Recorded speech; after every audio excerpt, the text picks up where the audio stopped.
Station. Welcome to Cody and Gold on 610 Sports Radio. On today's show, the Chiefs are headed to Arizona.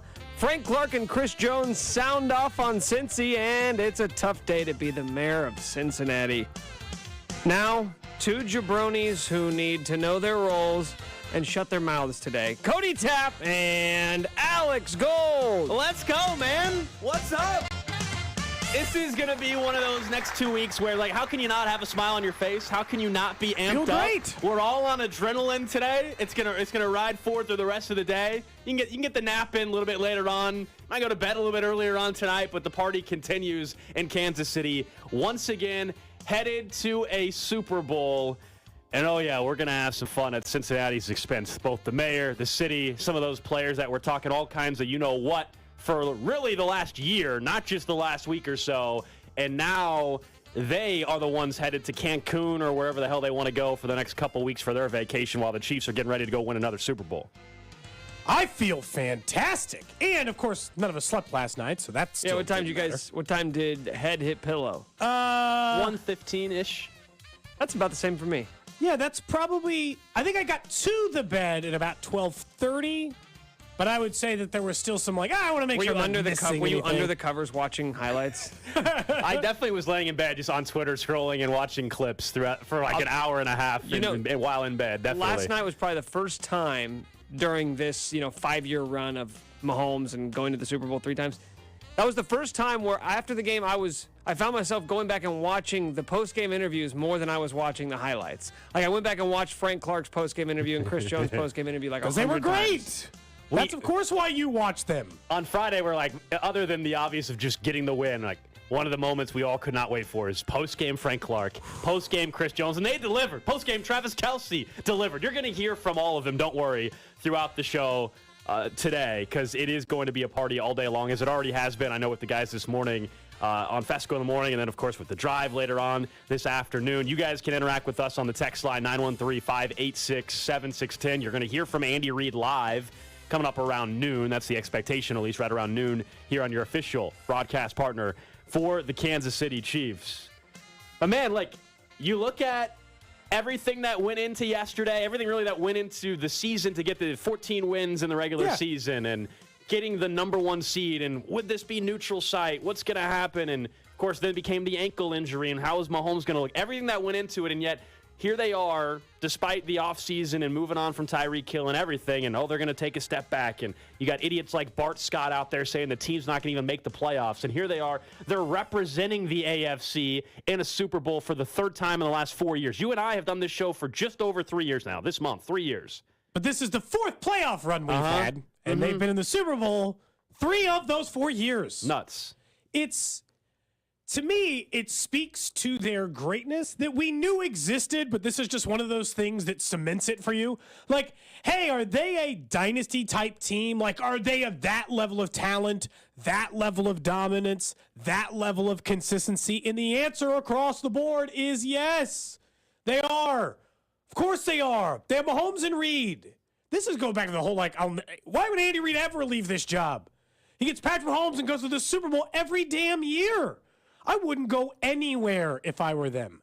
Like, when you look at everything that played into, not just because, in the game, it's missing a bunch of players, right? More guys get hurt.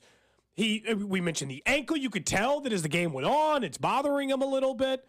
And none of it mattered. As much as Cincinnati talked, none of it mattered because they're still there. They're still the team going to the Super Bowl again. It's really hard, I think, for Chiefs fans, I feel have to appreciate this kind of run, maybe even more, because before this, they'd never even hosted an AFC title game. And now they've hosted 5 straight. In the 5 years Patrick Mahomes has been a starter, they'd been to they hadn't been to a Super Bowl in 50 years. Mahomes shows up, they go to 3-4. It's every time you're does a quarterback, is that really you're yes, obviously, but especially when you have the one.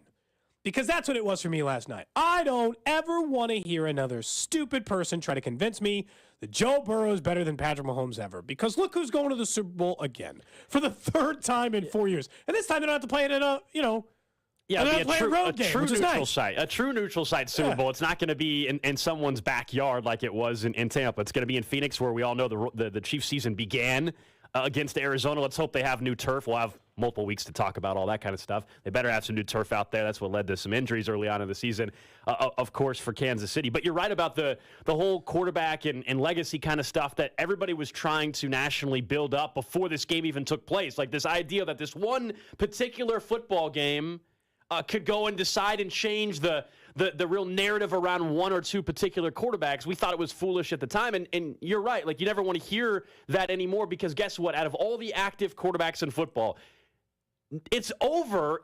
While they're playing and while Mahomes is playing, nobody else is going to be able to surpass him. We can stop having any of those conversations. They were dumb already, and now it's done. The one chance that somebody had was Joe Burrow. The one chance to even crack the door open was if he would have got to the 4-0 mark and then go and win a Super Bowl this year. Well, now the 3-0, you're 3-1 and you're 1-1 in AFC title games? Who gives a damn? And you've been to one Super Bowl that you lost, and Patrick Mahomes has been to 3? And he's going to have a chance for 2, which would make him one of 13 quarterbacks ever to have multiple Super Bowl titles. It is obviously special. Not that everybody didn't know that, but they stand apart so obviously because, again, I don't think it was unreal. Like you're saying, oh, this was supposed to be the step back year. Fans, we were saying that. We weren't trying to be overly critical of the team. We were trying to be realists. We're saying, okay, you know what? Teams don't make the Super Bowl every year, and they just traded away a number 1 wideout, and they had 10 rookies play in the AFC title game, right? It's like, this is the year where they're supposed to be like half step back to take several steps forward and then be right back in the game. Then they go out and they win the AFC West, and I think that the thing I always think about this team that I clearly underestimated is I didn't realize how tough this team is. Tough. That's how they got to the 14 wins. Wasn't always pretty. This game wasn't always pretty. There were times I thought they were going to lose it, multiple times. That ball slipped out of Mahomes' hand. I'm like, well, screwed there. So that's a problem. And like there were several moments, but they were way tougher than I ever imagined. And that comes down to the same few players that matter. Chris Jones, Frank Clark, Patrick Mahomes. It's like the same guys. You'd be like, yeah, that's why. They follow those guys' lead, and we're good here. And it turns out all those close games and the frustration of, man, they're not winning impressively enough. They're not covering the spread, grinding out wins. Well, it turned out that, in a way, maybe paid off, to your point, Cody, about the toughness of the team and being able to grind out a win against a team that, going in was one of the hottest, if not the hottest team in football in the Cincinnati Bengals. And for Kansas City to win in the fashion that they did, we'll talk throughout the show today about the injuries. 25% it felt like of the roster got hurt yesterday against Cincinnati, and yet you have your quarterback on one leg. You've got, with all due respect to Marcus Kemp, Marcus Kemp is one of your wide receiver options on crucial drives. It got to a point where you had Kemp and Sky Moore and MVS as your top weapons. I guess Kelsey as well, but Kelsey was dealing with the back injury. It ended up being a game-time decision, and he, of course, was incredible yesterday, considering everything has been incredible throughout the entire postseason run now for Kansas City. But yeah, that was a game in which you knew after hearing from players as well, despite everybody except for Willie Gay maybe during the week, everybody else kind of kept their mouth shut and didn't openly acknowledge the noise coming out of Cincy. Yeah.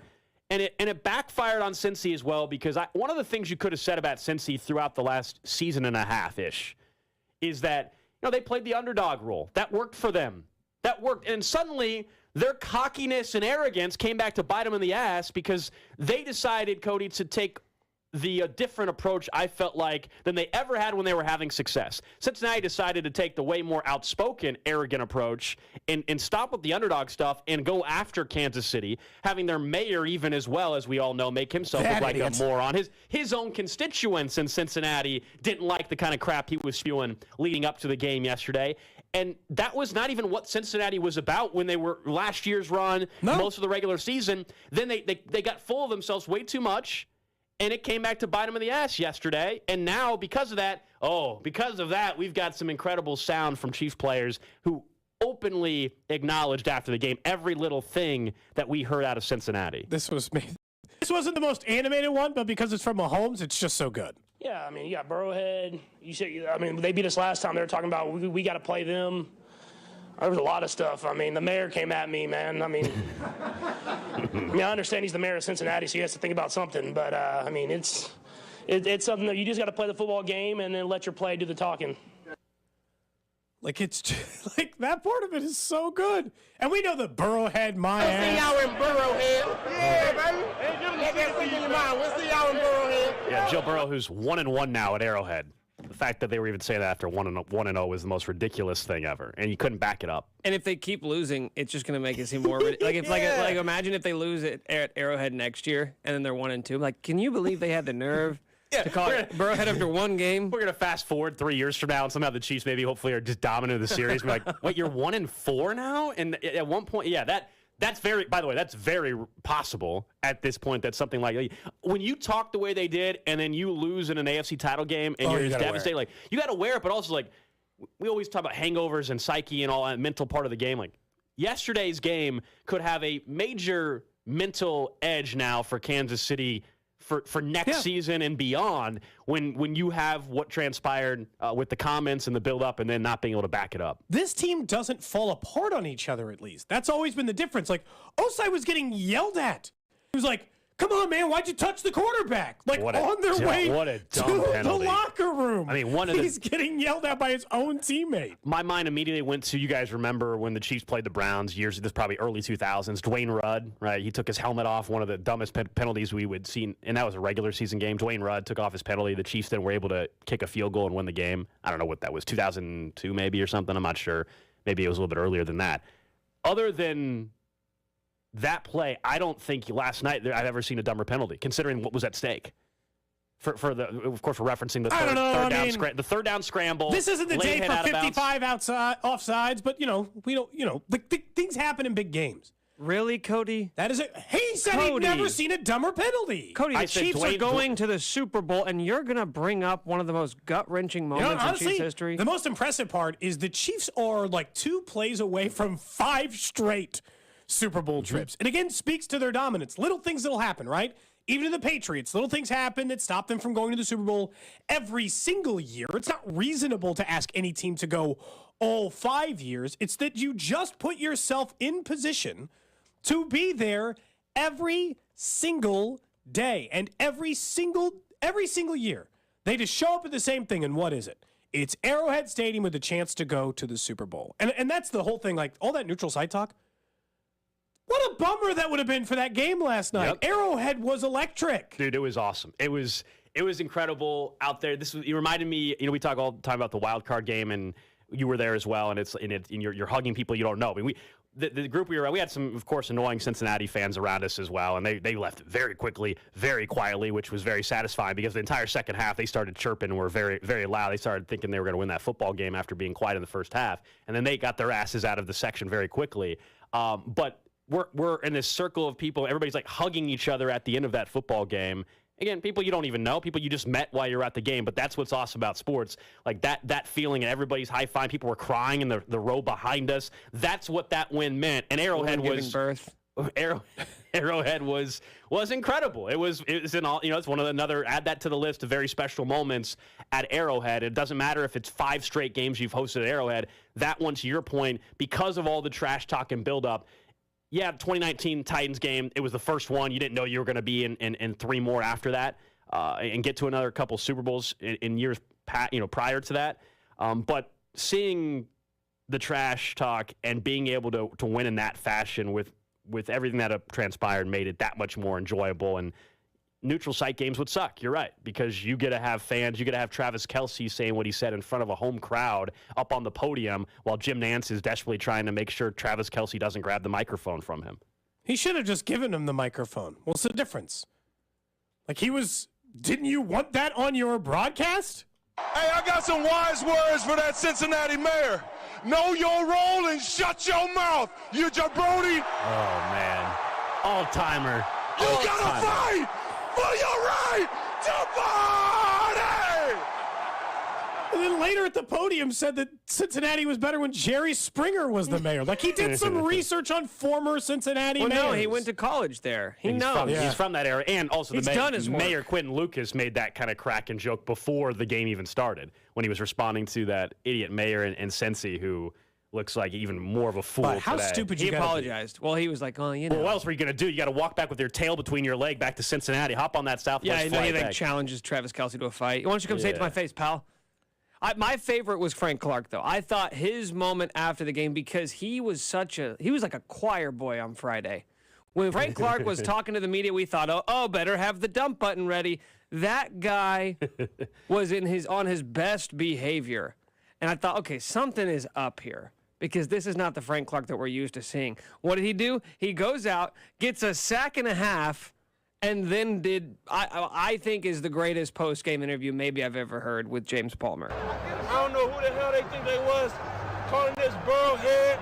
I don't know who the hell they thought they was talking about they was going to finish us off. They'll take their bum ass back to Cincinnati. Man, they came to Chiefs Kingdom and got their ass stumped on. I don't know what number one did. I told him to holler at me. I don't know what this bang. I told them all holler at me. I told them last year they didn't get my best.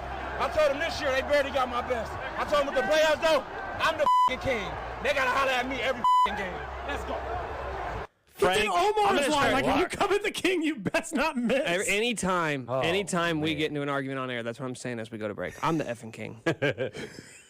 I mean, we knew it was going to be So good. amazing post-game from Frank Clark, and he lived up to it.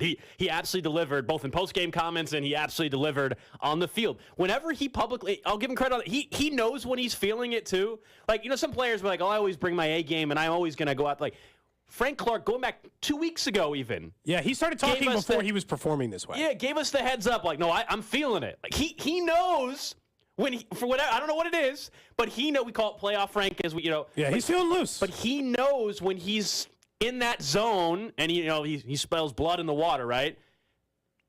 He knows when he's in that spot, and he's been able to deliver, whether it was a couple years ago when he was talking like that.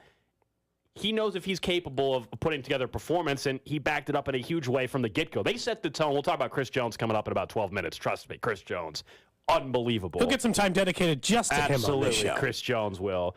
But from the minute that game started, that first drive, Frank Clark, Chris Jones, they truly set the tone like, oh, wait, this is going to be different. All of us on Like this show. 3 sacks in the first 2 drives. Yeah, like all of us talked about, can they break through? Would they be able to break through that offensive line finally? What is it about Cincinnati? You kept bringing up, Cody, right? The number 2 in sacks. Like, why can't they do it? Like, something about Cincy they couldn't do. They broke through right away. You knew it was going to be a different type of game against Cincy because of the 3 sacks that they got on those first 2 drives. Remember last week when I said, this might be one of their better defensive performances of the year, considering the circumstances, knowing Mahomes was injured and they needed a bunch of stops?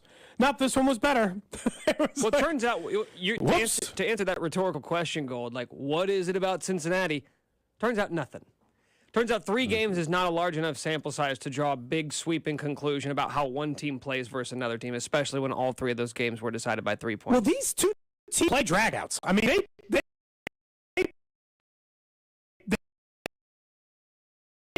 get it one team or the other, or one team controls the game versus another.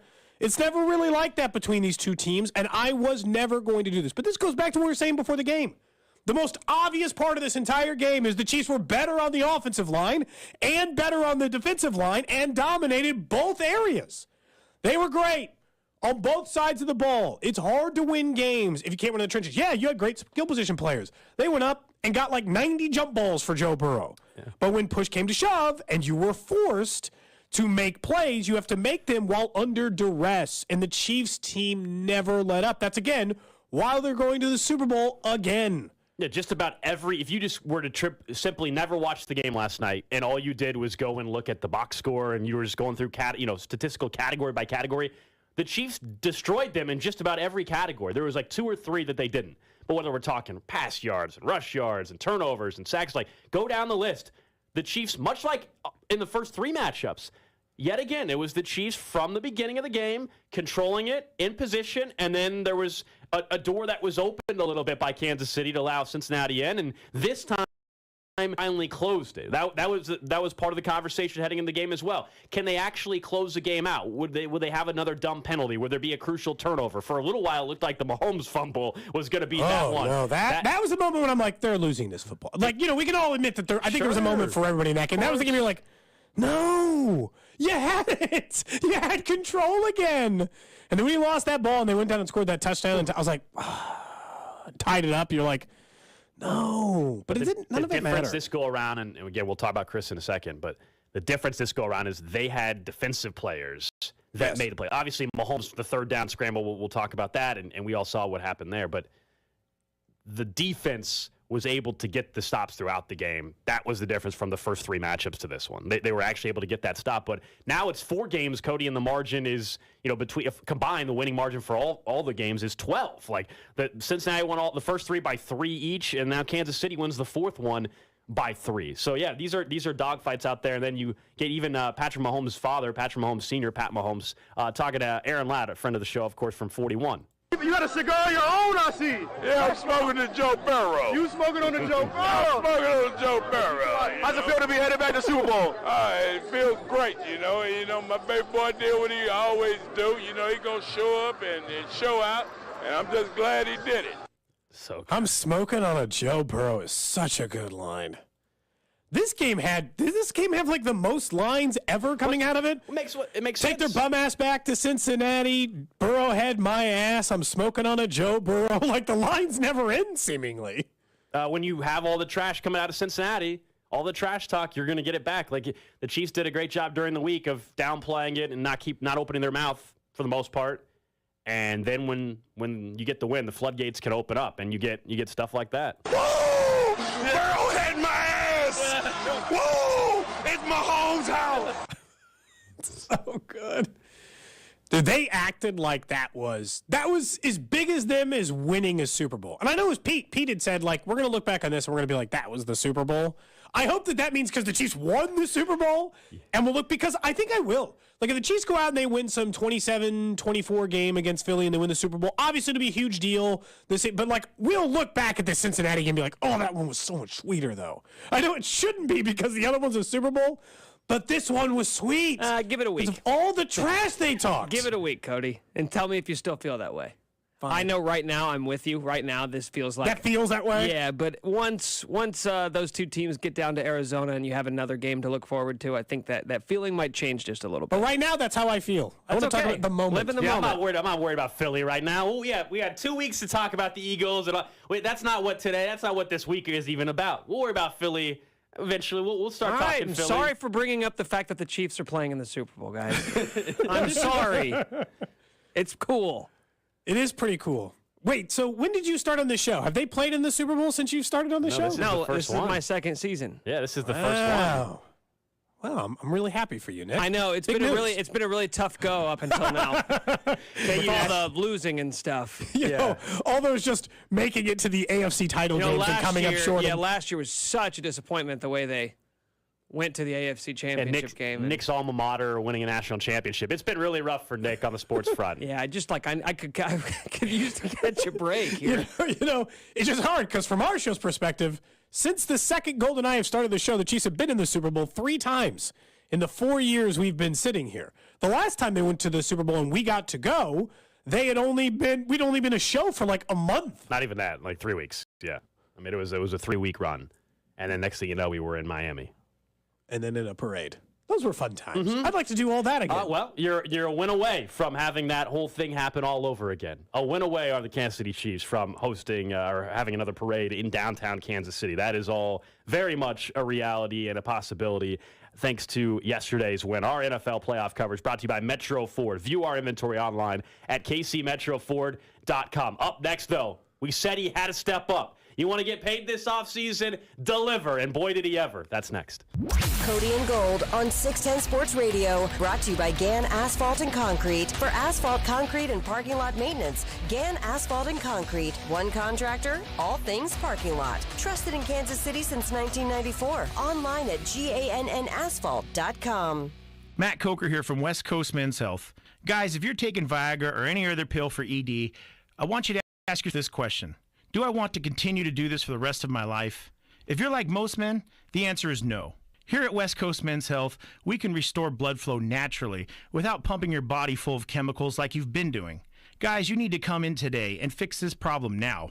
Why are you putting this off? Viagra's not going to magically start working next week, and you don't want to use shots or go under the knife. Call us today and speak with our clinic manager. Ask him any question you like, how it works, the science behind it, and even the cost. Change your life today, like the thousands of men who already have. If you're tired of dealing with ED or Peyronie's disease, then call West Coast Men's Health. Call 913-363-9439. That's 913-363-9439. 913-363-9439. Online at westcoastmenshealth.com. HSA cards welcome. Hey everybody, this is Andrew Filipponi here, bringing you the parlay of the day, brought to you by FanDuel, America's #1 sportsbook. The cream is starting to rise to the top in college basketball, so it's easier to separate the pretenders from the contenders. Look no further than tonight's slate. Virginia heads to Syracuse. Jim Boeheim's team is on track to miss the NCAA tournament for the second straight year. In the Big 12, Texas has weathered the storm after the dismissal of its head coach. The Longhorns, now one of the best records in college hoops. They host Baylor, a mercurial up-and-down team. So bet on the favorites tonight. Virginia and Texas. That's it for the parlay of the day. Brought to you by FanDuel. Download the FanDuel app today and make every moment more with America's #1 sportsbook. 21 plus in President, Kansas. First online real money wager only. $10 first deposit required. Bonus issued as non-withdrawable free bets that expire in 14 days. Restrictions apply. See terms at sportsbook.fanduel.com. FanDuel is offering online sports wagering in Kansas under agreement with Kansas Star Casino, LLC. Gambling problem? Getting help is your best bet. Call 1-800-522-4700 or visit ksgamblinghelp.com. The choice of a lawyer is an important decision and should not be based solely upon advertisements. Compensated dramatization. What if your car wreck case was settled for $25,000 and you later found out it may have been worth millions of dollars? Insurance companies try to trick you into taking a quick, cheap settlement. Don't fall for it. Call me. My team will get you what your case is worth. I didn't let the insurance company pressure me into a fast, cheap settlement. I called Mike and his team, and they got me $3.2 million. If you've been hurt in a car wreck, call me. I've got this. 816-888-7500. Mike's got this. At Staples, you can count on every project being print perfect, guaranteed. I need presentations and brochures printed, and they have to be perfect. Your bounded presentations, brochures with the finest folds, and more will be done right every time. That's our Print Big promise. Now at Staples, get $10 off your document printing and marketing materials order of $50 or more, plus 20% back via store bonus. Try Staples and see the difference. Ends 2/25. Rewards members only. Bonus must be redeemed in store. See staples.com/stores/printbig for details. It's O Rewards Bonus Points Month at O'Reilly Auto Parts. Shop in-store or online to earn points and get rewarded at O'Reilly Auto Parts. O'Reilly Auto Parts.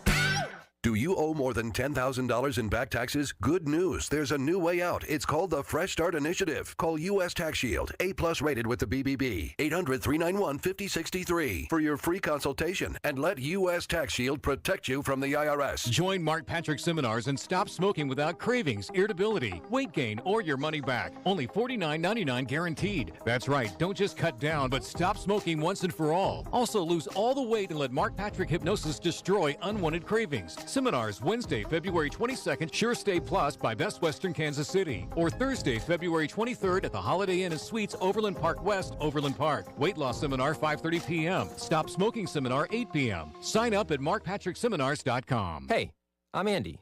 If you don't know me, it's probably because I'm not famous. But I did start a men's grooming company called Harry's. The idea for Harry's came out of a frustrating experience I had buying razor blades. Most brands were overpriced, overdesigned, and out of touch. At Harry's, our approach is simple. Here's our secret. We make sharp, durable blades and sell them at honest prices for as low as $2 each. We care about quality so much that we do some crazy things, like buy a world-class German blade factory. Obsessing over every detail means we're confident in offering a 100% quality guarantee. Millions of guys have already made the switch to Harry's, so thank you if you're one of them. And if you're not, we hope you give us a try with this special offer. Get a Harry starter set with a 5-blade razor, weighted handle, shave gel, and a travel cover. All for just $3 plus free shipping. Just go to harrys.com and enter code JOY at checkout. That's harrys.com, code JOY. Enjoy. The best part about taking ZQuil Pure Z's Sleep Plus Next Day Energy at night is actually the next morning. I wake up alert with none of the grogginess from taking too much melatonin. Pure Z Sleep Plus Next Day Energy is a bilayer tablet with immediate release melatonin and extended release B vitamins to help me fall asleep naturally and wake refreshed. It's my secret weapon for a great night's sleep and a great morning. Hi, Mom. Hi, Mom. Can't beat that. ZQuil Pure Z's Gummies. Sleep better, wake your best. Dancing crew, trip for two. Nailed the final interview. Game with Doug. Brand new mug. Come here, kid. Give me a hug. The more you want to do, the more we want to do. New COVID-19 boosters designed for recent Omicron variants are now available. Learn about eligibility and schedule a free, updated booster today at vaccines.gov. Sponsored by Pfizer and BioNTech. Secrets, cover-ups, and strange phenomena. UFOs and ideas that challenge reality itself. My name is George Knapp. I dig into news stories that others can't or won't. I'm Jeremy Corbell, and for some reason, people tell me things they probably shouldn't. And this is Weaponized. Follow and listen to Weaponized, a presentation of Jeremy Corbell, George Knapp, Dark Horse Entertainment, and Cadence 13 Studios. Available now for free on the Odyssey app or wherever you get your shows. This report is brought to you by KC Customs. We put the customs in KC. KC-Customs.com. Guys, is your STD stressing you out, keeping you awake? Stock truck depression is real. Go see the pros at KC Customs. They have the truck accessories to cure your STD. Don't delay. Get to KC Customs at 8670 Green Hills Road today. NFL playoff coverage on 610 Sports Radio is brought to you by Twin Peaks. Eats, drinks, scenic views. Dunlap also lining up inside. Over the right guard, Max Sharpring. 3rd down and 8. Cincinnati, Burrow retreating. And now he's going to be sacked. Down he goes. Down he goes. Chris Jones destroying the blocker on the near side. Mitch Holthus on the Call Chiefs Radio Network. That was sack number 2 for Chris Jones. He goes from 0 postseason playoff sacks to 2 in one game, and that one right there was with the game tied at 20. Chris Jones delivered. The best players usually step up, and one of the biggest criticisms for Chris Jones going in was, right, postseason moments. Are you going to have your postseason moment? And yesterday was the signature moment of Chris Jones' career. I understand he's won a Super Bowl and played a part, obviously, in that team that won in 2019. But yesterday was the signature moment. Get your name and talked about as the great ones in Chiefs history. Get your name discussed all over the country. That's what yesterday's performance was. That was to your guys' point, that was a Defensive Player of the Year performance yesterday. Domination, best football player on the field type of performance from Chris Jones. On 31 of 38 pass rush snaps, he was double teamed, and the dude still got 2 sacks. 83% of the time, they said, we're going to put 2 guys on you. He had 6 quarterback hurries. 8 quarterback hurries. He had 6 quarterback hits. He once got held by 2 different people at the same time, Gold. They had one guy around each arm on Chris Jones. I mean, he's a finalist for Defensive Player of the Year. We had said earlier in the year that we thought he should have been winning Defensive Player of the Year. I understand that they didn't see it as close of a race as it should have been. They were wrong. They were wrong because this was on a field where Patrick Mahomes and Joe Burrow and Jamar Chase were all playing. Chris Jones was definitively the best player on the field yesterday. That was one of the single most dominating playoff performances I've ever seen from a defensive player. Ever. Not just for the Chiefs, not just hyperbole because it's recent. He ruined 50% of Cincinnati's plays. On the 8 quarterback pressures he got on the game, 5 were incompletions, 3 were sacks, 2 he got on his own. So it's like he single-handedly ruined an entire top-flight NFL offense by himself. I get the other guys were good. Karlof's got a sack. Dana got some pressure. They got to Joe Burrow all damn day. For all the worrying that will they actually be able to get to Burrow this time, they delivered in the biggest way, and no bigger than him. A guy that had to have wanted this so bad. Well, no longer will anybody bring up the postseason sacks. That's done after yesterday and today as we're talking about it. That's it. That's done. That had to be so annoying. He publicly had talked about the AFC title game last year and how he wasn't able to bring down Joe Burrow because we all agreed last year's AFC title game, if he sacks Joe Burrow once, they probably end up winning that football game because he had his arms around Joe Burrow a couple times and just couldn't bring him down. That was certainly not the case yesterday. And they set the tone. He set the tone from the get-go. When you get the sack as a defensive unit on the first 3 sacks on the first 2 drives, that was a reminder to Joe Burrow, this is going to be different. Yeah, you're not going to be able to mask it eventually. Not going to be comfortable. The offensive line injuries, you're not going to always be able to overcome those. You did against Buffalo. give the Chiefs credit, whether it was Buffalo didn't execute, whether it was the wet track up in Buffalo for the week prior, slowed their pass rush down, whatever it may be. The pass rush just wasn't as good as the Chiefs. Delivered. The Chiefs delivered. They backed up, to their credit, why they had the second most sacks in football this year. Steve Spagnuolo deserves a ton of credit. I know he's an easy target for a lot of people. He's untouchable now, isn't he? He's been the defensive coordinator for 4 years. They've been in 3 Super Bowls. It's not like his unit's holding them back. Just remember this in like week 7 when a fan gets upset with some scheme Spags is running. And look, I didn't love his plans against Cincinnati the last couple of times. But Spags is smart. He had a great defense, or he had a great pass rush on a good defense. He took advantage of it. They were able to get to him, Joe Burrow, that is, without blitzing. And that's where Spags, we always going to blitz, and he did, but he didn't have to blitz to get pressure. And that was the game-changing part. It wasn't, hey, we have to blitz to get Burrow. Well, when Chris Jones and Frank Clark and Karlaftis are able to get pressure just up front, well, you're not forced to put your secondary in a bad spot or your linebackers in a bad spot. And that, to me, from the get-go, is what they were able to do in the entire first half. Second half, Cincinnati made some adjustments. That's why they started to move the ball a little bit. But when it mattered most, we said, hey, is there a moment that you feel that Chris Jones or Frank Clark, in this case Chris Jones, can get that big sack to essentially clinch a win? I understand the game was tied, but basically Chris Jones clinched the win because it allowed, of course, the Chiefs to get the ball back and put Cincinnati in a tough spot, allowed Sky Moore to have the big return to set up what would transpire after that, including the Mahomes run and then the dumb penalty that the Cincinnati player committed.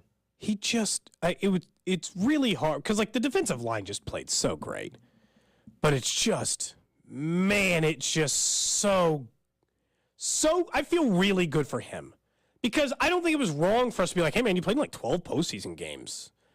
You going to get a sack? And I think we said, like, if someone else is getting a sack, so what? And that's how I felt early in the game.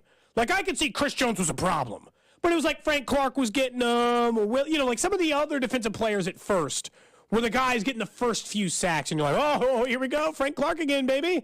And it was just Chris Jones just needed his moment because he was the best player on the field. This is him, by the way, with James Palmer after the game.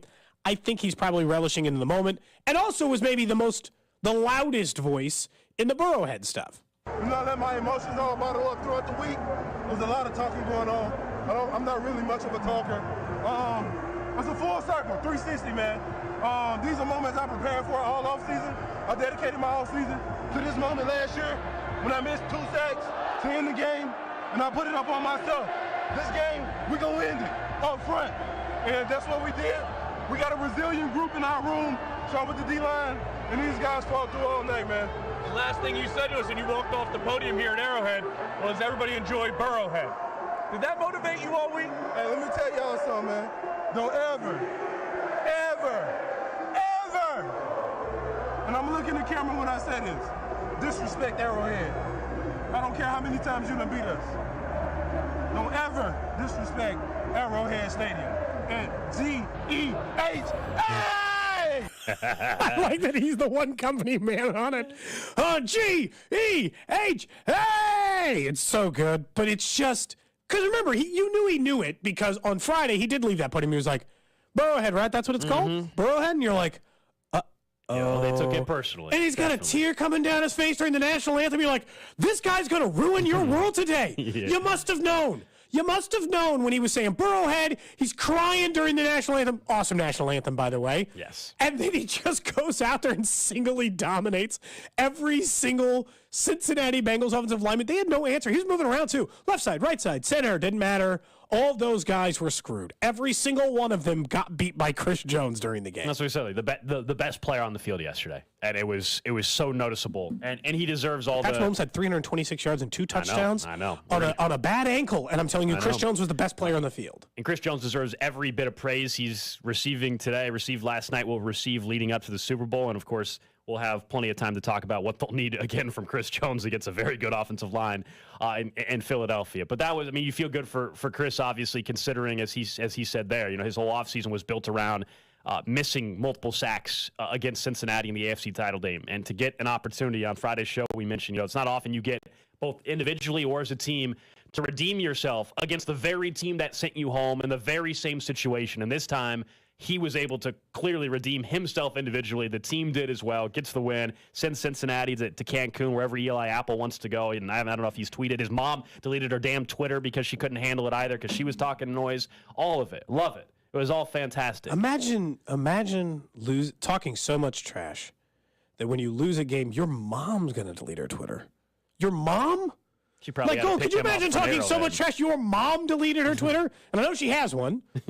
She's just like, I can't take this blowback from Alex or my dad, right? You'd be like, too much. We all love trash talk, but when you don't back it up, you have to be prepared that there's going to be some noise coming back your way. And boy, was there ever from Kansas City. Cincinnati provided not bulletin board material, bulletin boards of material leading up to the game. Boards and boards. I mean, it's not even close. Now, you mentioned Patrick Mahomes because we knew going in, okay, this guy's not going to be 100%. He's got a high ankle sprain. That's problematic. But he's going to play. We all knew he was going to play all week. But what mobility would he have? We saw it. We saw it got tougher on him in the third and fourth quarter. It did.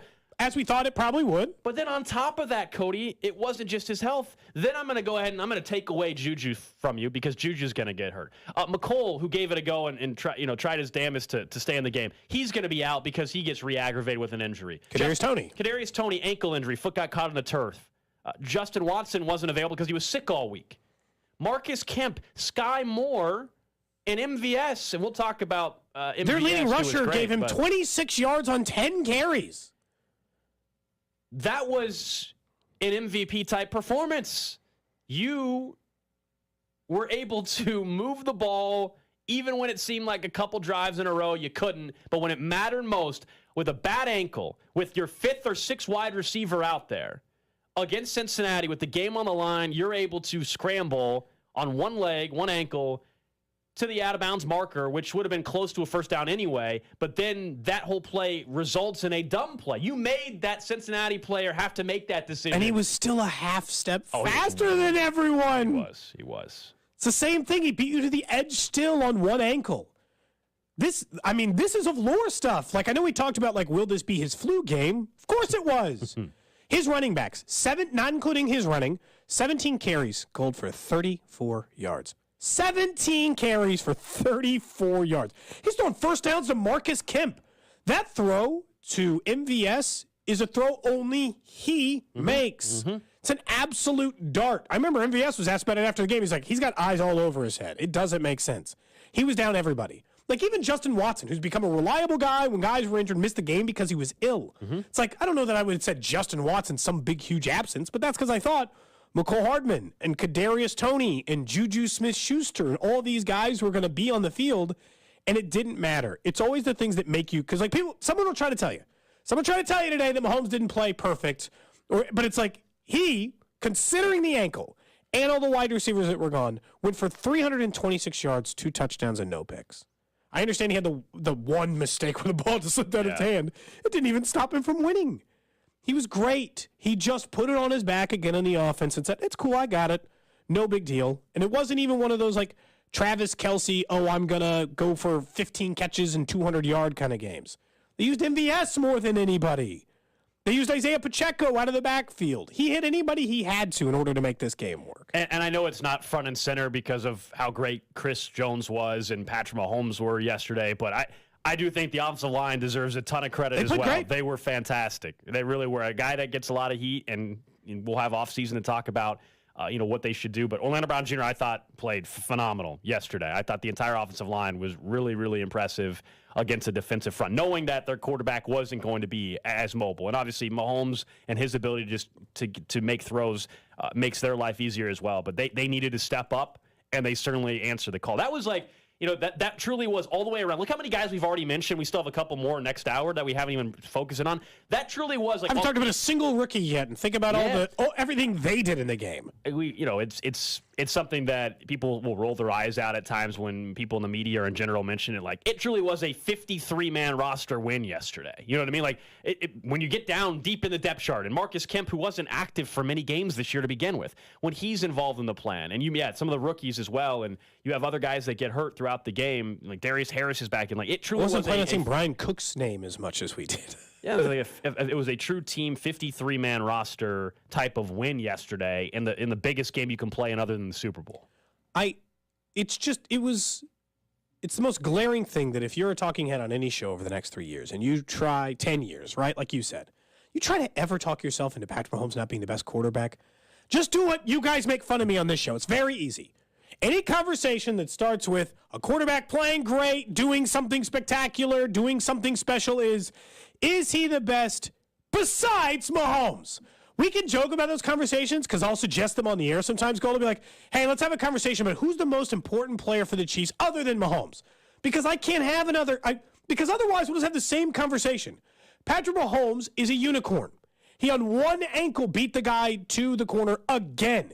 He made impossible throws. Hell, he was close to making 2 more ridiculous throws. Instead of flipping it to Jerick McKinnon, but he gets dropped there on the ball. Like, he ended up down, but he was getting the ball. Like, all day, he will do anything for the play. He always makes something happen. I think between everybody that had asked me about these conversations, it was always the same thing.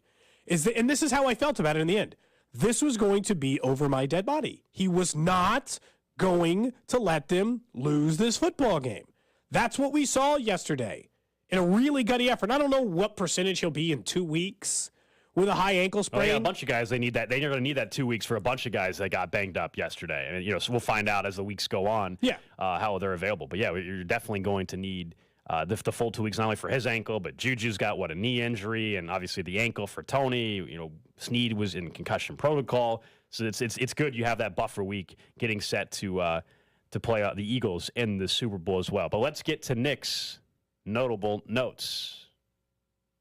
No. Nope, he doesn't want them today. You tried to say it slow. I did try to say it really slow to buy him some time while he was talking to He said it Rob. like this. Nick's notable notes. Sorry, guys. Rob Brenton and I... we're talking for like 30 straight minutes. Yeah, commonly known as from his time on The Drive. Yes. Here on 610 Sports Radio as the producer. We were engaged in a passionate discussion. Over? Passionate? Work-related topics. Uh-oh. So you can't share? I cannot. Okay. I cannot share at this time. Okay. But Quite the tease. Can you share later? I might be able to share later. There is a chance that later in the day I'll be able to share. Okay. It's funny how much a win can change your perspective on things that happen in the game. When at the time it felt like this is going to be the big story, right? There are a few moments in that game where you sort of you're setting them on one side of the column. You set the good things on one, whereas if the Chiefs lose, we're going to talk about this. If they win, there are so many things that happen that because the Chiefs won, we will never talk about, like the fact that they completely bungled the end of the first half situation on offense. Run the ball once. 3 and out. Right. Didn't even run 30 seconds of game clock off. Gave Cincinnati a chance to score. Cincinnati got down to the 5, too. But they're fortunate that got held down to a field goal. That might have been one of the better defensive stops of the game. Nick's right, though, because if they lose one of the things, we're talking about the decision to punt the ball. We're talking about Mahomes fumble for sure. But isn't that so interesting that we talk a lot when we talk about coaches being fired, or when you're watching the red zone on Sundays and you see coaches make mistakes with timeouts or fourth down decisions, and that ultimately is how we draw our conclusion on whether or not that guy is a good coach. And Andy Reid's been no different. There have been many moments over his time in Kansas City and even before that in Philadelphia where he's been criticized for clock management and timeout management. Yet in that game, he did make a mistake, but we're not talking about, we need to have a conversation about Andy Reid today because they won the game. But just like that, there was an equally big swing in the first half when the Chiefs 4th and inches and they get that touchdown to Travis Kelce. And that was one of those plays. I feel like that is a microcosm of the season for the Chiefs in that Mahomes hasn't had as many of the explosive plays downfield where he's on the run and throwing it 50 yards on a dime. But it seems like every week he has one or two of those moments where out of structure he makes a one-of-one play that nobody else in the NFL is making. And he does it so routinely, and I feel like that's sort of that's the bridge on which his MVP candidacy was built this year. Considering the circumstance, how many quarterbacks are even willing to throw the ball 25 yards downfield on 4th and inches? Like, you know what, I'm going to throw it to him. You're you only need inches. You're like, don't care. He might have one too. Yeah. Because he had a pretty big one on 4th down. On 4th and 6. That's right. And he threw that toss up to Jamar Chase. Yeah, I mean, look, that was what was fun about the game yesterday, too. It's just like you were seeing the two best quarterbacks in football yesterday. And I think, to your point about the special play that you always expect to see now with Patrick Mahomes, That's how spoiled we are. Whenever you go to Arrowhead or whatever you're listening on the radio, watching on TV, however you're consuming the game, like, you don't know what it's going to be. You know every single time number 15 is out there, there is going to be something you've never seen before, and you're going to say, wow, and you're like, was that better than the wow that I had last week or the one that happened 6 weeks ago? Yeah. Like, and this is why already 5-6 years in his career, we always joke about the Hall of Fame speech and what highlights are going to make the background video that's playing while he's up there. Good luck. Good luck narrowing that list down. Every year or so, we try to go through and we talk with our boss, even like, what are the top 15 plays of his career? And it's like, good luck figuring out and narrowing down the 15. Because guess what? Spoiler, here in 2 weeks in Glendale, there's going to be another play that gets added to that. Let me ask you this. 5 years from now, what do you think we'll remember about this game? It's really easy for the Bills game last year, for example, right? 13 seconds. There's the Grim Reaper moment. We have a lot of those over his career. What died quicker, by the way, Grim Reaper or Burrowhead? Well, they each lasted about a week. Yeah. And then we'll never speak of them again. Well, do you think we'll remember that as the Mahomes game or the Chris Jones game? So I'm going to remember to me, that was Chris Jones. I think that's the Chris Jones game. That was the signature moment of Chris Jones's career, and plain and simple. It's starting from the national anthem, where you have him crying on the sidelines, even going back to his comments before the season began, where he talked about he dedicated his entire offseason to this. And Joe Colin, defensive line coach at camp, while we're up in St. Joe, he says that for us to he didn't say to win it, but to go to a Super Bowl, he said Chris Jones has to have a career year. That's exactly what happened. If he ever ends up in Canton, which he'll have a chance to, Chris Jones, because he'll be remembered as one of the best defensive players of this era. Especially if he gets 2 rings. This will be the game. This will be the game they point to. This will be the highlights they play. Be like, look at him dominate that AFC title game on their way to his second Super Bowl ring. So, yeah, I think it's the Chris Jones game. Not that I think Patrick Mahomes played bad. Look, he played great. I just think it's the Chris Jones game. Yeah, because other than the ankle, the story was, could they finally sack him? Could Chris Jones make that signature play? And boy, did he have it twice. He had like 100 of them in that game. Yeah, but 2 sacks. But, yeah, to your point, he was impacting every play. He was, what would we say? He was double-teamed 83% of the time and got 2 sacks and caused all. I mean, how many times did Joe Burrow have to just dirt the ball because he was going to get sacked? He personally had 8 quarterback pressures, and of those, they went 5 incompletions and 3 sacks, 2 of which were by him. He looked rattled. I mean, there were the first time, really. I really haven't seen him. There were a few plays where you go, okay, maybe he's got it back, but especially early in that game when the pass rush got after him early, that's about as bad as I've seen him look. Turns out he's human just like everybody else. Quick housekeeping note, Frank Clark now 13.5 postseason career number 3 all time. That is 3rd all time. He is 1 sack behind Bruce Smith. You might know him from being in the Hall of Fame. And he is 2.5 sacks behind the all-time leader Willie McGinnis. So, and how many playoff games did Willie McGinnis play in? It had to be 7 million. Well, he was on all that entire 20 Patriots teams. Was it 20 or 21 for Willie? I could tell you right now.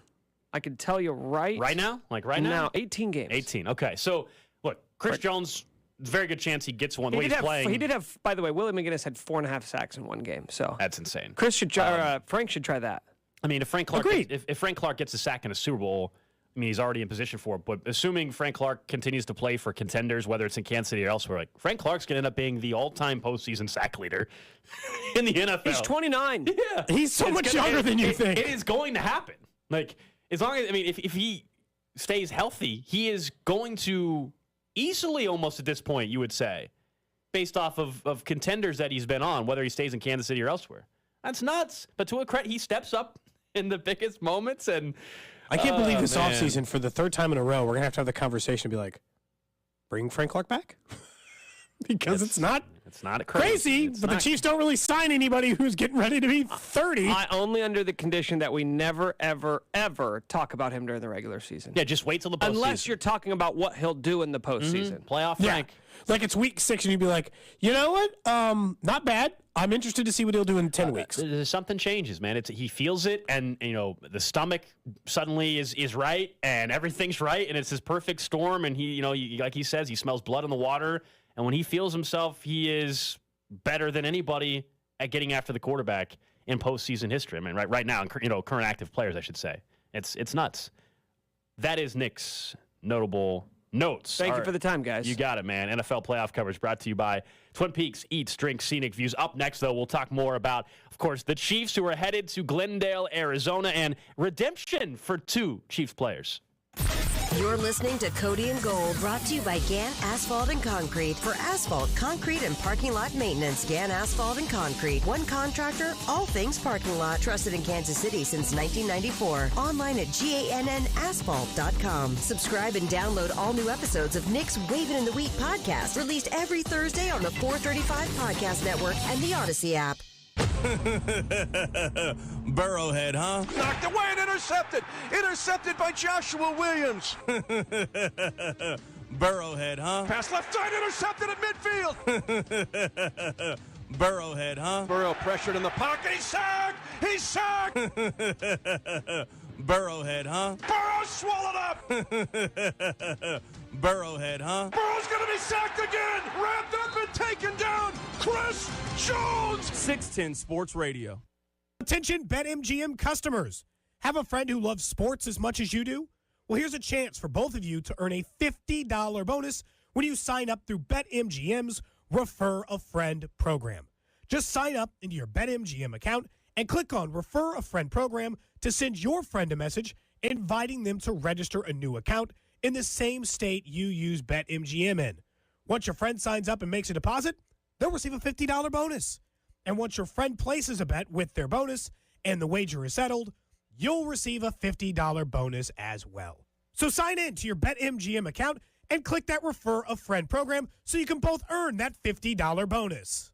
Visit BetMGM.com for terms and conditions. 21 years of age or older to wager. Kansas only. All promotions are subject to qualification and eligibility requirements. Rewards issued as non-withdrawable bonus bets. Bonus bets expire in 30 days. Please gamble responsibly. Gambling problem? Call 1-800-522-4700. BetMGM Sports is in partnership with Kansas Crossing Casino and Hotel. CDL drivers and heavy truck mechanics, listen up.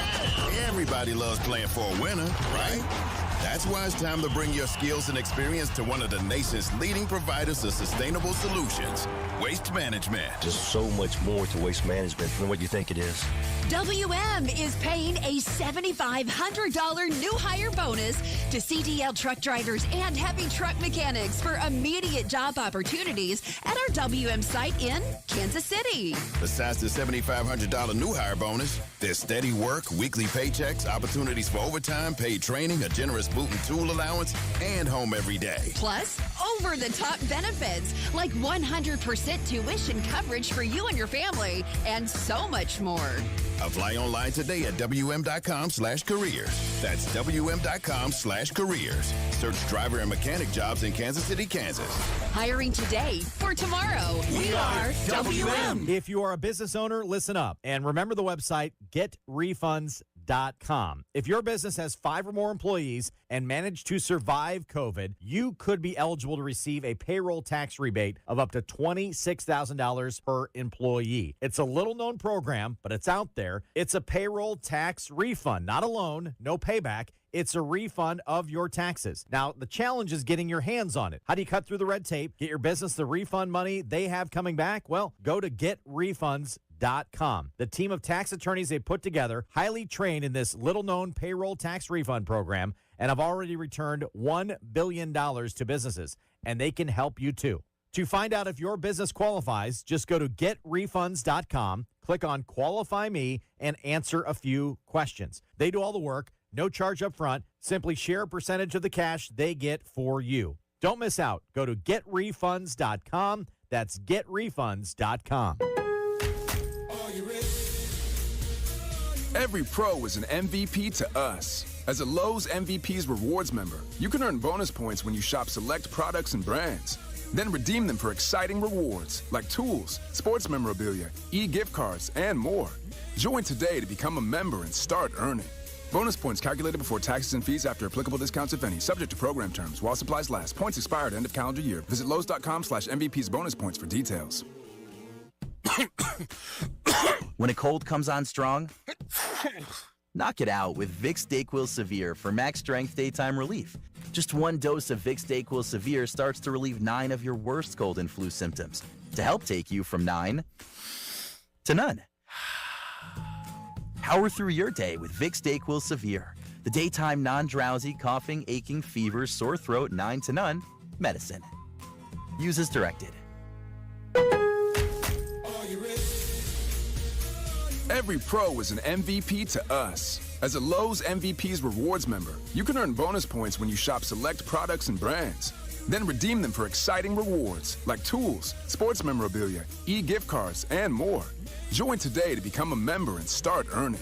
Bonus points calculated before taxes and fees after applicable discounts, if any. Subject to program terms. While supplies last. Points expire at end of calendar year. Visit Lowe's.com/MVP's bonus points for details.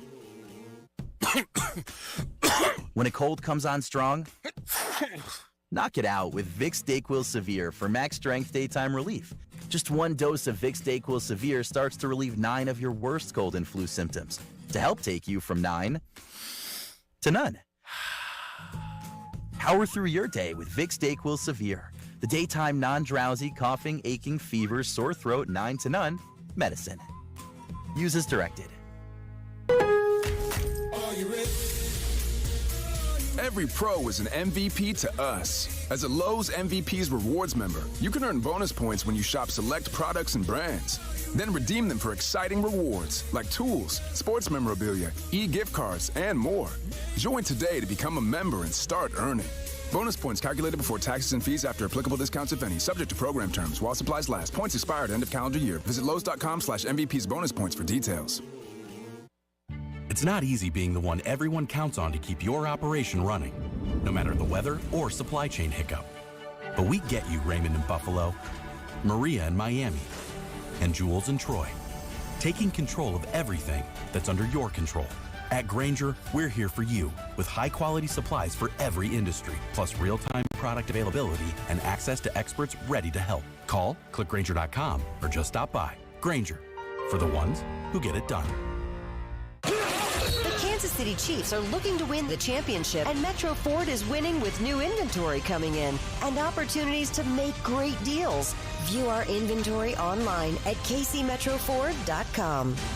You're listening to 610 Sports Radio from the Max Motor Studios. Your AFC champions play right here. Proud to be the official broadcast partner of the Kansas City Chiefs. 610 Sports Radio. KCSP Kansas City, WDAF HD2 Liberty, and Odyssey Station. This will be a 45-yard attempt from the far hash. At 8 seconds to go in regulation. Cincinnati does have one timeout left. Harrison Butker, the biggest kick of his Chiefs' life. Placement is down. Butker's kick is up. The spinning kick high, floating in the air, and it is good! Good! Good! Did Cincinnati call timeout? They did not! They did not! They did not! It's a field goal from 45 yards out by Harrison Butker with 3 seconds to go in regulation. And that thing just hung up in the air. Mitch Holthus on the call. Every single touchdown call, field goal call, the game winner there, the final play-by-play call, all of it was as good as it gets yesterday from Mitch Holthus on the Chiefs radio network. We'll talk more about Harrison Butker and another Chief, all about redemption yesterday, no question, from Harrison Butker and others. There were some good redemption storylines. There were, man. There were, and that's what's awesome about sports. Like, how quickly I think on Friday we said, like, who can change the narrative around them the most? I don't think none of us mentioned Butker. But I think quickly what happened. I did say that MVS could have a huge game and it wouldn't change my opinion about him, and I stand by that. But he had a huge game, and I don't care. I picked him I guess we can view it from different angles. I would argue that he showed that he potentially can actually be more, but we can talk about later in the week. We had like 18. No love for Cody. Not want to give any love to MVS. He had a fantastic. I'd give him all the love in the world. He had a fantastic game. He stepped up. Yeah. When multiple guys were out, I think that was big. I think that was nice to see that he's capable of doing that. Yeah, I guess that's part I wasn't sure about. And now he gets to go to the Super Bowl, so he's fine. Not bad. Think about all the guys that Kadarius Toney as well gets traded, Giants organization, and now he's going to Super Bowl. I mean, Juju Smith-Schuster, hopefully he's able to be healthy enough to play in the Super Bowl, but he 1-year deal with Kansas City. We don't know what his future is in KC, but he's going to his first ever Super Bowl. There's a long list of guys rookies as well, that coming to Kansas City. When you've got Andy Reid and you've got Patrick Mahomes in this group, that you are able to have a special start to your career. Pacheco's a rookie. He's going to a Super Bowl in his first year. You know what I mean? Like, half the team's going to a Super Bowl in their first year because of how many rookies are on the squad. Yeah, a lot of rookies. But this game still highlights all the, it's not just the normal trash talk. It's we're the big dogs in the AFC. No, you're not. You never were. one game doesn't get to dictate it, which is what I said then when we had this conversation, Gold, and what I stand by now. The Chiefs and everything in the NFL runs through a singular team. Similar to that as any other dynasty in the middle of their run, there is one team and one team alone that you will have to, at some point, do battle with if you want to win a Super Bowl. And that is, very simply, the Kansas City Chiefs. Because there were plenty of reasons to think this wasn't going to be a Super Bowl year. But then when you, it's hard. Because if you take the view now and you're like, okay, I know they were in the Super Bowl. How did you at any point in the season, if you ever doubted, before the season, during, in the middle, how do we get here? And we're like, well, they had 14 wins, but people always were trying to put it on them like they were a paper tiger, like the Vikings. You're like, they weren't. They were tough. They fought through things. They had guys missing for portions of the season. And the wheels kept turning. That's kind of how I felt like that game went yesterday. The wheels kept turning. Things were not perfect. There were things throughout that entire game, Gold, that I thought looked just like the last damn loss. You're like, wow, there's an unnecessary turnover. There's some problems there before the end of the second half. It felt like a lot like that AFC title game last year, but they're too great. They're not going to get beat twice in that situation. Yeah, I mean, they had an opportunity in the prior three matchups to close the deal and having fourth quarter leads. And a question that we all wondered, could they this go around actually seal it? And there was, as you said, multiple instances where it felt like the tide was turning, certainly, towards Cincinnati and did not look good. I mean, whether it was the weird Mahomes fumble, but also even the decision that the Chiefs did make to punt the ball back. Joe Burrow's backed up, but you're still thinking, oh, gosh, is the defense going to be able to get one more stop? The answer, of course, was yes. Chris Jones came up with the massive sack, and the Chiefs ended up getting the ball back. But, yeah, this go-around, much like the other three matchups, though, they still were the better team for 90% of the game. It was in the other match, it was that 10% that was enough to swing it to Cincy. This go around, the Chiefs. Same thing. They were the better team for 90% of the game. Just about every single statistical category the Chiefs won in. I mean, yardage and penalty yards. Cincinnati couldn't run the ball. The Chiefs. That was the weird thing about all three prior matches, despite losing. The Chiefs had only trailed by an average of 7 minutes in the prior three. And this one, they never trailed, by the way. The game got tied, but the Chiefs led the entire game where they were tied at 20-20, as we know. And the Chiefs had, two penalties that called back points and a penalty that called back a first down, like a pass interference that extended a drive. They had things work against them in this game. Obviously, we're just spoiled. Because it's always the same thing. I don't want to be like the guy who's like, cherish this moment. But you should, man. Oh, my God, just please enjoy living in this moment of Chiefs fandom. If you're I think that the perfect age might be if you're 12. You're 12. When you were 6 or 7, you kind of remember starting to get into football. Okay, I'm interested. And then every single year after that, all you ever know is the Chiefs going to the Super Bowl. My kid interrupted a radio interview I was doing yesterday. And they had said, hey, so you might as well ask her. She kept getting on the camera and kept getting on the camera, and I couldn't keep her out. I was stiff-arming her to try to keep her out for 4 minutes, nothing. She's eventually just sitting front and center on the camera, making weird faces, doing part of the interview. And they're like, well, you might as well ask her, does she have a prediction for the game? And I said, Ruby, they want to know, do you have a prediction for the game? And she said, Patrick Mahomes? I was like, good enough. That's an answer here. Yeah. That qualifies as a Chiefs win in this department, but it's right. The golden years. Yeah, it's definitely the golden era of Kansas City sports. No question. Think about the last decade, man. Yeah, go back. Yeah, if you're talking, go back to what the Royals were able to accomplish in 2015. We have all talked about how that was a long time ago, but it is an unbelievable time, especially for those even in our audience that are a little bit older though as well that listen. How long did you wait? There was that 50-year gap, as we know, for the Chiefs, and prior to that, there was a 30-year gap for the Royals, and now. Let's be honest, starting with Andy Reid on the Chiefs front when he got hired, and then, of course, drafting Patrick Mahomes and having a Hall of Fame tight end and Travis Kelce, that the path going forward as well. This is, you're right, enjoy this, but we're probably going to have a lot of how high can we go? Yeah, there's probably going to be a lot of these amazing moments for the next decade. But you definitely want to appreciate it because you don't know. It is weird. When they won in 2019 in Miami, at that point, we're like, they're going to go to a couple more of these, but you don't know for sure. Now they have been to 2 more. They have been to 2 more. And now, obviously, the question is, can they win another one? Right? We'll have 2 weeks to discuss that. But going to 3 in general, 3 in 4 years, 3 and 5, 3 and 4 years is 3 and 5, it's 2, but 3 and 4 is the thing that matters. You know, one thing we do a lot in sports is we'll always, when you accomplish something like this, we'll do this exercise where we say, if I would have told you before the season that Marcus Kemp would be playing snaps in the AFC Championship game and they would go to the Super Bowl, you'd take that all day. I'm like, yeah, but that's not how it works. Like when we approach our goals, we reevaluate them and we change them, and that's what's kind of happened with the Chiefs. But I think you're right. It is important to realize that there are a lot of really, really, really, really, really talented quarterbacks we've seen over the last 20 years that don't have the accomplishments that Mahomes has already done in 5 years. Look at the example right now, of course, is Aaron Rodgers and the Packers. We'll see. They might end up trading him this offseason. He's already played more Super Bowls than both of those guys. They're first ballot Hall of Famers. If he gets a win, if Patrick Mahomes gets a win in 2 weeks in Arizona, he'll have the same amount of Super Bowls as Peyton Manning. Peyton 27 years old. Manning. Patrick Mahomes is 20. He's already played in as many Super Bowls, and he's already played in as many AFC title games. Again, not even 30 yet. He was, again, the oldest quarterback in the AFC field, which is funny in its own right, but it's just the way it is. You have to remember how few quarterbacks and coaches win multiple titles. It just doesn't happen. And Mahomes is going to pick up his second MVP award next Thursday. I mean, he's going to add that to his how many quarterbacks have won multiple MVPs? Going into the Super Bowl, he'll already have another MVP before he even steps on the field in Phoenix. And is this a good time for the list real quick? Do you want the list of multiple Super Bowl winning quarterbacks? Yeah, go for it. Tom Brady, Joe Montana, Terry Bradshaw, Troy Aikman, Eli Manning, Peyton Manning, Ben Roethlisberger, John Elway, Jim Plunkett, Bob Greasy, Roger Staubach, and Bart Starr. That would be pretty good company to get your second. It's just those are all, if you win 2, you are an automatic Hall of Famer, which I think Mahomes is anyway. I think he'd retire tomorrow and he'd be in. Correct. Like, even just first ballot. No, first ballot. I think they'd put him in immediately. They'd just be like, yeah, we don't care that you only played 5 years. You're in.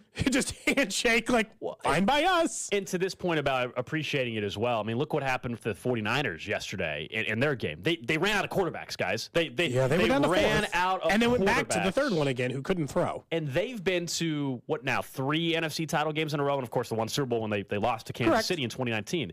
And they can't stay healthy at quarterback. I mean, so just putting it all in perspective is pretty special. Now, I think it's also pretty cool in sports when you have a chance for redemption, not only as a football team to go and beat the same team, but individually. Starting with Sky Moore, because, look, I think we all said it on the show, that he should never return a punt again.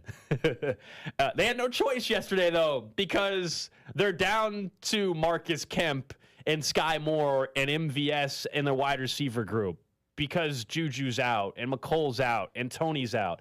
And they had to put Sky Moore back there. And to his credit, not only was it just like we all were probably hoping and praying, like, hey, just don't fumble, Not only did he not fumble, he had a return that the field goal doesn't happen without Sky Moore's return, setting up the eventual possession where Mahomes scrambles and draws the 15-yard penalty. So Sky Moore, and to that extent, Dave Tope deserve a lot of credit for sticking with him throughout the season in terms of not just saying, all right, we're done, you're in the doghouse. No, they kept putting him in spots offensively, even if he got benched from being a punt returner. And so I think it's really cool. He deserves to be smiling ear to ear with what he was able to do. And this actually was Josh Klingler, of course, on the sideline yesterday, who had a chance to catch up with Sky Moore in the locker room. Just tried to stay confident and believe in myself. A lot, like you said, a lot of things went wrong this season, but all that didn't matter. You know what I'm saying? I just needed to be there for my team. You see KT go down, you see Justin Watson go down, you see McColl go down. I'm the last line of defense, basically. So, I had to stand up, and I felt like I did that. What'd you see on that return? I just started. I'll forget. I just started playing ball, and once you start playing ball, the game slows down. You mentioned all those guys going out tonight. Yeah. Guys stepped up in their place. That's a mantra, obviously, that you want to accomplish. But how difficult is that? You had so many guys that went out of the mix tonight. Yeah, like it's unfortunate that that our top guys go down, but this is the NFL. You got to be ready to step up. Stuff like that happens all the time. So you gotta be ready for the moment when they call your number. We've gotten a little used to these home games in the playoffs. Yeah. We've had now 3 celebrations here. You got your first though. Yeah. What did that feel like tonight? It feels crazy. I wasn't able to really win anything at any level. So at the biggest level, I'm going to the Super Bowl my first year. That's kind of crazy to me.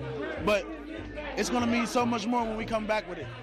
The week of preparation that went into this one, can you describe it? You had guys injured during the week even. Yeah. You had to make adjustments on offense. Yeah. What was this week like? It was just, the same type of intensity. Knowing what the game is, knowing what game we're about to play. But, the same focus that we always bring, and that's why we had the season we had this year, because we always bring a playoff AFC championship mindset to every single week. So that was Josh Klingler, of course, on the Chiefs Radio Network yesterday, a silent reporter, talking to Sky Moore, who he didn't win. He didn't win championships in high school, didn't win championships at Western Michigan. Now in his first year, he's got a chance to go win a championship in the NFL. He had said in the article written by Jesse Newell, the Star, he had told him, he's like, I didn't want to go out there and do punt returns anymore. Like, I didn't want to do it anymore. I was done. Mm-hmm.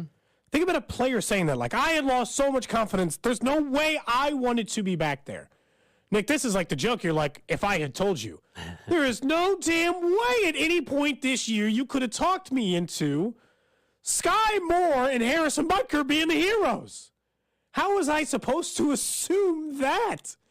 Especially Sky Moore in the punt return game.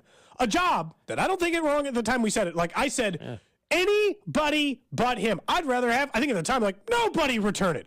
I'd rather just let him kick it into nobody, watch the ball roll 9 times, and then do it. And then, of course, he comes up in the biggest moment, and then you're like, well, I guess I'm glad he got those snaps earlier in the year in order to return these punts because it came up big. And Harrison Butker has been lights out for a month now in Kansas City. And as much as the text line wanted to say I was going to jinx him because I said, we're back. It's all good. Problem solved. It looks like we're back on that regard. For the first time, it's like, finally, we don't have to, like, be stressed in every moment about what the special teams might do. They helped them win this game. They were the biggest factor in the final drive. People were plenty stressed watching that punt return. I'll tell you that. I think I can speak for most Chiefs fans. Of course, but once he got it, you were like, whoo! Well, once the play was over. Let's be honest. Like, first year on Sky Moore. That was his second return, too. The first one was also nerve-wracking. Yeah, like, at first, you're just like, catch the ball cleanly. Okay, he did that. Okay, well, now just don't fumble, please. Just, it's a nice return. Now just get out of bounds. Like, just get out of bounds. Don't try to fight for extra yards. Like, that's where I was at as the play was happening. And, again, to his credit, he stepped up, and as he said, he was the last line of defense, if you will, because they had nobody else. I mean, normally you would say, okay, if McColl and Tony are out, Justin Watson. Well, Justin Watson wasn't even active for the game because he's dealing with an illness. So it's really cool. That's what's awesome about sports. You get a chance for redemption. And then, Butker drills a game-winning field goal. If he misses it, this game goes to overtime, and who knows what happens in overtime. Joe Burrow gets the ball again. And at that point, you still didn't have a ton of faith that the Chiefs' offense was going to go drive down the field because they hadn't for a couple drives, and Mahomes' ankle was getting worse seemingly as the game went on, and whether it was hits or cold weather, all of that was becoming more of a problem. So to end it right there with the game-winning field goal was massive, and these guys get to enjoy the moment in a huge way. What a fantastic redemption arc. I mean, Sky Moore's not the one. And look, he had some moments in that game where I'm like, I don't think I like that it's coming down to Sky Moore having to be the hero in the receiver department. Because then they were down to just like Sky Moore, MVS, and Marcus Kemp. Yeah. I was like, okay. I don't think that this is the grouping. You were so thin, man. So thin at wide receiver during that game. But that's also like, imagine if they were just a little thinner wide receiver to start, though. At least that's what was left.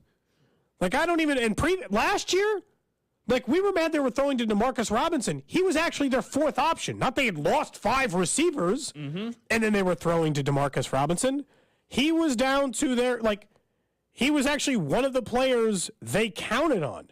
Now, I don't think Marcus Kemp was ever expected to get into that game, and I guess it ended up being serendipitous that what funny enough is Lamont's getting there is why Kemp was... You ever see that movie? Serendipity? No, I didn't. No? I didn't see it. I should. Did you want to finish that? Yeah. I don't know. Yeah, I guess. I don't know. It seems a little late now. Go for it. Was it good? I was going to say it ends up being kind of funny that in the end, Cincinnati chose to go with Lamont because that's what helps make Marcus Kemp available for the game. The guy that they needed to catch passes, because they weren't going to throw Lamont out there to try to catch passes. And he's been with the Chiefs for what seems like an eternity. I know that it's only been since 2015 or 17 that he's been on the team, but he's just like floated around the team every year forever. Yeah, I mean, it's got to be so difficult to be inactive for 90% of the season and then get activated. And even if He's you're active for 3 games this year. Yeah, and then get activated, and you were still wondering how much you're going to play. And then, you were playing the biggest snaps of your NFL career and a lot of those guys' career last night. And he had a huge catch. And it was truly, throughout the game, different guys stepped up. We'll talk more about the rookies coming up in the Chiefs Red half hour, too. Defensively, some of the rookies in that secondary, especially compared to the Week 13 matchup. I mean, Jalen Watson, just 3 of the biggest interceptions of the entire season came from Jalen Watson this season. Going back to Week 2, the pick 6 against the Chargers. Last week, the interception of Trevor Lawrence. And then, of course, the great pick again of Joe Burrow. Have you guys seen this picture, by the way? It's gotten lost in the shuffle. I just saw it about 20 minutes ago. There's a picture making the rounds on Twitter right now of Creed Humphrey and Jerick McKinnon in uniform going on a beer run inside Arrowhead Stadium last night. So they're wearing their championship gear, but they still got their pads on, and you can just see Creed at what is an in-stadium bar holding 2 packs of Michelob Ultra. And Jerick McKinnon's right next to him. Yes. Amazing. That's awesome. So they clearly needed to get more beer when they were in the lock, which is astonishing to me that they could have run out of beer at some point. And they Creed and Jet, which is such an odd pairing. I wouldn't imagine those 2 guys going on a beer run together, but that should be the new buddy cop for the Chiefs. So great. That photo is amazing. I'm sure fans loved it too because they're right there. That's As if this show couldn't love Creed Humphrey anymore. Yeah, Nick, you're right. He just has the T-shirt on over, but he's still got his the pants on and he's pads. holding 2 12 racks and one in his hand, by the way.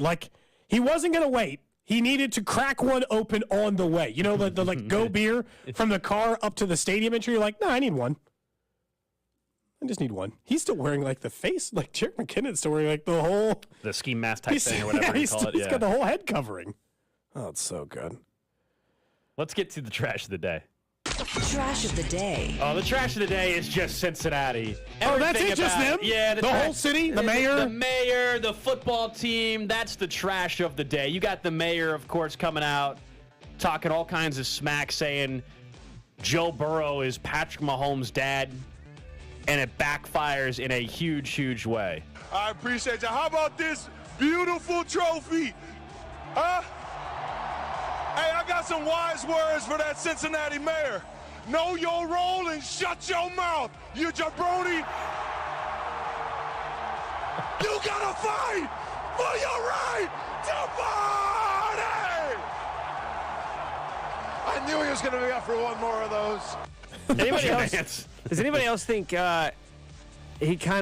Kelsey kind of sounds funny saying trophy? No, I didn't pay attention What a beautiful trophy! I did not pay attention. It's so funny. I watched it 20 times last night. Play it one more time. I got to hear it now. I honestly didn't pick up on it. All right, here we go. Let me go back to the beginning. All right. I appreciate you. How about this beautiful trophy? I think it's cold out. How about this beautiful trophy? I think it's cold out. It's cold, it's cold out there. You're not talking as clearly. Your mouth's not moving as well. It's so funny. But it's just all the trash out of Cincy. We'll see y'all in Burrowhead. Yeah, baby. Let that sink in your mind. We'll see y'all in Burrowhead. Mike Hilton, Eli Apple, the mayor, all of it are today's trash of the day. Jerry Springer. Who else is from Cincinnati? That crappy chili, all of it. Luke Fickell. I mean, God, their list of most famous people from Cincinnati is pretty lame. Yeah, who's a former Cincinnati basketball player? Well, they're former coaches at UC. Lance Stevenson. No, UCLA. Lance Stevenson. They were a 1 seed that one year. Couldn't even hold on to their college basketball coach. He went up to a better gig, went to UCLA. Mick Cronin. Right, yeah. I think we're grasping at straws now. Yeah. Well, it turns out it's not a really long list, dude. Now I'm looking at it on Wikipedia. Oh, Bob Huggins. Oh, true. Bob Huggins from Cincinnati. Kenyon Martin. Now you're just looking up everybody from Cincinnati. He can get some. Nick Van Exel. I like the idea of let's all choose one person to go attack, even though it had nothing to do with it. I'll at Kenyon Martin on Twitter. I don't really want to go after Nick Van Exel. I like Nick Van Exel. Fine, we should choose someone else. Do you want Kenyon Martin? Yeah. I nothing Nick Van Exel, so I guess if I send him something, I won't care. What are the chances that mayor does not get reelected just because of this week? Oh, I think it's pretty good. I think he might get impeached. I have no idea. I'm not up to date on what term he's in. There we go. Hold on. In Cincy. I think that this is the one time we can get political. Let's find out when he's up. And let's make a huge show push to get the other person elected he's running against. Let's actively campaign for the Cody, other person. we don't want to wade into those waters. You sure? Against this guy, I might. Oh, I think we're safe on this one. Yeah, I think we're good here. This isn't political. It's personal. It's very different. So you guys are good with getting political in this case. Yeah, Cincinnati politics. So we're going to actually campaign for and against elected we're going to convince officials. the people of Kansas City to donate money to the opposite campaign. This is one of those times where I think everybody's on the same page of not liking the mayor in Cincy. Like, there's not this truly is one of those where everybody is unified and have come together. Like, nobody likes the mayor of Cincinnati. And it backfired and blew up in his face. Again, he quote tweeted the Travis Kelce soundbite we just played. He quote tweeted that last night and basically is like, I deserve this. Again, he was at Arrowhead last night, and so he basically tucked his tail between his legs and walked himself back to Cincinnati. He's still walking, I believe. I don't think he's made it back yet. They should make his ass walk back to Cincy after that. The whole city's going to hate him. He's never going to get reelected anyway. This would be the easiest thing for us ever. We didn't even bring up Boomer Esiason. We'll get to that in a little bit, too. We didn't talk about Boomer. Dude. Got ducked. Yeah. Not only did we get ducked, he is stealing from the Kansas City. That's stealing right. from Kansas City Coming taxpayers. up next, we'll get to the Chiefs Red Half Hour and talk about another player that stepped up in a big way and the allegation that Nick just brought up next. Weather is changing, so give yourself the peace of mind with new windows from the Window Source of Kansas City. Take advantage of our great financing options available, best price guarantee, and Energy Star rated products installed by our certified master installers. We are locally owned, family run, and we would love to work with you. Give us a call at 913-333-6706. That's 913-333-6706. Or go to windowsourceofkc.com for a free estimate today. I stopped smoking with Mark Patrick's hypnosis when nothing else worked. 1 year later, my wife Michelle and I attended the Mark Patrick Weight Loss Hypnosis Seminar. In 2 months, lost 43 pounds, and she lost 18 pounds. And we feel great. Seminars Wednesday, February 22nd at the Sure Stay Plus by Best Western in Kansas City. Or Thursday, February 23rd, Holiday Inn and Suites, Overland Park West and Overland Park. Weight Loss Seminar, 5:30 p.m. Stop Smoking Seminar at 8 p.m. Sign up at markpatrickseminars.com. This year, there's only one app you're going to need at your Super Bowl party, and it's FanDuel, America's #1 sportsbook app. The largest gambling event of the season is here, and you can celebrate it by downloading FanDuel and using my promo code CDOT so you can bet Super Bowl 57 with a no-sweat first bet. You'll get up to $3,000 back in bonus bets if your first bet doesn't win. FanDuel lets you bet on everything from the money line, point spreads, to who will score a touchdown. All on the top-rated sportsbook app that's safe, secure, super easy to use, and best of all, you get paid your winnings instantly. All you need to do is join FanDuel today and use my promo code CDOT to claim your no-sweat first bet on Super Bowl 57. Make every moment more with FanDuel, an official sportsbook partner of the NFL, and also 610 Sports Radio. 21 in President, Kansas. First online real money wager only. $10 first deposit required. Bonus issued as non-withdrawable free bets that expire in 14 days. Restrictions apply. See terms at sportsbook.fanduel.com. FanDuel is offering online sports wagering in Kansas under agreement with Kansas Star Casino, LLC. Gambling problem? Getting help is your best bet. Call 1-800-522-4700 or visit ksgamblinghelp.com. Gates Barbecue is sure to please your palate for lunch or dinner. Gates sauces and seasonings can be ordered online at gatesbbq.com or stop by any of their 5 locations and bring Gates sauces and seasonings home to the family. Whether a family get-together or getting ready for your big game watch party, it all goes best with Gates Barbecue. Nothing says chilly winter days like the great flavors of Gates Barbecue, a Kansas City tradition. I'm Bob Burke, founder and chairman of Burke America Parts Group, a family of brands that includes RepairClinic.com, an appliance and HVAC parts solution company that's grown into an international brand.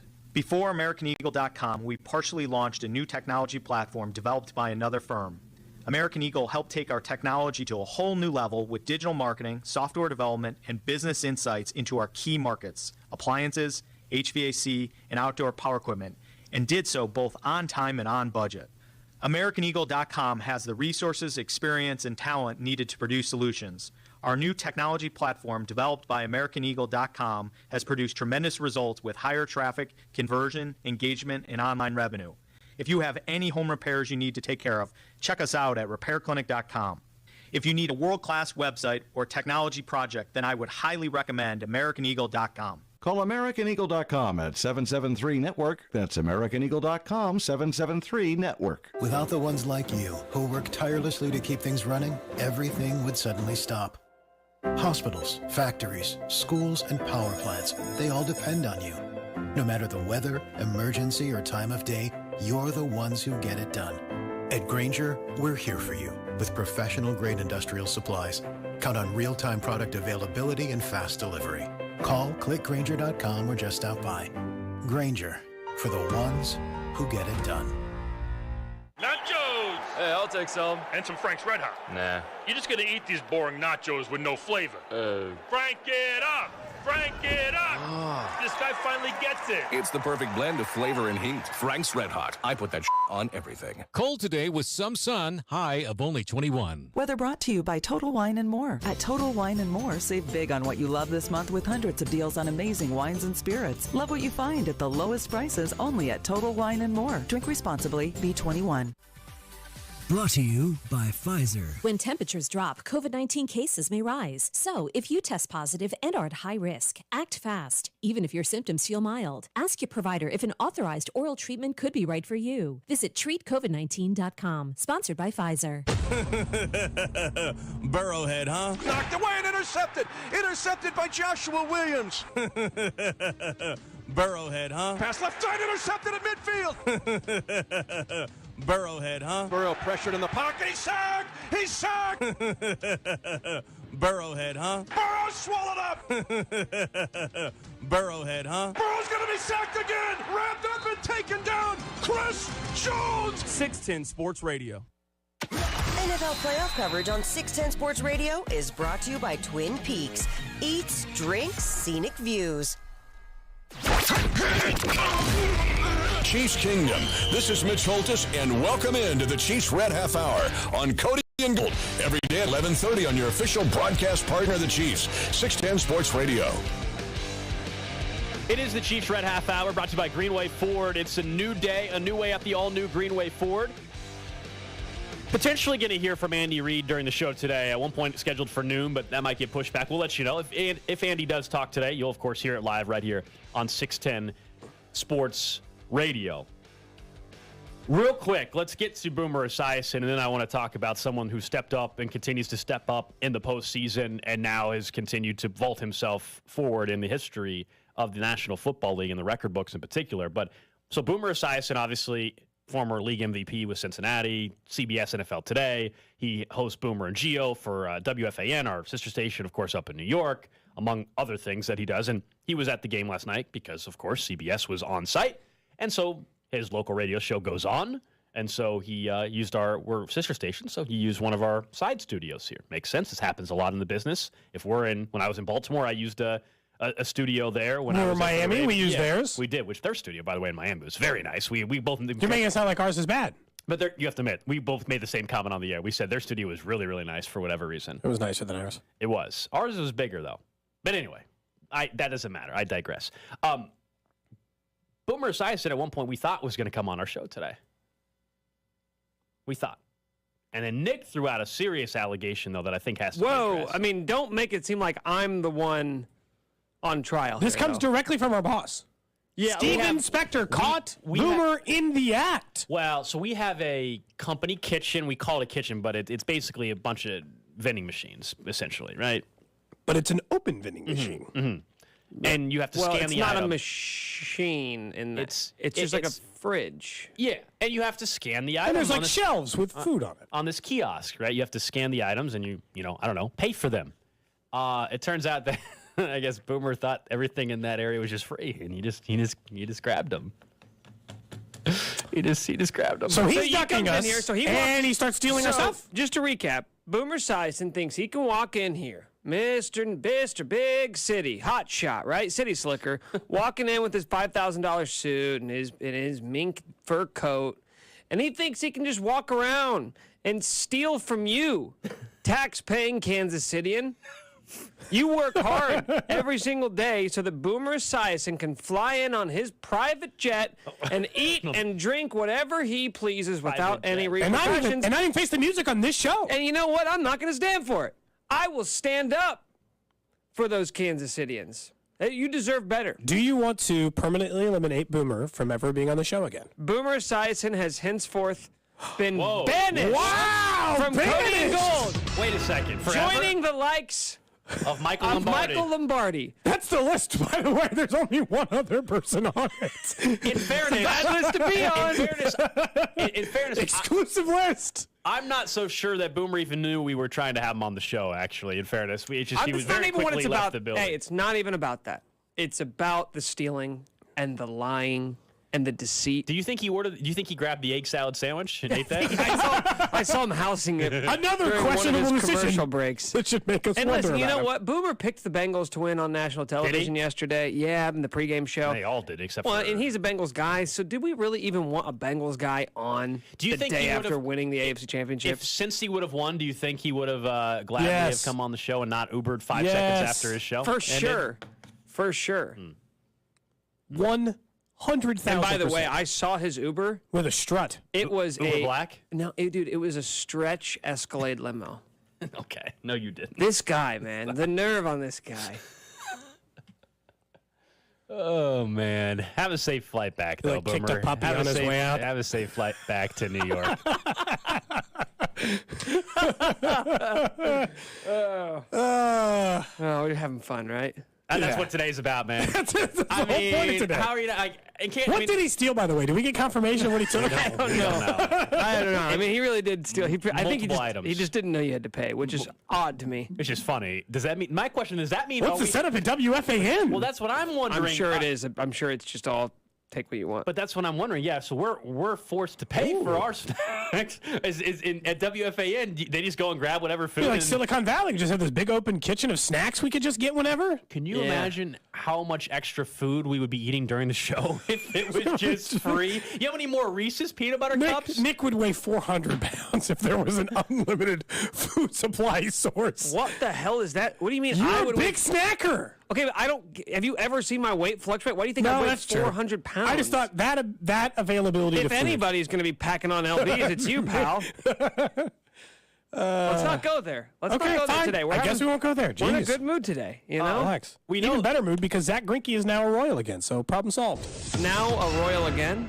Yeah, Bob Fesco reported that this morning, that tomorrow the news will become official, but the Royals are signing Zach Greinke back to Kansas City.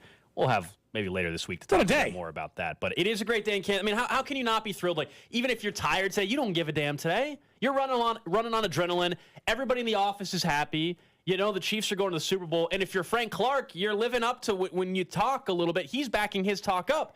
He feels a certain way in the playoffs, and he continues to deliver. Comes up big yet again yesterday, and he now, as Nick pointed out during his notes, moves up to third all-time in postseason sacks. Not in Chiefs history, third all-time in NFL history, as in passing Reggie White now. And right on the heels of Bruce Smith and soon Willie McGinnis. Like, that's what's pretty crazy about it. And when Frank Clark delivers in the postseason, that also means he delivers in his post-game interview with James Palmer. I don't know who the hell they think they was calling this bald head. I don't know who the hell they thought they was talking about they was going to finish us off. They'll take their bum ass back to Cincinnati. Man, they came to Chiefs and got their ass stumped off. I don't know what number one did. I told him to holler at me. I don't know what this bang. I told them all holler at me. I told them last year they didn't get my best. I told them this year they barely got my best. I told them with the playoffs though, I'm the king. They got to holler at me every game. Let's go. Never going to get tired of that audio. Well, I just go back to 2019 post AFC title game as well. He's in his element. He's in his zone in post game, typically in the playoffs and in the playoffs in general. Like we've all, I think, fairly so, been critical of regular season Frank Clark the last couple years. Although this year, when expectations were so low, I think I told you before the season, like I have no bar of what I expected in the regular season for Frank Clark heading into this season, and he ended up having actually a pretty decent regular season when expectations were lowered. And then now in the postseason. He's performing like the guy we saw in 2019, Cody, that helped carry the team towards the Super Bowl. It's not just Frank Clark, though. It's Chris Jones, of course, as we'll get back into him because Chris Jones was incredible. best player on the field yesterday at Arrowhead. But Frank Clark, that's how you go and win a Super Bowl as well, right? It's not just one guy. You're getting multiple guys on that defense that are stepping up. It felt like we haven't given Frank Clark enough credit for calling his shot. He does, yeah. He came into the postseason, and before they had even played a postseason game, he was telling James Pollard, he's like, I'm dangerous. A storm's coming. Like, I feel good, and I'm going to ruin some things. And honestly, I rolled my eyes a little. I'm like, okay, look, we did Playoff Frank a couple years ago, and it was fun. It was awesome. What a run on the way to the Super Bowl. But I've seen a couple of other postseason runs, and you kind of went MIA for a little bit. So I wasn't exactly being like, here we go. Frank Clark is back. Last year's postseason run was kind of a struggle for him. He didn't play particularly well. He wasn't talking, though, heading in. Like, he almost knew himself that he wasn't going to be that guy. In the postgame, you heard him. He says, they didn't get my best last year, and they're getting my best now. So Frank Clark, you can assume that this is the level of play you're getting in the Super Bowl because he knows it. And apparently is not afraid to admit it to other teams when he's feeling it. Because that's what happened. In the lead up to games, he's like, I feel great, and I'm coming for you. And then he backed every single word of it up. Cody, in between almost every defensive play, when there was a little bit of downtime, he would come and look at the Cincinnati sideline. And yeah, he's waving at the crowd and pumping them up, but he's also like kind of talking to the sideline and motioning them like bring it on, kind of like he was in the zone. He was feeling himself throughout the entire game. And when he knows it, as you said even a week or so ago, like it's not fake. Like he knows when he's on a different level. It's weird. Like what switch flips? Whether I think sometimes it's just how he feels. Is it the stomach thing? Whatever. Like clearly that's not a problem right now. Knock on wood. He says playing at home. I think he joked on Friday. You know, he's like, look, you're at home. He's like, what did he say? He's like, the pills are at home. You know, I don't have to live. Yeah. Like he also admitted that they saved him a little bit in the regular season. As much as we say that doesn't happen sometimes, he openly admitted that they were careful with him in the regular season because they wanted playoff Frank. I mean, I know Chris Jones is the most dominant force in the entire game across the board. But the fact that Frank Clark continues to get closer and closer to the all-time postseason sack record, to the point that now I assume he'll get it. Because he's 29 now, which means even if he plays like Carlos Dunlap's age, and by the way, we know defensive ends can be productive at 31, 32, 33. Even if he's not back with Kansas City, he's Dunlap essentially now. He's going to go from playoff team to playoff team, picking up snaps, playing 45% of them, picking up 6 sacks a season, 8 sacks a season, then he's going to roll into the postseason and get you even more. It's like you can pretty much write the rest of Frank Clark's career. But at the end of this, and this goes back to the signing, there's no way this didn't work. Like, I still hear people be like, hey, do you really want to trade for another defensive end with how it went with Frank Clark? What do you mean how it went for Frank Clark? What are you talking about? He was worth every cent of the $100 million.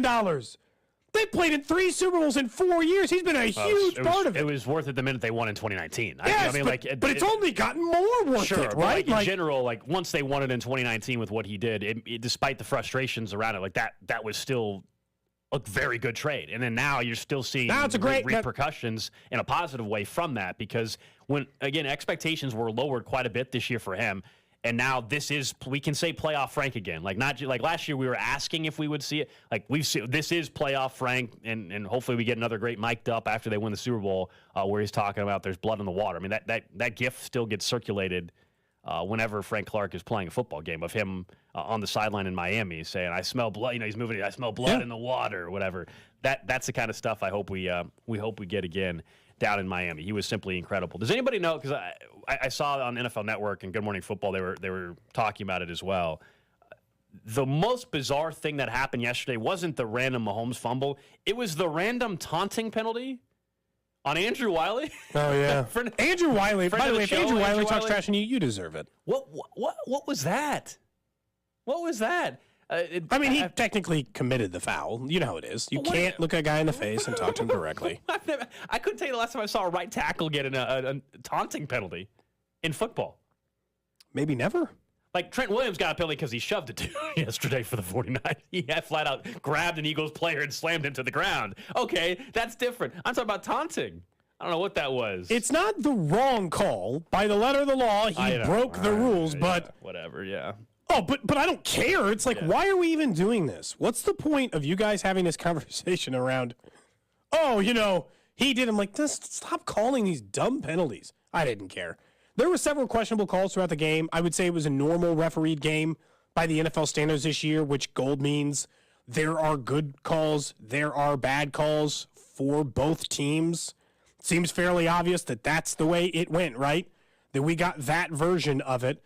But it's, to me, when you look back through the entire game, I mean, who cares? I know, but the video, I'm watching the video kid of Andrew Wiley, this dance or whatever it is that he did, it's hilarious. Oh, it's great. He didn't even, it's not like he got right up in the dude's face. He just kind of like puts his arms out and like shakes a little bit. And then Andy's like, he's smart, man. Come on. But it was hilarious. That was right after a huge pass play to MVS. Yes. That, again, felt like another one of those moments in the game where you're like, is this going to be because, like, remember, like, self-inflicted wounds.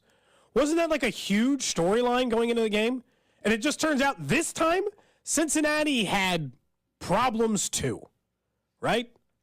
They have problems just the same. And so it just feels good to finally maybe get there and move towards the same thing. We talked about this on Friday. Like, I'm not trying to toot our own horns here, but, toot toot. We talked on Friday about how when we were discussing who the better team was, we kept focusing on receivers and running back. We kept focusing on the weapons. The 3 or 4 big names that we know from Cincinnati, but that we weren't maybe discussing. And they mattered. The line, which is where the Chiefs dominated. The Chiefs dominated Cincinnati up front. Mahomes had all the time in the world to throw, as much time as he needed. And from the very onset of that game, the Chiefs' defensive front let their presence be felt. It wasn't one of those things where they showed up in the second half and like were playing on their heels and figuring out. They were the aggressors from the get-go. Yeah, opening possession. Right away, you're like, oh, this is different. This feels different from the other 3 matchups where we were all wondering, could they get a stop? Could they get pressure? From the very beginning, they were making life hell for Joe Burrow. And it continued throughout the entire game. And that was real. I mean, we can go through, of course, the scramble for Mahomes and the great play and then the dumb penalty that happened and other guys stepping up and MVS and Sky Moore all the way down the list. But ultimately, what was different in this game from the other 3, it was Chris Jones, Frank Clark, and the entire defense. They forced Cincinnati to a lot of mistakes. They were, I mean, we toss around the word elite way too much, but in the first half, they were an elite defense. They had 4 first-half sacks, I believe it was. And it was one of the few times, I think it was the second most in franchise history for most in a playoff game, but still, it was, I can't remember the exact stat the Chiefs PR staff put out during the game. But that was an elite first-half performance, which is why we all were like, man, I wish they were up more at halftime, considering how great the defense had been played. But yeah, 4 first-half sacks. It was tied for the second most sacks in the first half of a postseason game in franchise history. I mean, that's elite stuff. Nick, do you want to wear Joe Burrow's outfit going into the game on Radio Row? Yeah, the Barney or whatever that was. If I got it like a lookalike outfit of that, would you wear that? You're not, because that's. I'm pretty sure that's designer. I said a lookalike. I'm obviously not going to buy. You're going to go to Kohl's and get me a purple T-shirt. It's not the same. It'll have a bear on it. You have to actually. It said sorry in advance. You have to actually splurge for designer sunglasses, though.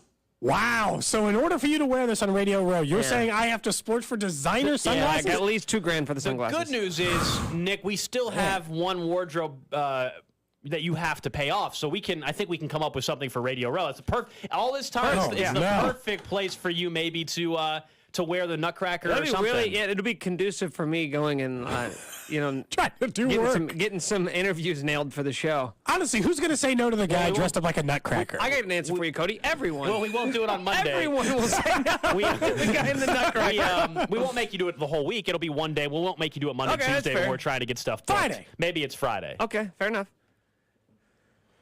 Oh man. Yeah, you're right. I just feel like everybody like. Had we already officially announced that we were going to Arizona? I don't think we have. I don't know. Let's do it right now. I think we just did. This show is headed to Arizona next week. We will be broadcasting live from Radio Row. We are very, very excited to be out in Phoenix all next week. We'll have more details on everything that's going to transpire. But yeah, all 3 of us heading out to Glendale. And if any of you are heading out there, we're going to find an excuse to all get together as a group. The last time, Gold, we didn't know each other. We were barely like. Three weeks into the show, we didn't have time to we didn't have a listener base. If we had asked about, be like, hey, all the biggest fans of the show, will you guys come meet us down in Miami? I know you've been listening to the show for 3 weeks, but if you just like this show, would you like to come down? Could you imagine? You know what I just realized it happened last week that we gave Cody such a hard time for? And really, if you go back over the history of Cody hosting this time slot, there has been this idea that Cody jinxes Chiefs players, right? Yes. He talks about he comes into contact with them. He talks about how good they are, and then all of a sudden they fall off. Mm-hmm. Last week, Cody made a very, very disturbing comment on these airwaves. Is this the day for this? When he talked about who he wanted to see win the game. So I hope they lose to Cincinnati now. I jinxed them. Reverse jinx. So you reverse jinx the Chiefs. That day, that's fine. If that's what it takes. So when they play the Eagles, if it takes you saying you hope, are you going to say? Go ahead, do it right now. Go ahead and say what you hope No, happens. I don't want that clip out there yet. No? Gonna wait till next week. You're not going to say you hope? Can I think about it? No? Can I think about it before, you just have before that clip you forever? commit career suicide. Before I commit Harry Carey on the sword, do you guys mind just for a minute? I can think about this decision. Because that's what it feels like if I say that. But also, the Chiefs, this was the only remaining what if, wasn't it? Cincinnati was the only remaining, why them? Why is it always Cincinnati? Can't they get past this team? This was the last. Was this it, right? There's no other question we had about the Chiefs at their current stage than why can't they beat Cincinnati? And now that's dead. So now there's nothing left. Yeah, why can't they beat Cincinnati? And then I also think it was still, can the defense step up in one of the bigger games you can ever play in?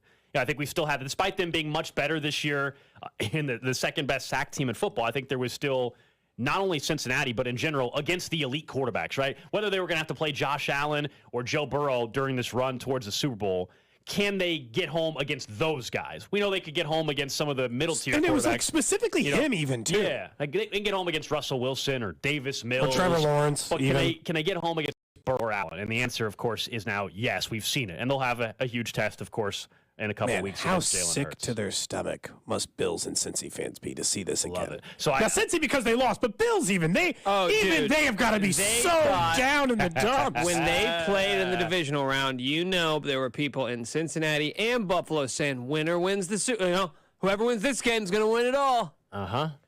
I lasted about a week. This is always the same thing. You can't congrats play on that game, though. I think cute. You can't play both. You can't expect to try to beat Buffalo and the Chiefs, Cincinnati and the Chiefs and the Bills. You can't beat both. Get the bye, so you don't have to play both. Yeah, and we laughed back in October.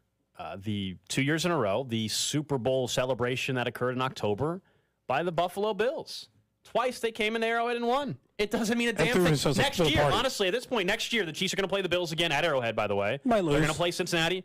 I'm not going to say I'm not going to go as far as Cody saying I hope they lose. But I said they might. Oh, I was talking about the earlier. Oh, I see. but who cares, honestly? It's gotten to the point, truly, I hope they beat. But if they play Buffalo next year and they lose again at Arrowhead, it's yeah, who cares? It doesn't mean a damn thing. Cool story, man. It doesn't mean a damn thing whatsoever. Can you get it done when it matters most? Josh Allen cannot win the big game. He hasn't done it yet. Joe Burrow, people were trying to prop up way too much. And Patrick Mahomes now has distanced himself to the point where nobody else that is currently playing quarterback in the NFL is ever going to pass Patrick Mahomes. It's not happening. It's impossible. You're describing an impossible circumstance. Quarterbacks don't do what he's doing. This is still, and was at 4 years, and 3, and 2, and maybe 1. This is the great, so for every year of his career, it was the greatest 1-year start to an NFL player's career, 2-year start to an NFL player's career, 3-year start to an NFL player's career, 4 years, it doesn't matter. This is the greatest 5-year start of any quarterback in NFL history. Nobody has done these kinds of things at his position ever. It's because he's a huge reason for Brady actually 3 of 5. Brady won 3 very early on in his career in the first 5 years. But the difference is we look at Mahomes. He might be a 2, but look at every single statistical advantage. Right. Brady was more of a game manager at that point. Yeah. At that point. Whereas Mahomes is obviously the most valuable player on the team, and he's going to pick up his second most valuable player award in the entire NFL next Thursday at the NFL Honors. And we want to watch him play dodgeball at the Pro Bowl. That'll be Joe Burrow's job. Yeah, we'll watch Joe Burrow play some dodgeball at the Pro Bowl. Don't care. Doesn't matter to me. You think Burrow just takes the week off and says, I'm going to Cancun with Eli Apple instead? You think that happens? Normally that's how it works. Instead of going to Vegas? Yeah, that's typically how it goes, right? They usually skip because they don't want to have to show face. Yeah, this town, and we're spoiled enough in Kansas City. We most people don't care about the Pro Bowl anyway, but in this town, we really don't give a damn about the Pro Bowl stuff. Our players don't play in it. They don't care. Congrats on your Pro Bowl nod. You will not be playing in the game. Instead, you will be having a chance to make a bunch of money and playing in a Super Bowl. Simple as that. By the way, Andy Reid's going to talk at 12:30 now, so we'll get to what's trending coming up next. Andy Reid at 12:30, and that trash talk in Cincy looks great now, doesn't it? This is Cody in Gold. Brought to you by Gann Asphalt and Concrete. For asphalt, concrete, and parking lot maintenance, Gann Asphalt and Concrete. One contractor, all things parking lot. Trusted in Kansas City since 1994. Online at GANNasphalt.com. Don't miss Royals first baseman / NFL insider, Vinny Pasquantino. This football season with Cody in Gold. My Twitter is about to unload of football tweets. First Jets game that I have free on Sunday. It's go time. 610 Sports Radio. With inflation on the rise, you may be charging more to your credit card. But be careful. That increased debt can cause your credit score to suffer. Don't get stuck with a low credit score and a mountain of high-interest credit card debt. Call Golden Oak Lending now. Refinance with our low rates to wipe out your high-interest credit card debt and put extra cash in your pocket. Call 913-890-GOLD. Golden Oak Lending cured my blues. NMLS 114937. This winter, there are COVID-19 booster shots designed to help protect against recent Omicron variants. If it's been at least 2 months since your primary series or original booster, schedule your updated COVID-19 booster dose at vaccines.gov. Sponsored by Pfizer and BioNTech. Experience the future of connectivity with Spectrum One. You get Spectrum Internet, delivering the fastest speeds in the nation for $49.99 a month. Advanced Wi-Fi for enhanced privacy and security, free for 12 months. And a Spectrum mobile line with unlimited talk, text, and data, plus nationwide 5G, free for 12 months. That's Spectrum One. Visit Spectrum.com or your local Spectrum store today. Offer subject to change. Valid for qualified residential customers only. Service not available in all areas. Restrictions apply. I had a nighttime routine for my frequent heartburn. I would drink milk, I would sleep upright with more pillows, but that painful burning stayed. So I made Prilosec OTC part of my morning routine. With just one pill each morning, Prilosec OTC prevents excess acid production, blocking heartburn day and night. Now I have a new nighttime routine. I call it sleeping. 1 pill a day, 24 hours, 0 heartburn. With Prilosec OTC. It's possible while taking Prilosec OTC. Use as directed for 14 days to treat frequent heartburn, not for immediate relief. For the ones finding new ways to ensure the job always gets done. For the ones wearing many hats. For the ones who are hands-on, even from far away. And the ones keeping business moving forward. We are Grainger, offering professional-grade industrial supplies, plus real-time product availability and access to experts ready to answer your toughest questions. Call, click Grainger.com, or just stop by. Grainger, for the ones who get it done. I had a nighttime routine for my frequent heartburn. I would drink milk, I would sleep upright with more pillows, but that painful burning stayed. So I made Prilosec OTC part of my morning routine. With just one pill each morning, Prilosec OTC prevents excess acid production, blocking heartburn day and night. Now I have a new nighttime routine. I call it sleeping. 1 pill a day, 24 hours, 0 heartburn. With Prilosec OTC. It's possible while taking Prilosec OTC. Use as directed for 14 days to treat frequent heartburn, not for immediate relief. For the ones finding new ways to ensure the job always gets done. For the ones wearing many hats. For the ones who are hands-on, even from far away. And the ones keeping business moving forward. We are Grainger, offering professional-grade industrial supplies, plus real-time product availability and access to experts ready to answer your toughest questions. Call, click Grainger.com, or just stop by. Grainger, for the ones who get it done. For adults with moderate to severe plaque psoriasis who are candidates for systemic or phototherapy, now there's Skyrizi, Risankizumab Riza, a prescription-only 150 milligram injection. With Skyrizi, 3 out of 4 people achieve 90% clear skin at 4 months, and Skyrizi is just 4 doses a year after 2 starter doses. Nothing and me go hand in hand. Nothing on my skin, that's my new plan. Nothing is everyday. Don't use if allergic to Skyrizi. Serious allergic reactions and an increased risk of infections or a lower ability to fight them may occur. Before treatment, your doctor should check for infection and tuberculosis. Tell your doctor if you have an infection or symptoms, such as fever, sweats, chills, muscle aches, or cough, or if you plan to or recently received a vaccine. With Skyrizi, you could achieve 90% clearer skin. Ask your doctor about the #1 dermatologist prescribed biologic in psoriasis and visit skyrizi.com or call 1-866-SKYRIZI to learn more.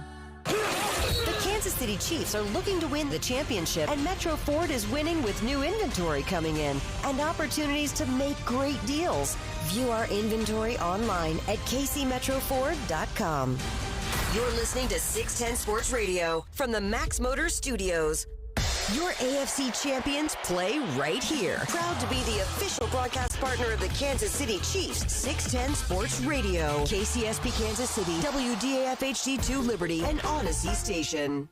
What's trending? All right, let's check in on the hot topics trending. Number one on What's Trending, the Chiefs are headed to the Super Bowl. Of course, they're going to take on the Philadelphia Eagles in a couple Sundays. The Chiefs are 1.5-point underdogs over at FanDuel right now. They open at some books as the favorites, but I think there's some questions, not only how Philly looked, but the injury front. We don't have much clarity yet on where things are at injury-wise. Can you imagine if somebody just woke up right now and this is the first? They're like, what? What? They went? Wait a minute. What? And the first thing they did was click on this show. It was somebody who got drunk too early yesterday. Didn't make it through the game at all. Yeah. Which, by the way, you say that, but that is terrible. That absolutely happened. Or came out of a coma. That absolutely happened for some people. I did recently find out that my child's school nurse listens to this show. Your child's school nurse. Uh-huh. Because she went to the school nurse because she got hit in the head. She said, I heard you on the radio. I'm like, she was listening to you on the radio? She said, yeah, you were talking about these things. I was like, oh, no. And what are her thoughts? I did not get that. It's coming from Ruby. She said she was listening to the show at the school nurse's office, so I don't know. Oh, wait, so the nurse already had the show on. The nurse already had the show on. Okay. She just happened to stumble upon it. By the way, the Super Bowl MVP odds, of course, are out as well. Jalen Hurts, the favorite to win Super Bowl MVP, plus 110. Because of the favorite to win the game. Yep. Mahomes, plus 130. Kelsey, 12-1. Like quarterbacks generally win that. Makes sense. But if you want to have some fun, Chris Jones, 50-1 to win Super Bowl MVP. Woo! If he gets, 2 or 3 sacks or a strip sack in the Super Bowl, that's what he would have to do. I wonder what Malcolm Butler was the year he won it. It's a great question. Frank Clark, 110-1, by the way. Probably something like that. Next up on What's Trending, our own Bob Fesco reporting Zach Greinke back to the Royals on a 1-year deal. Multiple people putting it across there now. I don't think that's expected to be official until tomorrow, but great news. Yeah. Zach Greinke back with the Royals. Much needed starting pitching depth coming Kansas City's way. Yeah, now he's trying to get a better feel of what that rotation is going to look like. And a lot of the guys are going to be heading out to spring training right around the same time the Chiefs are playing in the Super Bowl. And Surprise, you've been out to Surprise before. I haven't been there before, but Surprise is very close to it's like Glendale. 30 minutes Not or something. bad at all. Next up on What's Trending, some coaching news in the NFL. Kellen Moore parted ways with the Dallas Cowboys yesterday. And he's already reportedly signing with the Chargers to be their offensive coordinator, which I think is a very good hire for Justin Herbert. But it is so funny how it works in the league. Like, the Cowboys are like, yeah, we don't need you anymore. We're going to, like, Mike McCarthy, let him call the plays for Dak next year. And the Chargers are like, oh, we just signed our OC. Let's go. I actually think it is a really good hire for the Chargers. Better than Lombardi, who they had gumming things up for so long there for the Chargers. Still won't make them win the division or go to the Super Bowl because, the Kansas City Chiefs exist. Are you saying the Lombardi they had this year is the closest they're getting to a Lombardi? Yeah. Okay. They just got rid of their only Lombardi. I think that's what. I get it? I think that's what Cody was trying to say. Oh, man, I don't know who to give credit for that joke, but that was good.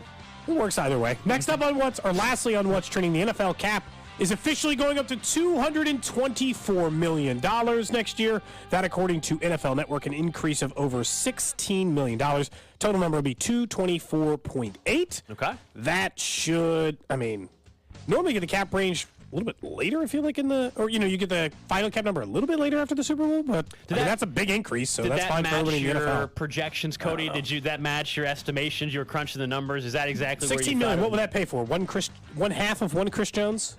Yeah, not quite. Yeah, not quite. Half of Chris Jones. Yeah, 4-year 120 is what the rumor is it's going to take to keep him. Mm-hmm. That'll work. I think he's worth every penny at this point. There were no doubts except for the postseason performance, and now we're good there. So yeah, he helped them. He was the single biggest reason they're playing in the Super Bowl right now. Exactly right. Had to have it. Honestly, had to have that performance, and he did. It's crazy because the way you're describing it is like he couldn't just have 1 sack and 6 pressures. He had to do what he did, which was completely dominate a game from start to finish, and that's what he gave. Isn't that wild?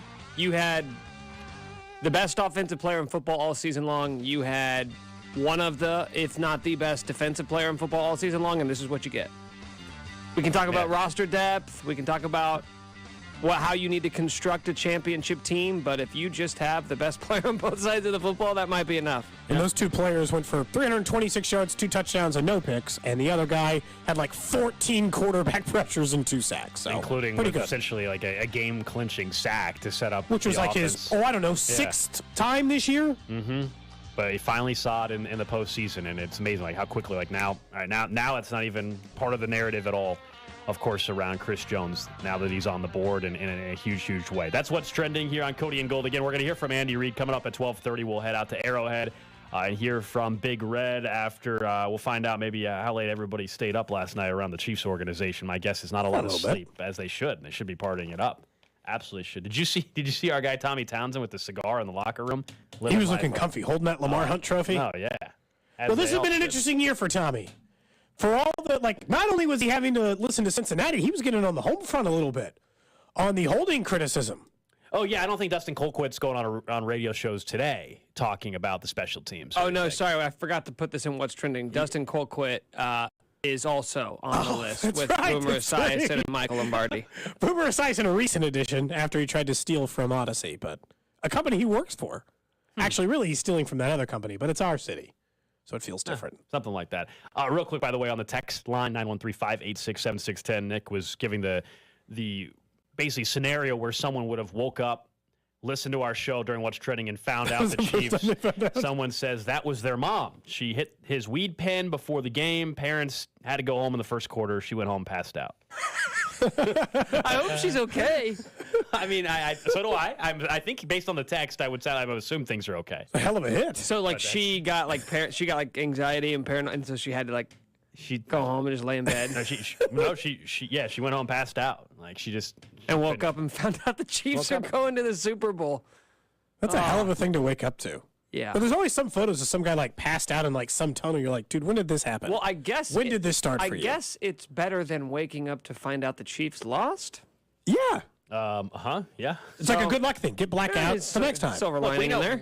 We know what not the waking up and missing the game feeling. We know what it's like, of course, to losing the title again. We felt like crap the day after. Not a fun show. It's not fun. But today's fun. The next couple of weeks are going to be fun. You get 2 weeks of everybody, not just locally, but nationally, talking up your team, praising your team, showing love to your organization that now has gone to 3 Super Bowls in 4 years, that Patrick Mahomes trying to win his 2nd Super Bowl already in his NFL career. And there's some fun storylines we'll have 2 weeks to go into. Of course, the Kelsey brothers, first brothers ever playing against each other in a Super Bowl. That's pretty cool. Andy Reid's ties to Philly. That's also going to be awesome. And until then, we get to just make fun of Cincinnati a little bit, because when you talk as much smack as Cincy, that means not just the football team, but truly the city, the fans that were annoying as hell behind me at Arrowhead that wouldn't shut their mouth until they left very quietly in the fourth quarter. Did you get into it? I did not. It was a pretty tame. Our section was pretty tame in that regard, but it got to the point where anytime the Chiefs started to do something good, nobody was in the face of the Cincinnati fans behind us until they started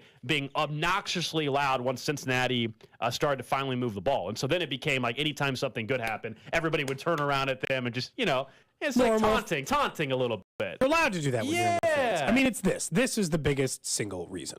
We'll see y'all in Burrowhead. Yeah, baby. Let that sink in your mind. We'll see y'all in Burrowhead. And probably this. Whereas Joseph Lee Burrow, who's 3-0 against Mahomes, has been asked by officials to take a paternity test confirming whether or not he's his father. First, that guy is still the biggest dork on the planet. And I do still think we should commit funds to whoever he's running against in his primary to get him out of his mayoral race. But when you put those two things together, you had the single best week of trash talk for the Chiefs all year, because Cincinnati wouldn't shut up. And the Chiefs were really careful. They only had a couple of run-ins. Willie Gay said, what scares you about their defense? And he said, nothing. Mm-hmm. You had Chris Jones, who used their own words on the press conference on Friday when he said, Burrowhead, right? That's what it's called? Burrowhead? Those were maybe the only 2 moments from the entire week. Hell, even Frank Clark, the guy we love hearing from, was relatively tame in his press availability on Friday. They waited. They waited for their moment, and then every single player, Juan Thornhill, Sky Moore, Tommy Townsend, Chris Jones, Frank Clark, Patrick Mahomes. This is the short list of players who had something to say. Either Patrick Mahomes' dad. Everybody was smoking cigars, talking about Burrowhead. It was amazing. This is what happens when you lose after talking all kinds of trash. You get to, on the other side, in this case, you win. You get, Frank Clark talked about hey, it's not a rivalry till we win. They got the last laugh. Now we're going to try to make sure we have the last laugh. They last laugh last year. Well, Kansas City's got the last laugh this year against Cincy. They get to carry that all into next season as well. And we can stop with this 3-0 talk and all of that. And the idea that Joe Burrow at 1-0 ever was Burrowhead to begin with is pretty funny. He's now 500 at Arrowhead. And there's a very good chance he'll never be above 500. Trying to do that after one game was bold. You mentioned Pat Mahomes Sr. He was with Aaron Ladd from 41 after the game and provided some great soundbite as well. You got a cigar of your own, I see. Yeah, I'm smoking the Joe Burrow. You smoking on the Joe Burrow? I'm smoking on the Joe Burrow. How's it feel to be headed back to Super Bowl? It feels great, you know. My baby boy did what he always do. You know, he gonna show up and show out. And I'm just glad he did it. Oh, it's so good. We're going to have to just... I'm smoking a Joe Burrow. We're just going to have to isolate just that part at the beginning. You got a cigar of your own, I see. Yeah, I'm smoking the Joe Burrow. Oh, that's so good. So good. Isn't this what made this game so sweet, though? I mean, I know that it's heading to a Super Bowl, and it's heading to their third Super Bowl in 4 years. There's plenty of other reasons to be like, wow, what a moment, what a time to be alive for Kansas City Chiefs fans.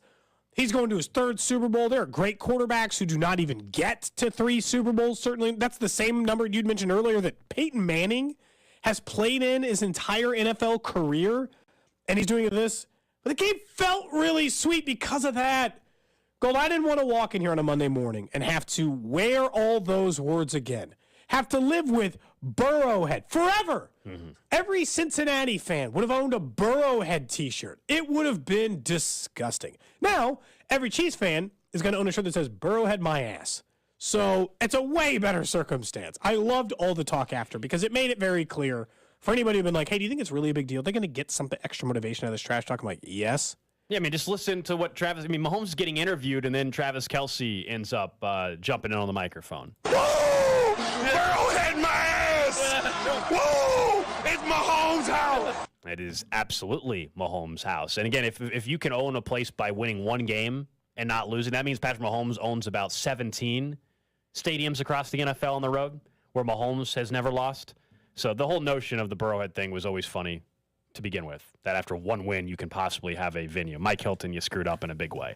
All of Cincinnati, they had a good thing going for a while. Like in terms of, we're the underdog, we're going to play that way, we're going to make no believes in us and all this, and then suddenly, Cody,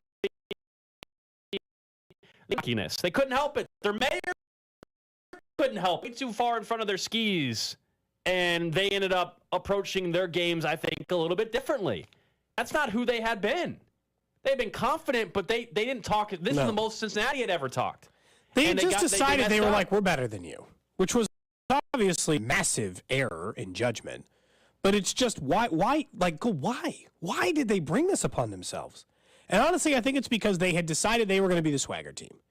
Like their you know what it is? When your coach is in on it, you're not going to stop the players from doing it. All the players would love to do this every week. For every team. It's decided on the coach to decide how much of that you let them get away with. Andy probably very clearly on Monday or Tuesday this week said, we're not saying anything this week, and we are going, you can talk as much as you want on Sunday at 9 o'clock. 10. You can talk as much as you want when this game is over, but we're not doing that then. And then you had guys, you had Jamar Chase, tuna in a can, complaining about a call for them getting the extra 3rd and 9. And while that was a really weird play sequence, the Chiefs punted like 4 plays later. I'm so actually, in a weird way, very glad that they had a punt because if not, that would people would say, that's why they won. In a weird way. Yeah, we don't have to talk about it. There didn't have to be a conversation today. Correct. It didn't. It was definitely bizarre, and it was. I've never seen that ever. And it got back to a 3rd and 9 again. And so yeah, in a way, I'm almost happy that they didn't win on drive. They didn't win the game on that drive. You got the ball in a tie game with 7.5 minutes left, Jamar. Like nobody blame but yourself. Because that's the problem. It's like the loudest voices showed up. Committed a penalty. Eli Apple committed a penalty. Eli Apple, that dude. He's not good enough to talk that much trash. He got clowned on by because nobody in the league likes that dude. Everybody clowned on him. He hasn't accomplished anything in his NFL career. He was a high pick that was, I won't call him a bust, but he's been on, 3 or 4 teams in the first 7 years, something like that, in his NFL career. He hasn't won anything. It just reminds me of like one of my favorite stories of like the Royals' absolute just worst times ever. When in a clubhouse, Runelvis Hernandez was really complaining, and they were like, "You're not good enough to act like this. Let's just be very clear. You're not good enough to act like this. Jamar Chase can say tuna in a can and do whatever he wants. He jumped over 2 dudes again to catch a pass, right? He can say whatever he wants most of the time. Not in this game because they lost. But Eli Apple, man, you're not good enough to talk this amount of trash. You have to do it. I did enjoy, I think the one guy we didn't talk about at any point for the trash talk was a big moment for Justin Reed, who had a good game. Secondary had a really good game. And he doesn't have to, wear that one from early in the regular season because we don't care about it anymore. Nope. They're heading to the Super Bowl again. Yeah, this was actually thinking of the secondary and another safety, a veteran in Juan Thornhill. He had a chance to catch up with Josh Klingler there on the sideline, or I guess in the locker room from the Chiefs radio network. And he was with Kling, and Kling asked him, hey, where'd you get that cigar? Because it's not clearly it wasn't everybody on the team ahead of time. Yeah. They all brought it on their own. But everybody seemingly had the same idea that we're going to get back at them if we win this thing. Listen, I was prepared. I brought this from home. I smoked it up last year, so I was like, I'm going to smoke it up this year. So I brought my own from home. Perfect. You're preparing ahead. Oh, yeah. I was ready.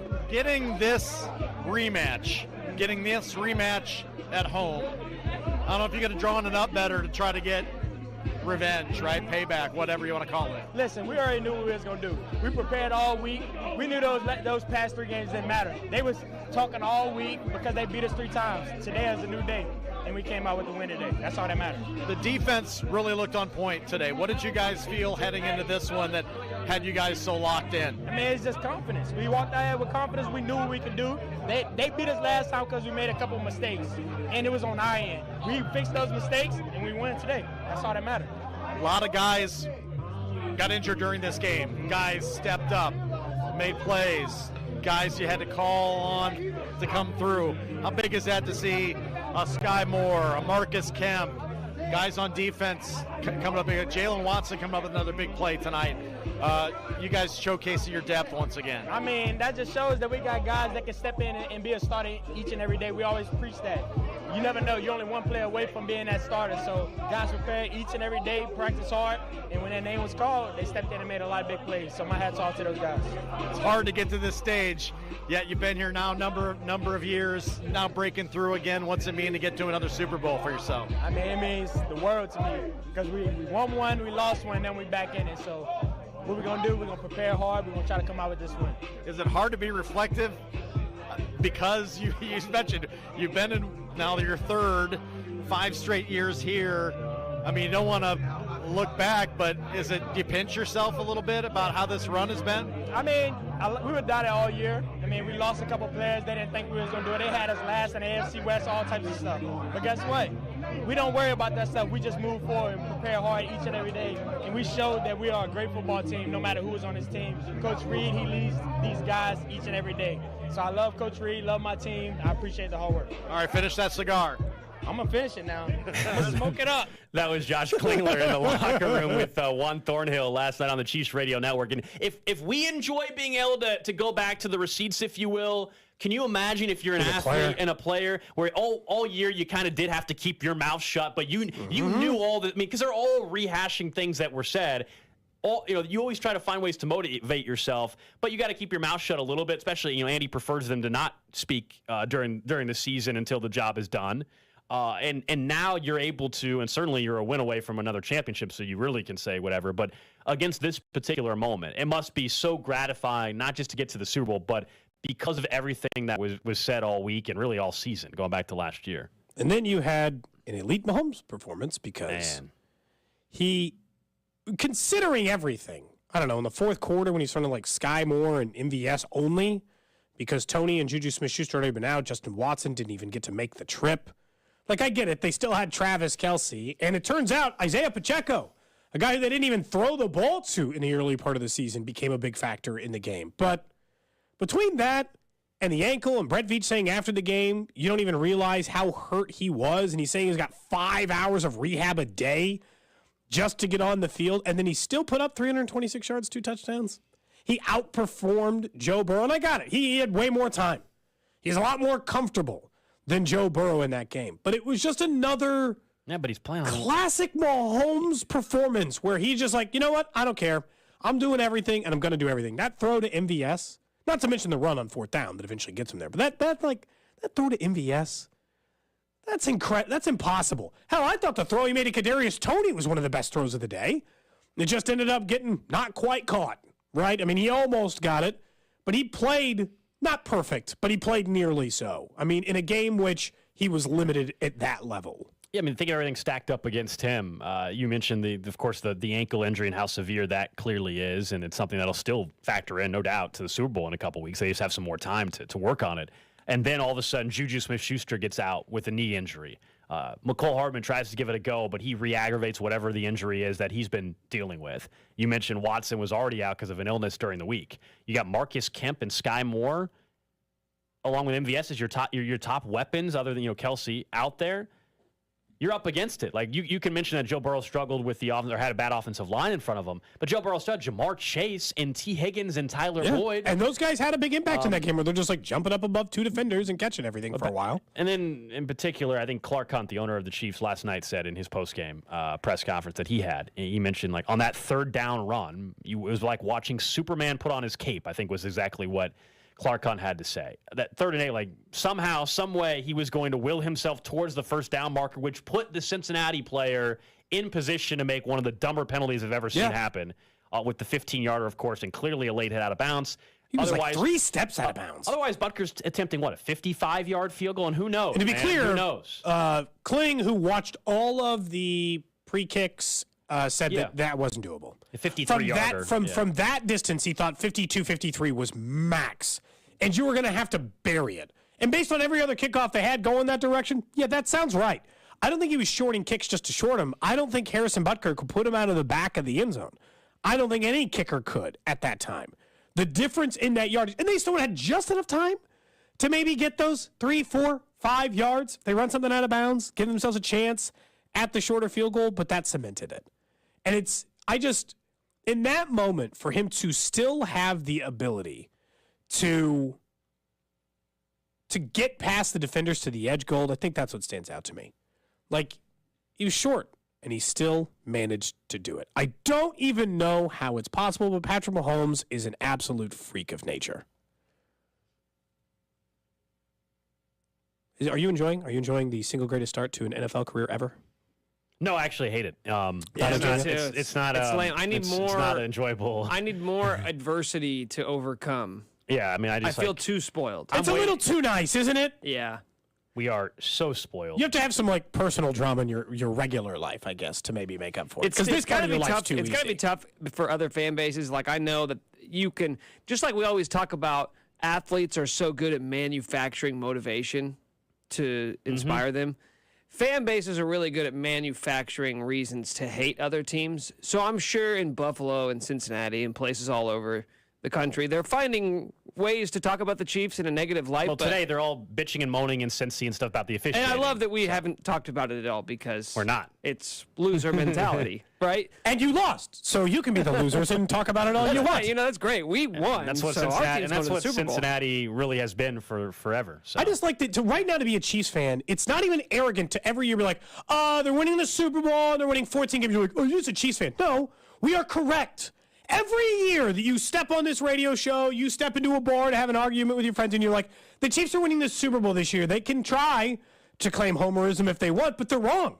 You are being factually correct about what the team is going to do every year. Yeah, we have joked about that before, whether you're on, like, you said you did a radio hit yesterday or something, and you're on these other cities, and before the season started, they ask you to pick your Super Bowl champs or pick who's going to win the division or how many games the Chiefs are going to win. It's like, you would actually be wrong, Cody, if you were picking against the Chiefs more times than not. They won 14 games this year, and they're going to the Super Bowl this year. So it was correct in thinking the type of season they would have. Yes. And now the beautiful thing this is more of an off-season deal, but remember, the Chiefs thought they made moves to set themselves up better to make sure the window was extended till 25. Well, window's still open and open even more. Playing in a game to win a championship again right now here in 2 weeks. It is the single greatest time to be a Chiefs fan. By a mile, by the way. It's not particularly close. But watching Patrick Mahomes is a treat. Every time I have to watch some other quarterback play, I'm like, nope, I'd rather have this guy instead. All right, coming up next, we head right out to Arrowhead. We're going to hear from Chiefs head coach Andy Reid, who's headed to another Super Bowl. Cody and Gold on 610 Sports Radio, brought to you by Gann Asphalt and Concrete. For asphalt, concrete, and parking lot maintenance, Gann Asphalt and Concrete. One contractor, all things parking lot. Trusted in Kansas City since 1994. Online at GANNasphalt.com. Attention BetMGM customers. Have a friend who loves sports as much as you do? Well, here's a chance for both of you to earn a $50 bonus when you sign up through BetMGM's Refer a Friend program. Just sign up into your BetMGM account and click on Refer a Friend program to send your friend a message inviting them to register a new account in the same state you use BetMGM in. Once your friend signs up and makes a deposit, they'll receive a $50 bonus. And once your friend places a bet with their bonus and the wager is settled, you'll receive a $50 bonus as well. So sign in to your BetMGM account and click that Refer a Friend program so you can both earn that $50 bonus. Visit BetMGM.com for terms and conditions. 21 years of age or older to wager. Kansas only. All promotions are subject to qualification and eligibility requirements. Rewards issued as non-withdrawable bonus bets. Bonus bets expire in 30 days. Please gamble responsibly. Gambling problem? Call 1-800-522-4700. BetMGM Sports is in partnership with Kansas Crossing Casino and Hotel. If you are a local business owner, it's probably been a bumpy ride from pandemic to inflation. Did you know that if your business has 5 or more employees and managed to survive COVID, you could be eligible to receive a payroll tax rebate of up to $26,000 per employee? Not a lot of people know about this. It isn't a loan. There's no payback. It's a refund of your taxes. The challenge is getting your hands on it. How do you cut through the red tape? Get your business the refund money? Well, go to getrefunds.com. That's getrefunds.com. The team of tax attorneys they've put together are highly trained in this little-known payroll tax refund program and have already returned $1 billion to businesses, and they can help you as well. They do all the work, no charges up front. You simply share a percentage of the cash they get for you. Businesses of all types can qualify, including those who took PPP, nonprofits, even those that had increases in sales. To find out if your business qualifies, just go to getrefunds.com, click on Qualify Me, and answer a few questions. That's getrefunds.com. What I love about working at Shane Company is that there's always something new going on. New things to look at, new jewelry for you to try on, new offerings. In addition to our great selection of natural diamonds, we recently brought in lab-grown diamonds. A lab-grown diamond has all the same properties as a natural diamond. It's a real diamond, just as beautiful, and made in a lab. You can't tell the difference. I invite you to come in and see for yourself. At Shane Company, you can compare 2 diamonds side by side and decide what's right for you. We offer the largest selection of natural diamonds and lab-grown diamonds. Choose from 10 beautiful shapes and a wide range of sizes, all hand-selected by our diamond experts for quality, beauty, and sparkle. Whether you choose a natural diamond or a lab-grown diamond, you can be sure it'll be absolutely gorgeous. So visit us today. We can't wait to show you what's new. Now you have a friend in the jewelry business. Shane Company and shaneco.com. Every pro is an MVP to us. As a Lowe's MVP's Rewards member, you can earn bonus points when you shop select products and brands. Then redeem them for exciting rewards like tools, sports memorabilia, e-gift cards, and more. Join today to become a member and start earning. Bonus points calculated before taxes and fees after applicable discounts, if any. Subject to program terms. While supplies last. Points expire at end of calendar year. Visit Lowe's.com/MVP's bonus points for details. Is your check engine light on? Let our professional parts people scan and diagnose the problem for free. Stop by O'Reilly Auto Parts.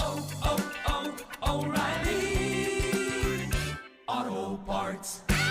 Do you owe more than $10,000 in back taxes? Good news. There's a new way out. It's called the Fresh Start Initiative. Call U.S. Tax Shield, A+ rated with the BBB. 800-391-5063 for your free consultation, and let U.S. Tax Shield protect you from the IRS. Join Mark Patrick seminars and lose the weight or stop smoking guaranteed for only $49.99. Seminars Wednesday, February 22nd, Shore Stay Plus by Best Western, Kansas City, or Thursday, February 23rd, Holiday Inn and Suites, Overland Park West, Overland Park. Weight loss 5:30 p.m. Stop smoking seminar 8 p.m. Dancing crew, trip for 2, nailed the final interview. Game with Doug, brand new mug. Come here, kid, give me a hug. The more you want to do, the more we want to do. New COVID-19 boosters designed for recent Omicron variants are now available. Learn about eligibility and schedule a free, updated booster today at vaccines.gov. Sponsored by Pfizer and BioNTech. They say they'll get your biggest tax refund. Jackson Hewitt says your biggest tax refund guaranteed, and a chance to double your tax refund.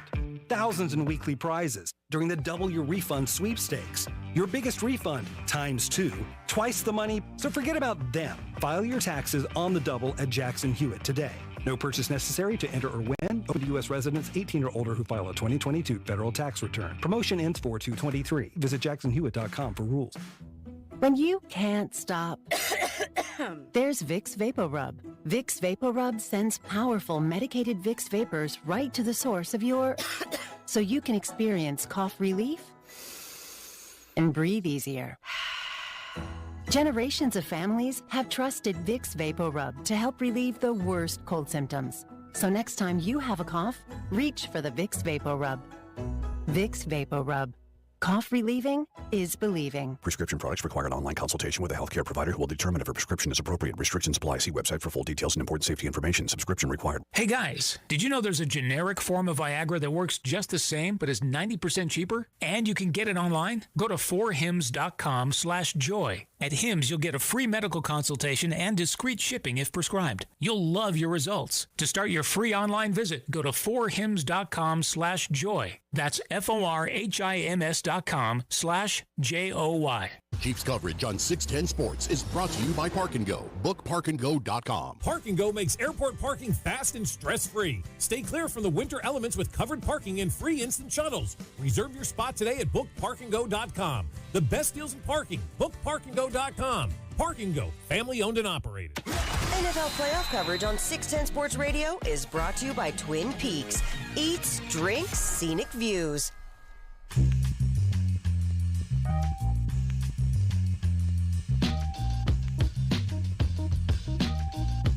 Back here on Cody and Gold, a Victory Monday, one of the biggest Victory Mondays you could ever have outside, and we hope to have in a couple weeks after a Super Bowl win. But the Chiefs headed to Glendale, Arizona in a couple weeks, taking on the Philadelphia Eagles, and our NFL playoff coverage brought to you by Centric. Learn more at centric.com/610. We are expected to hear from Andy Reid in the next couple of minutes. As soon as he steps to the podium, we will, of course, go out to Arrowhead live right here on 610 Sports Radio. Cody's got a random question of the day at some point to bring us, which I do. Might just be more.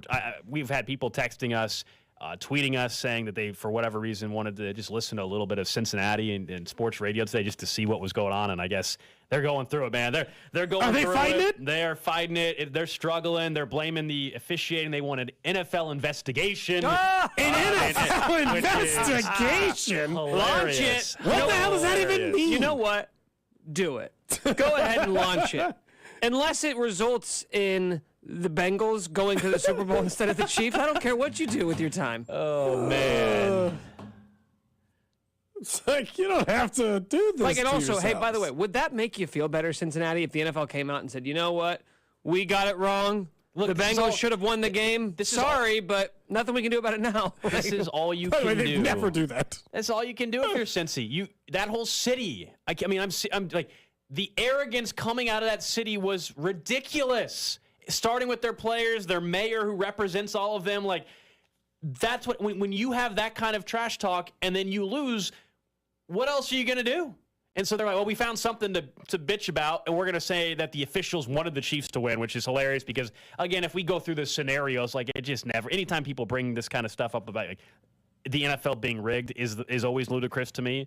Like, there's actual numbers to back up the Carl Cheffers crap that we're going to be talking about next week, I'm sure. I'm not even going to let him ruin my mood today. Well, don't. We don't. It caused you to say some really weird things last week, man. I was very upset. It caused you to say that you hoped a certain team won. We're not doing that today. We're in happy time mood. We are, man. We're like Chris Jones in postgame. We're just here to celebrate the fact that the Chiefs will be in their third Super Bowl in 4 years. And if you could put it into entire context if you want. Since Andy Reid took over this organization, they were different. And then once Mahomes showed up, they were champions. Like, that's what it was. Andy flipped the script, and they went from a laughingstock of an organization to one of the best teams in the NFL, one of the most consistent teams in the NFL, a consistent winner, a consistent division winner. And then they took a chance for the first time since the mid-'80s and drafted a quarterback, and they got it as right as you can. There have been other great quarterbacks taken in consecutive years. But going back now, the fact that Mahomes, that there would have been 9 players taken in front of him, that Cincinnati would have traded out of that pick. I don't care how much they like Joe Burrow. You traded out of that pick. You could add anybody. And you traded out of that pick for Patrick Mahomes. You know what? Let's put a little more salt in the wound, Cincinnati. As much as you probably like Joe Burrow, and you would try to make up some lie to me today and tell me that you'd rather have him, you could have had Patrick Mahomes. You were sitting there, and you didn't even have or Buffalo. Sorry, it's Buffalo. Yeah. You could have had I don't care if you like Josh Allen. You could have done that. Cincinnati was the pick before. They took John Ross. Both of you were sitting right there. John Ross, who's on the Chiefs' future contract now. Oh, yeah, he is. Heading to the Super Bowl. That's right. Actually, it's, God, the salt in the wound is very easy for Chiefs fans. We took the guy you took in front of Patrick Mahomes. We're going to give him a ring for just, being here. Not in that, because you know how it is. They get pretty generous with the rings. If you were just anywhere, if you were just, sniffing close towards the team, because I know the players vote for it, what do they feel, not generous about handing out rings in that moment? I don't think so. No, there's nothing there's nothing more enjoyable than whether it's in any sport or when someone talks as much as what we saw out of Cincinnati and then they weren't able to back it up.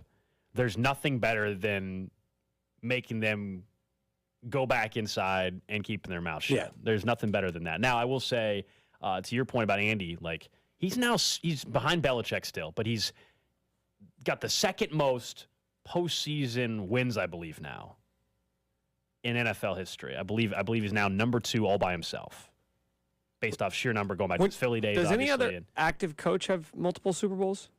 Bill Belichick. No, besides Belichick. Harbaugh has one. Pete Carroll has one. Don't think so. No. Mike Tomlin has. Yeah. I believe you're right, Nick. Wow.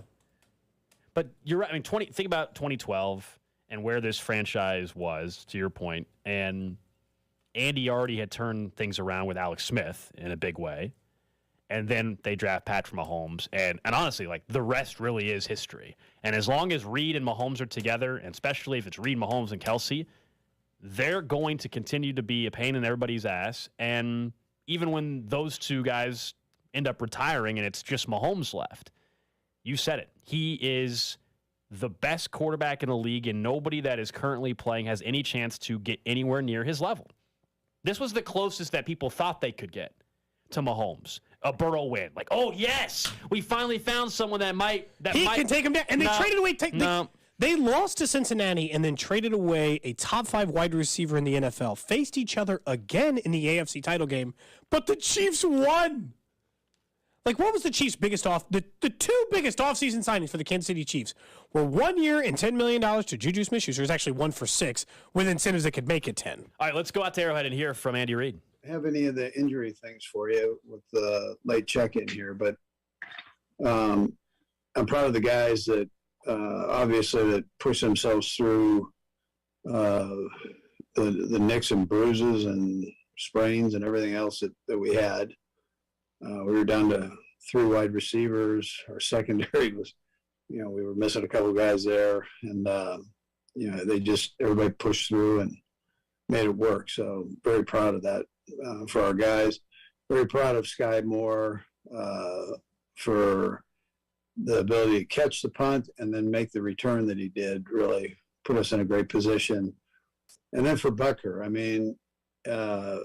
who's had this high ankle sprain that just bugged the heck out of him for a good part of this season.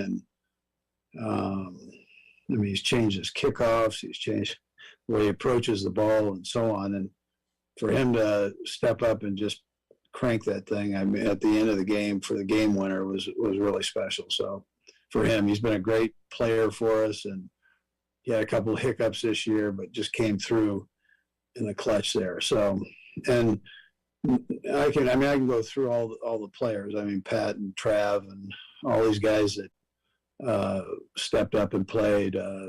Chris Jones and had a unbelievable game.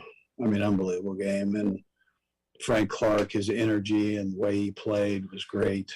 And each guy did his thing. That young secondary that we've been kind of just bringing along. David's done a nice job with that, bringing these guys along, and for them to have the plays that they made with the interceptions, I thought was a real tribute to the coaches and the players there. So great game plans by the coordinators. All three phases stepped up. So, and here we get to have the opportunity to play a great team in the Eagles in the Super Bowl, and it should be really something. I mean, that's should be a great venue, and two good football teams playing each other. You don't get to this point unless you're a good team. So proud of our guys, proud of the organization for the job that everybody did, and here we sit. So with that, time's yours. Go first to Herbie T.O.P. Go, Herbie. Hey, Coach, good afternoon. I hope you had a good cheeseburger last night before you went to sleep. You bet, Herbie.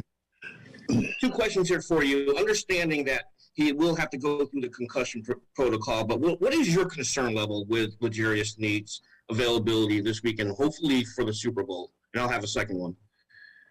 Yeah, we'll see how he does here today. I see where he's at. I don't want to make any predictions either way, but listen, that kid has done a great job for us, and he was going to obviously cover number one most of the day, and as he's done the last few games, just the primary receiver. So, but if he can be back, he'll be back. If not, then he's not. Then we have to go a different direction. So, and the second question, Coach, you're a man who appreciates the history of the NFL and everything about it, but this Super Bowl, you're going to have two starting black quarterbacks, obviously Mahomes and Jalen Hurts. What is the significance of that to you, especially since you've had Donovan McNabb as well?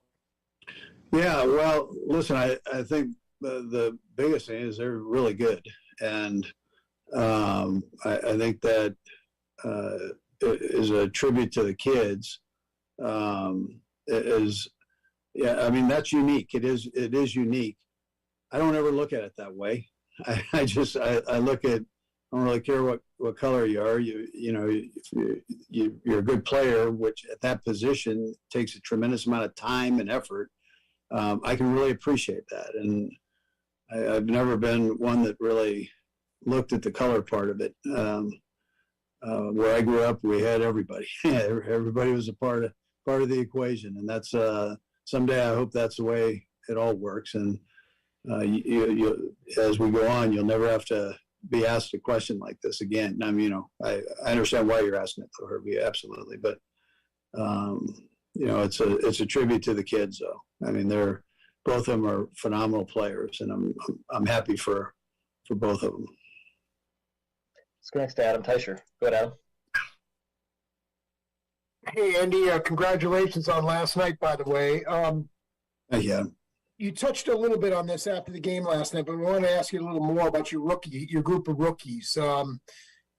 Did you feel like you got more out of that group than maybe you thought you would when the season started? And Brad, I'll have a second question as well. Yeah, I remember talking to the guys about Bill Walsh, and when he had that group of rookies in the secondary, the Ronnie Lott group, and they were all rookies, and they end up going to the Super Bowl. And I mean, it seems like a long time ago that I mentioned that to the guys and to our coaches at least. And I mean, here we sit. So obviously there was a concern, but there was an optimism there too that it can be done.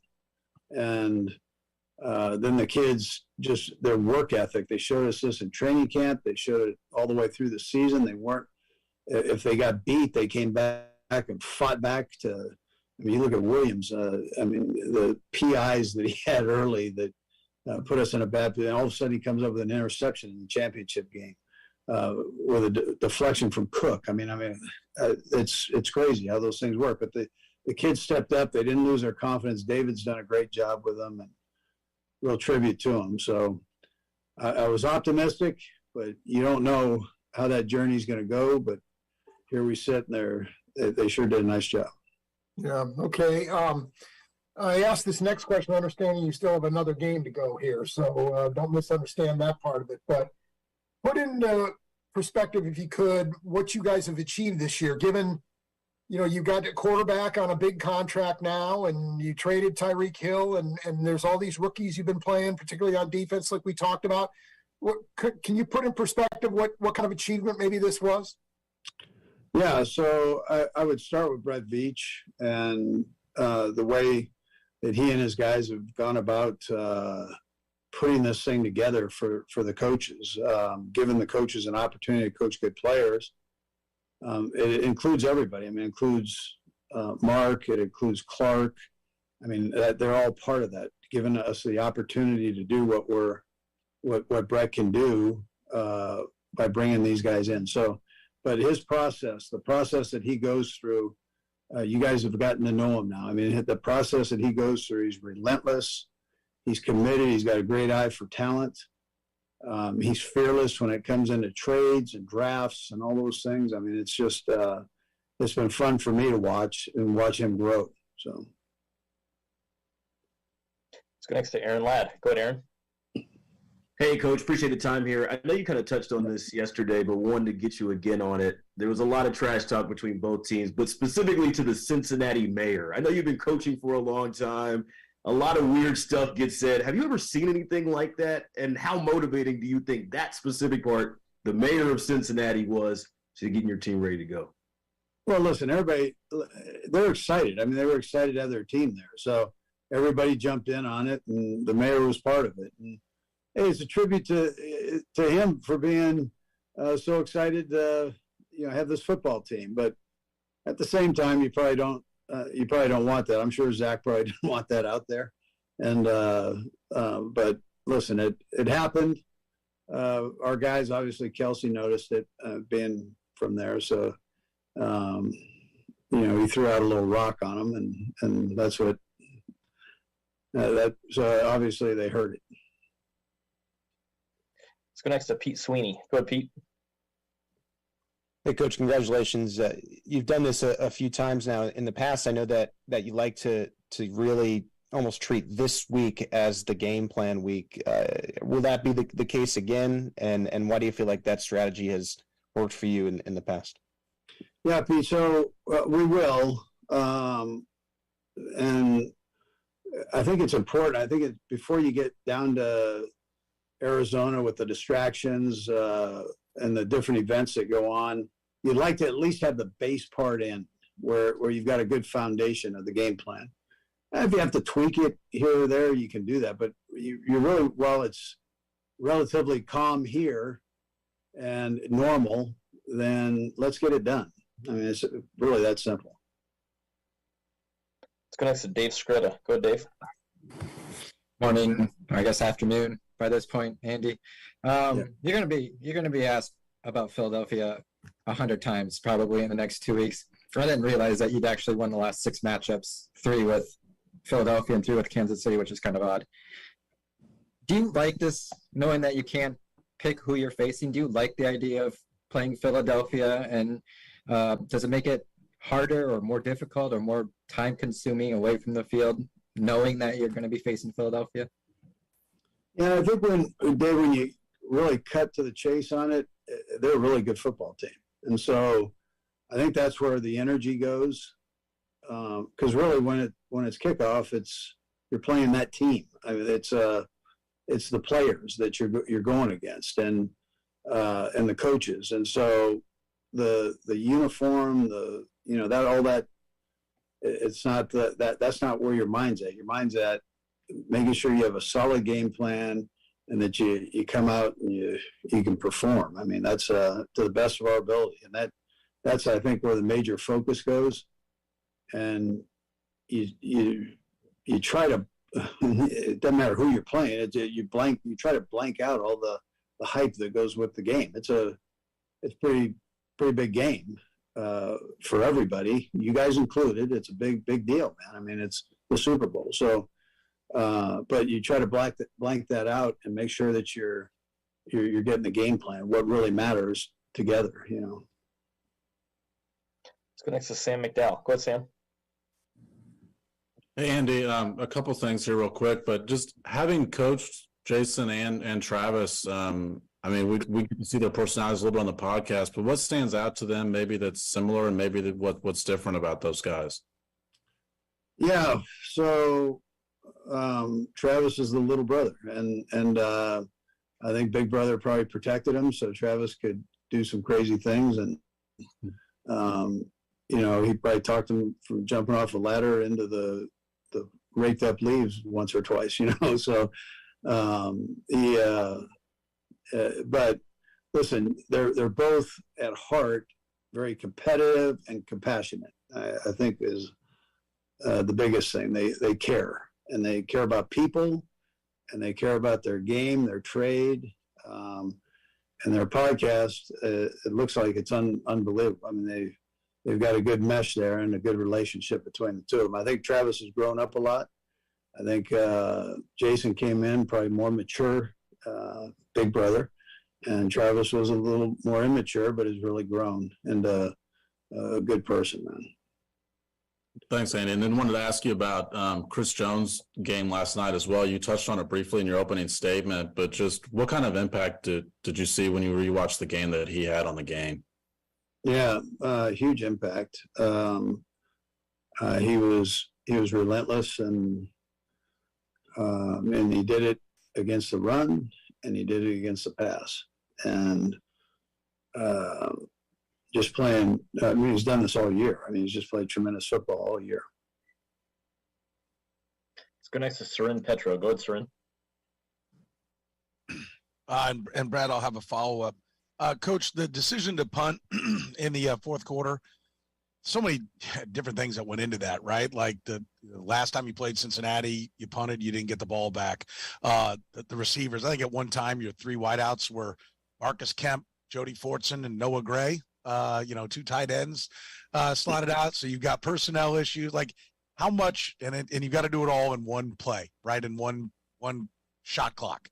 Sure. How many of those things are going through your head? How many of those things do you actually have a chance to kind of consume and go through when you make that decision to go ahead and punt the ball? Yeah, sure. I mean, you go through that. I mean, you have to.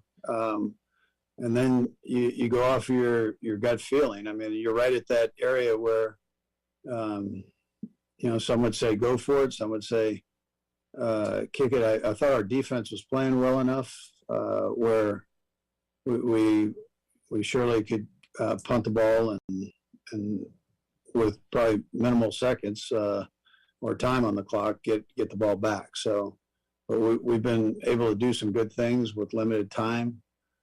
So you have that in the back of your mind. And as far as the players go, we trusted the guys that were in there. They did a marvelous job for us. So I'm proud of them and the coaches for at least having all these guys knowing the plays when they always don't get that amount of reps, especially at different positions there. So, and I know you got a coach from I'm assuming, and not having never been a coach, but somewhat of an assumption of success for each guy, right? That each guy's going to be able to get it done.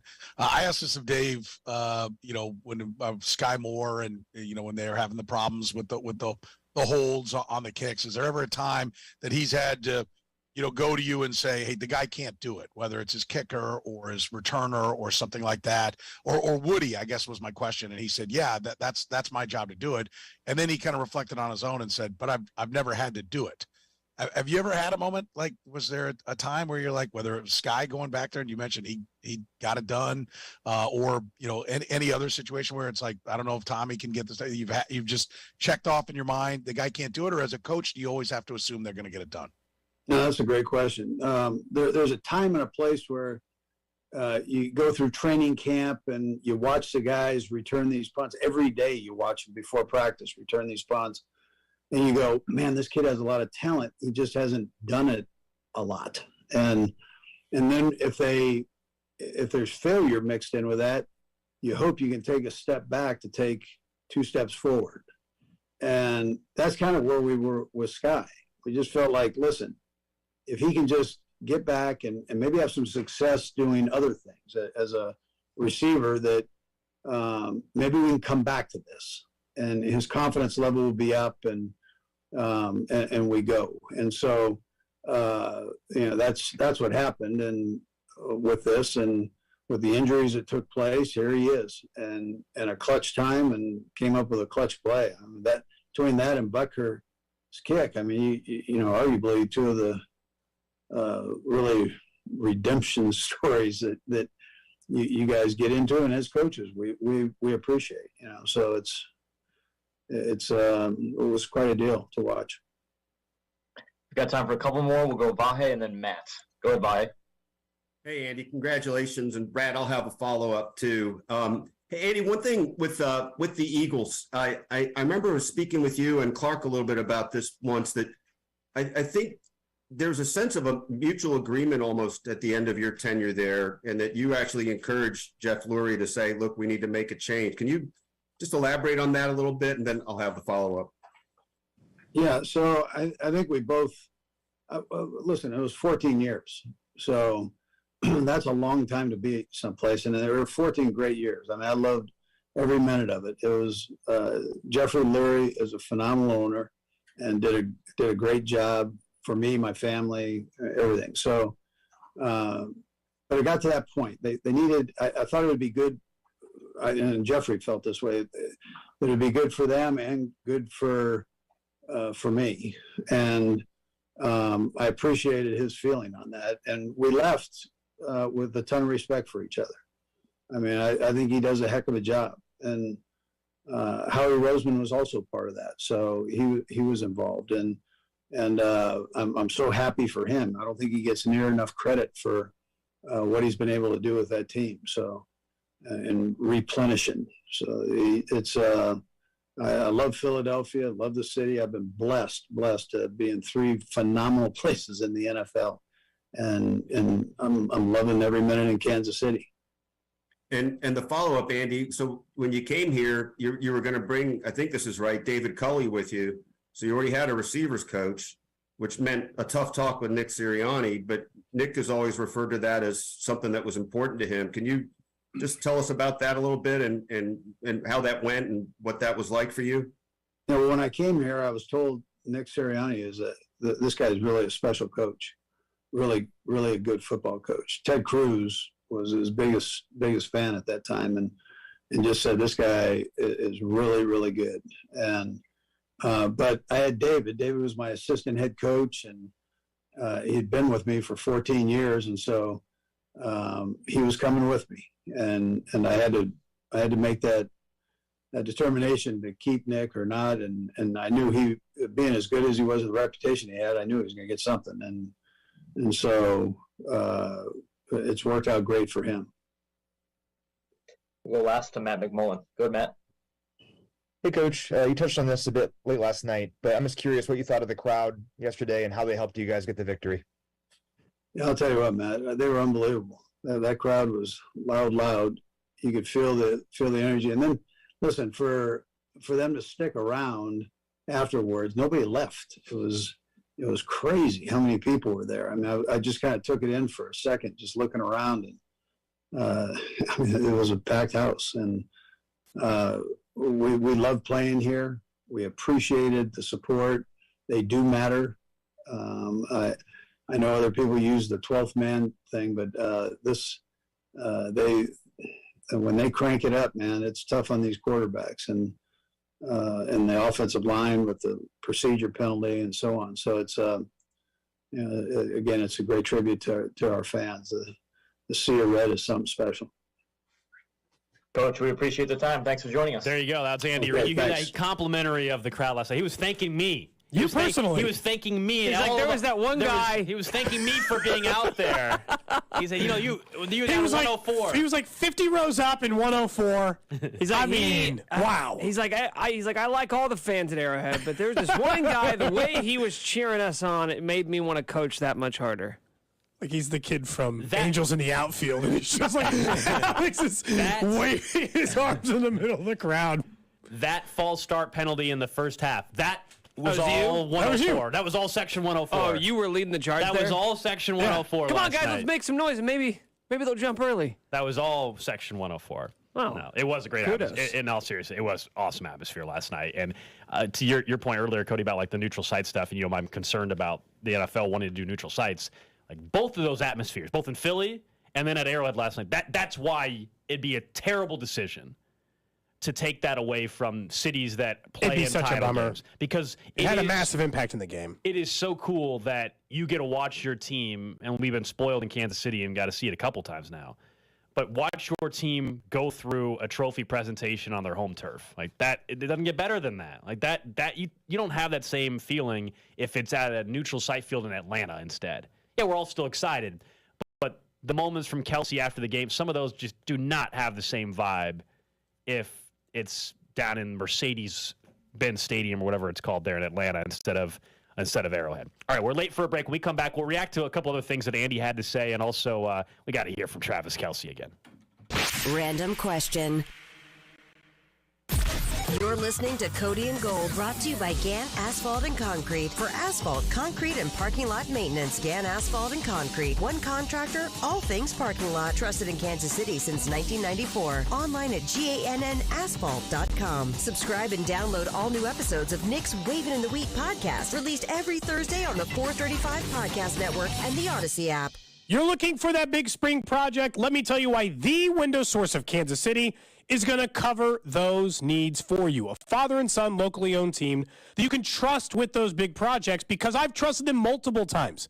They are the best in Kansas City for any window needs. Give them a call, 913-333-6706, or if you're in Lawrence or Topeka, call Gary, 785-320-2045. But let me tell you a few reasons why you should choose them. How about a lifetime warranty or a best price guarantee?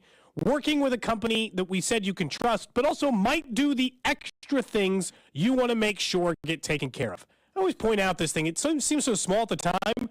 It's the piece on the house that had gotten loose because they had a ladder. I like that kind of personal touch to customer service, and I know you will too. If I trust them with my house, you can too. Give Window Source of Kansas City a call. Again, 913-333-6706, or if you're in Lawrence and Topeka, call Gary, 785-320-2045, or head over to windowsourceofkc.com. With inflation on the rise, you may be charging more to your credit card, but be careful. That increased debt can cause your credit score to suffer. Don't get stuck with a low credit score and a mountain of high-interest credit card debt. Call Golden Oak Lending now. Refinance with our low rates to wipe out your high-interest credit card debt and put extra cash in your pocket. Call 913-890-GOLD. Golden Oak Lending cured my blues. NMLS 114937. I'm Brad. I've been with Overhead Door Company of Kansas City for almost 20 years. What we see a lot of in the wintertime is customers sliding into their doors because of icy conditions in their driveway. So hit doors, broken springs, doors stuck to the ground due to ice, bottom rubber ripped off, things like that. Cold weather wins every time, but we'll get you prepared. Overhead Door Company of Kansas City since 1927. OverheadDoorKC.com. This is for all you guys on Viagra. ED pills are no longer needed. The brutal side effects like 4-hour headaches, blurred vision, and that flush feeling can all be put behind you with our treatment. Here at West Coast Men's Health, we have a better approach to ED. Acoustic wave therapy creates blood flow circulation by safely removing the plaque in your arteries and restoring function naturally. Guys, let me be clear. Pills will never fix your problem. Our equipment is the latest technology.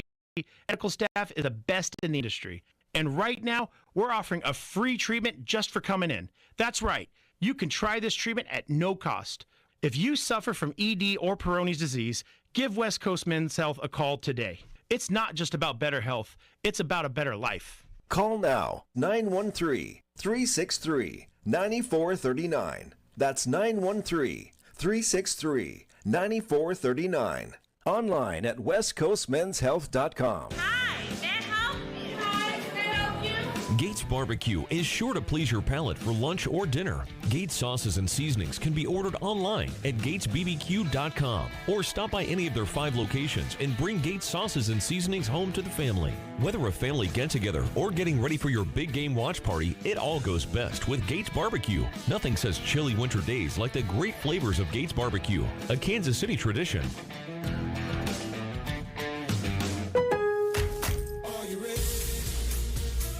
Every pro is an MVP to us. As a Lowe's MVP's Rewards member, you can earn bonus points when you shop select products and brands. Then redeem them for exciting rewards like tools, sports memorabilia, e-gift cards, and more. Join today to become a member and start earning. Bonus points calculated before taxes and fees after applicable discounts, if any. Subject to program terms. While supplies last. Points expire at end of calendar year. Visit Lowe's.com/MVP's bonus points for details. Is your check engine light on? Let our professional parts people scan and diagnose the problem for free. Stop by O'Reilly Auto Parts. O'Reilly Auto Parts.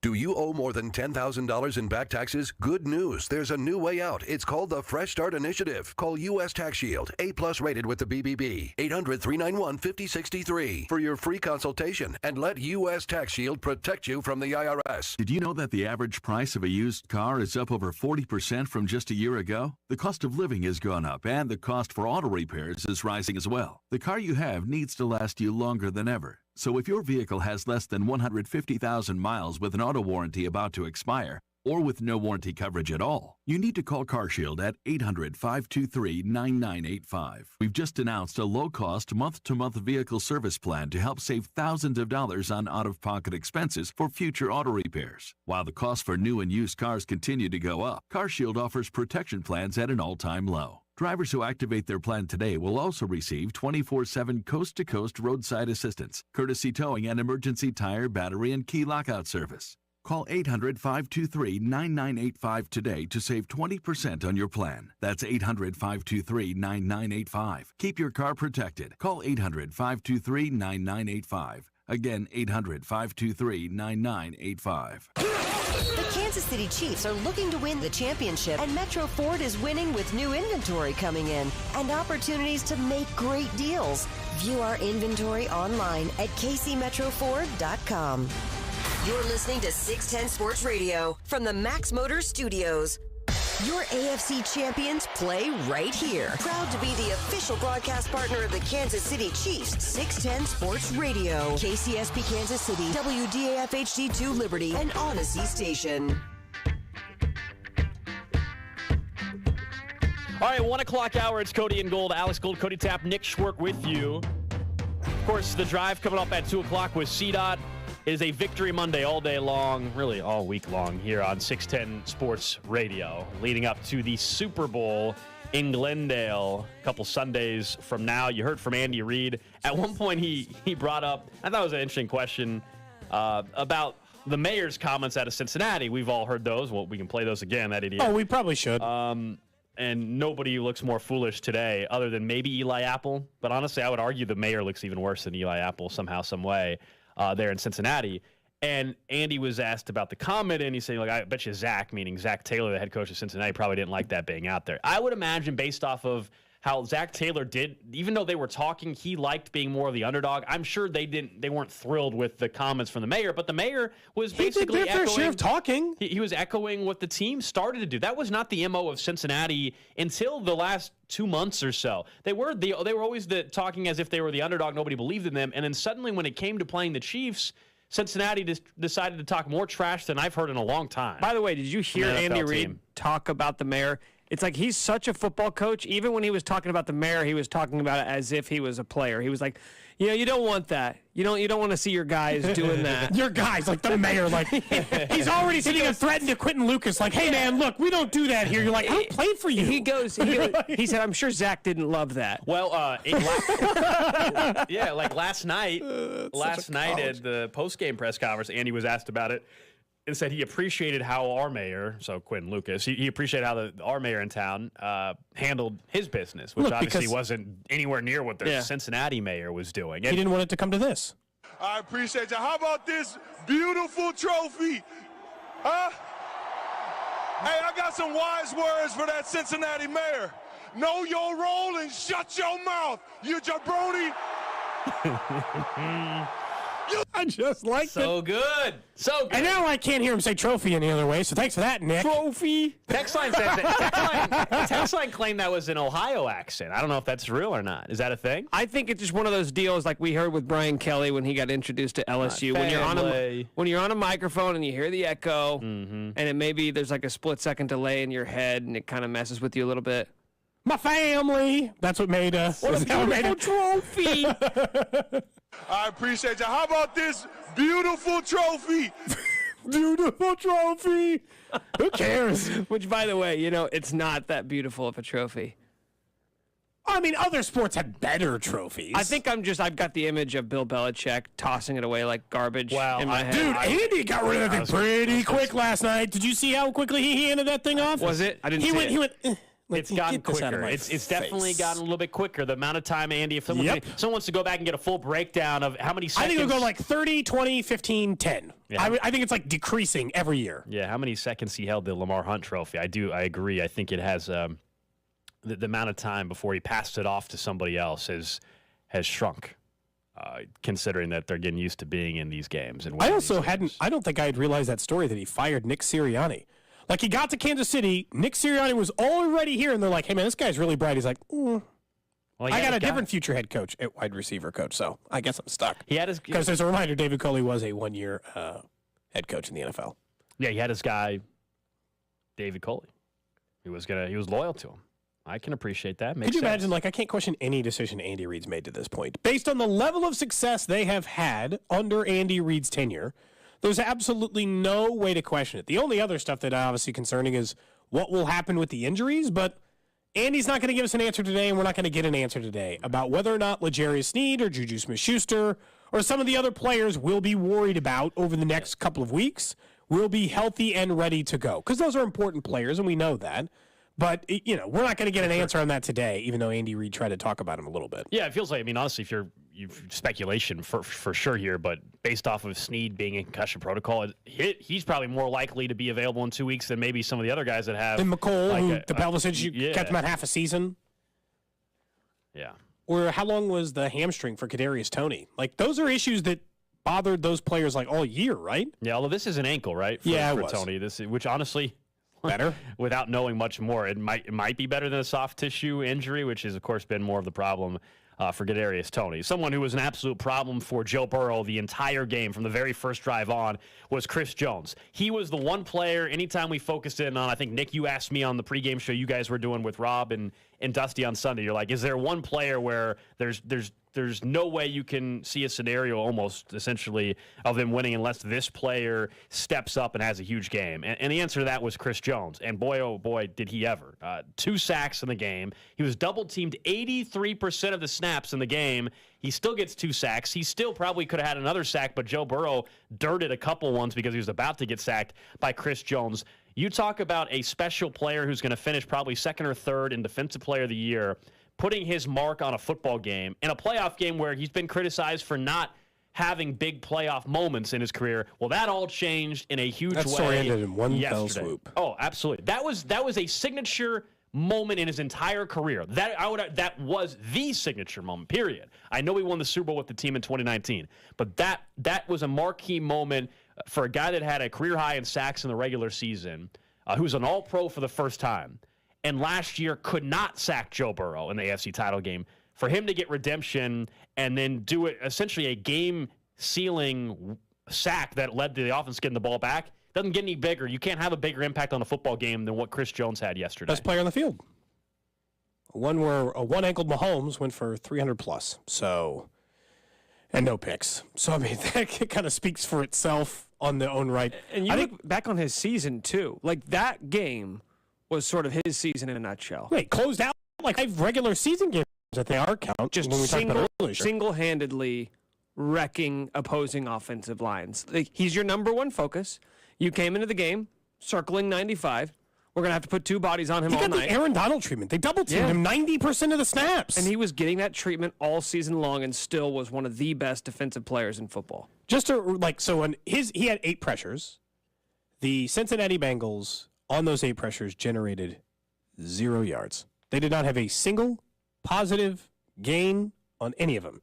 He was sacked 3 times. He threw 5 incompletions. They did not get 1 inch when Chris Jones got pressure on Joe Burrow, which was all the time. Also, he was held, I don't know, half a dozen times. We understand in the NFL, they're never going to give you the benefit of that many holding calls. But on top of it, and all the double teams, he had to be held a bunch of times. For a guy in Chris Jones who's easily likable, and we joke around, we do like the snow cone stuff with him, and has had a great regular season Kansas City career, this was his defining moment. Okay, he had 15 and a half sacks in a regular season, had 15 sacks in a regular, 15 and a half sacks in a regular season a couple of years ago. This was his defining moment to say, I am one of the NFL's premier defensive players. And in a year where he did not get the recognition he deserved amongst Abosa and Micah Parsons. He should be in the same conversation with those guys. And I know that he was up for Defensive Player of the Year, but he was like he is in the same conversation as those guys. Yeah, but he wasn't He's going to in finish a lot of top the year. 3 in Defensive Player of the Year. He is in the conversation with those guys, as he should be. But he is. I mean, he is in that conversation. It did feel like, to Cody's point, it felt like he was sort of a footnote where they were like the two-headed monster of Bosa and Parsons. And now he has the signature moment of the postseason. He is a household name now in the NFL because of what he just did yesterday. He sounds silly, like, not everybody, like, seriously, not everybody knows him the same way they know Bosa or Donald or other. Now they do. Well, that's how you get in the Hall of Fame, too. Yeah, I mean, it's unbelievable what he was able to pull off. He also talked to James Palmer after the game. Do not let my emotions all bottle up throughout the week. There's a lot of talking going on. I'm not really much of a talker. It's a full circle, 360, man. These are moments I prepared for all offseason. I dedicated my offseason to this moment last year when I missed 2 sacks to end the game, and I put it up on myself. This game, we gonna win it up front, and that's what we did. We got a resilient group in our room, so with the D-line, and these guys fought through all night, man. The last thing you said to us when you walked off the podium here at Arrowhead was everybody enjoyed Burrowhead. Did that motivate you all week? Hey, let me tell y'all something, man. Don't ever, and I'm looking at the camera when I say this, disrespect Arrowhead. I don't care how many times you done beat us. Don't ever disrespect Arrowhead Stadium. And G-E-H-A! Nick's a company man like you, man. He's getting that G-E-H-A. Well, because last week he was calling it Geehaw. Yeah, he kept saying it wrong a couple times in the last week, so he got it right that time when it mattered most. It feels especially important from Chris Jones, considering where this team has been because of these comments on this show. But most importantly, let the fans know, baby, this is only the beginning. Be prepared to have another parade and another parade and another parade, because we're going to make sure we bring not 1, not 2, not 3, not 4, but 5+ rings to Kansas City. You know, it's been 50 years. The wait has been great, but the wait is over now, and it's time to create a dynasty. And I want them to fully know that Stone Cold Jones is here to stay. Sack Nation is here to stay, and we're going to make a movie of this. If you make those comments, then you are – it's like the Justin Reed earlier season Cincinnati stuff. You have to be a part of the reason that gets him there. There's a reason that's a part of that dynasty. Chris Jones came on the show, and he had said not 1, not 2, not 3, not 4, 5+ rings. They sit at 1 right now with a chance for 2 in 13 days. But when he had the performance that backed all that up. He's a reason why they're playing for it. Yeah, and you were about to say paying, too. He's a reason. That's a reason why he's about to get paid in a huge way this offseason. Now, I mean, it's funny how it all does come together, because he said in that cut as well that this was about the 2 sacks he missed in the AFC title game and everything, and he worked for this moment. But when you look at what Joe Colin, the defensive line coach, who's a newcomer to this staff this offseason, back while we were up doing shows at St. Joe, we're joking around about whether or not Cody's going to go punt a football on the field or not, Joe Colin was talking about Chris Jones and what he had to do. Listen to this, and it's great, because that's exactly where they end up finding themselves. Our first goal always here is to hoist that Lombardi Trophy, win the Lombardi Trophy. And for us to get there and get the opportunity to do that, he has to have a career year. And that means not only in the stats of sacking the quarterback, but knocking the run out. You know, and that's something that we've stressed with him, you know, him having his best year, and not only him, but all of us in the room and myself as a coach and us as coaches. And that's what we're trying to get with Chris, and he's really working towards that. They all backed it up. I mean, it's pretty cool to hear that from August, and that is exactly what happened, especially for Chris Jones. Could he sound more like a movie character playing a football coach? Hold on. Our first goal always here is to host a Lombardi Trophy. We're going to win this one. You're like, okay. What do you think, he's Al Pacino now? Yeah, you said it. A little weird. You went a little more Al Pacino. Do there. Pacino? I didn't even realize I had Pacino in the bag. Maybe we can reevaluate Well, you the don't. impression. So let's just get one thing clear right now. You don't have it in the bag. 913. That's not one that I'm allowed to execute on this show. 913-586-7610 from the 316. I tend to agree with this text. Just think, if we hadn't gotten Stone Cold Jones snow cones, where would he be and where would we be as a franchise right now talking about them? The snow cones powered him through, got him through training camp. I agree. He needed that energy. When we're in Arizona, we have a chance to, the media opening night, I think we have to ask him his thoughts on the snow cones. Does he think, point blank, do you think the snow cones led to your career year? God, if he says yes, then we got to take a lot of credit We here. do. Mm-hmm. I mean, Joe Cullen should probably be trying to take as much credit as he can, but we're going to try to steal a little slice of that if we can. Why not? I know the entire defensive line, this is the thing. It was kind of a redeeming moment for them, too. I know we're going to talk about the other players that people want to talk about for redemption, but weren't there a lot of people questioning if a team who was second in the NFL at sacks, if that meant something?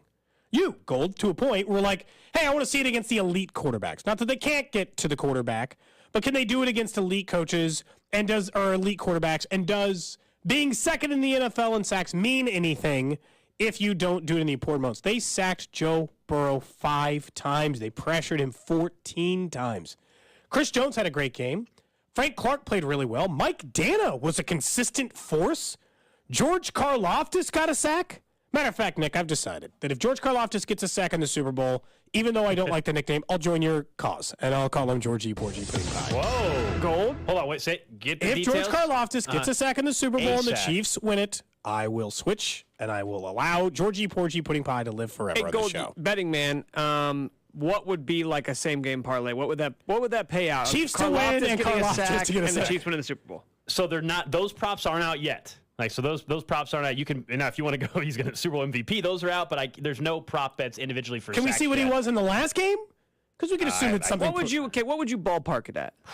Well, we know we know the Chiefs are plus 108 to win, right? Okay. So like if you go plus 108, let's say Karlaftis to have a sack, he might be like plus 180 or something. You know what I mean? Like nothing. So even if it was plus 130, you parlay the two together, you're getting it's plus 238. It's nothing like it's not as crazy as you think. Is he going to be that low? God, I thought he might To be get like, a sack? I thought he might be Remember, like plus 400 or something. To get a single sack, I don't think it'll be plus 400. Remember that like some of the Super Bowl MVP guys are only like 10 to 1. So like to get a single sack in this past week's game, You got 6.5 sacks in the last 9 games. yeah, Show bet? he'll be plus money to get a Parlay sack, it? but he's not going to be like plus 4. No, this is not a show bet thing. This is going back to your original statement. You said you would join the Georgie Porgy Pudding I will. Pie Hive. Are you willing? The Hive? Is that what you guys call yourselves? Yes. No, I will not. He will have to. Wow, you're just not willing to Come commit? on, man. We're talking about a Super Bowl on the line. I will not.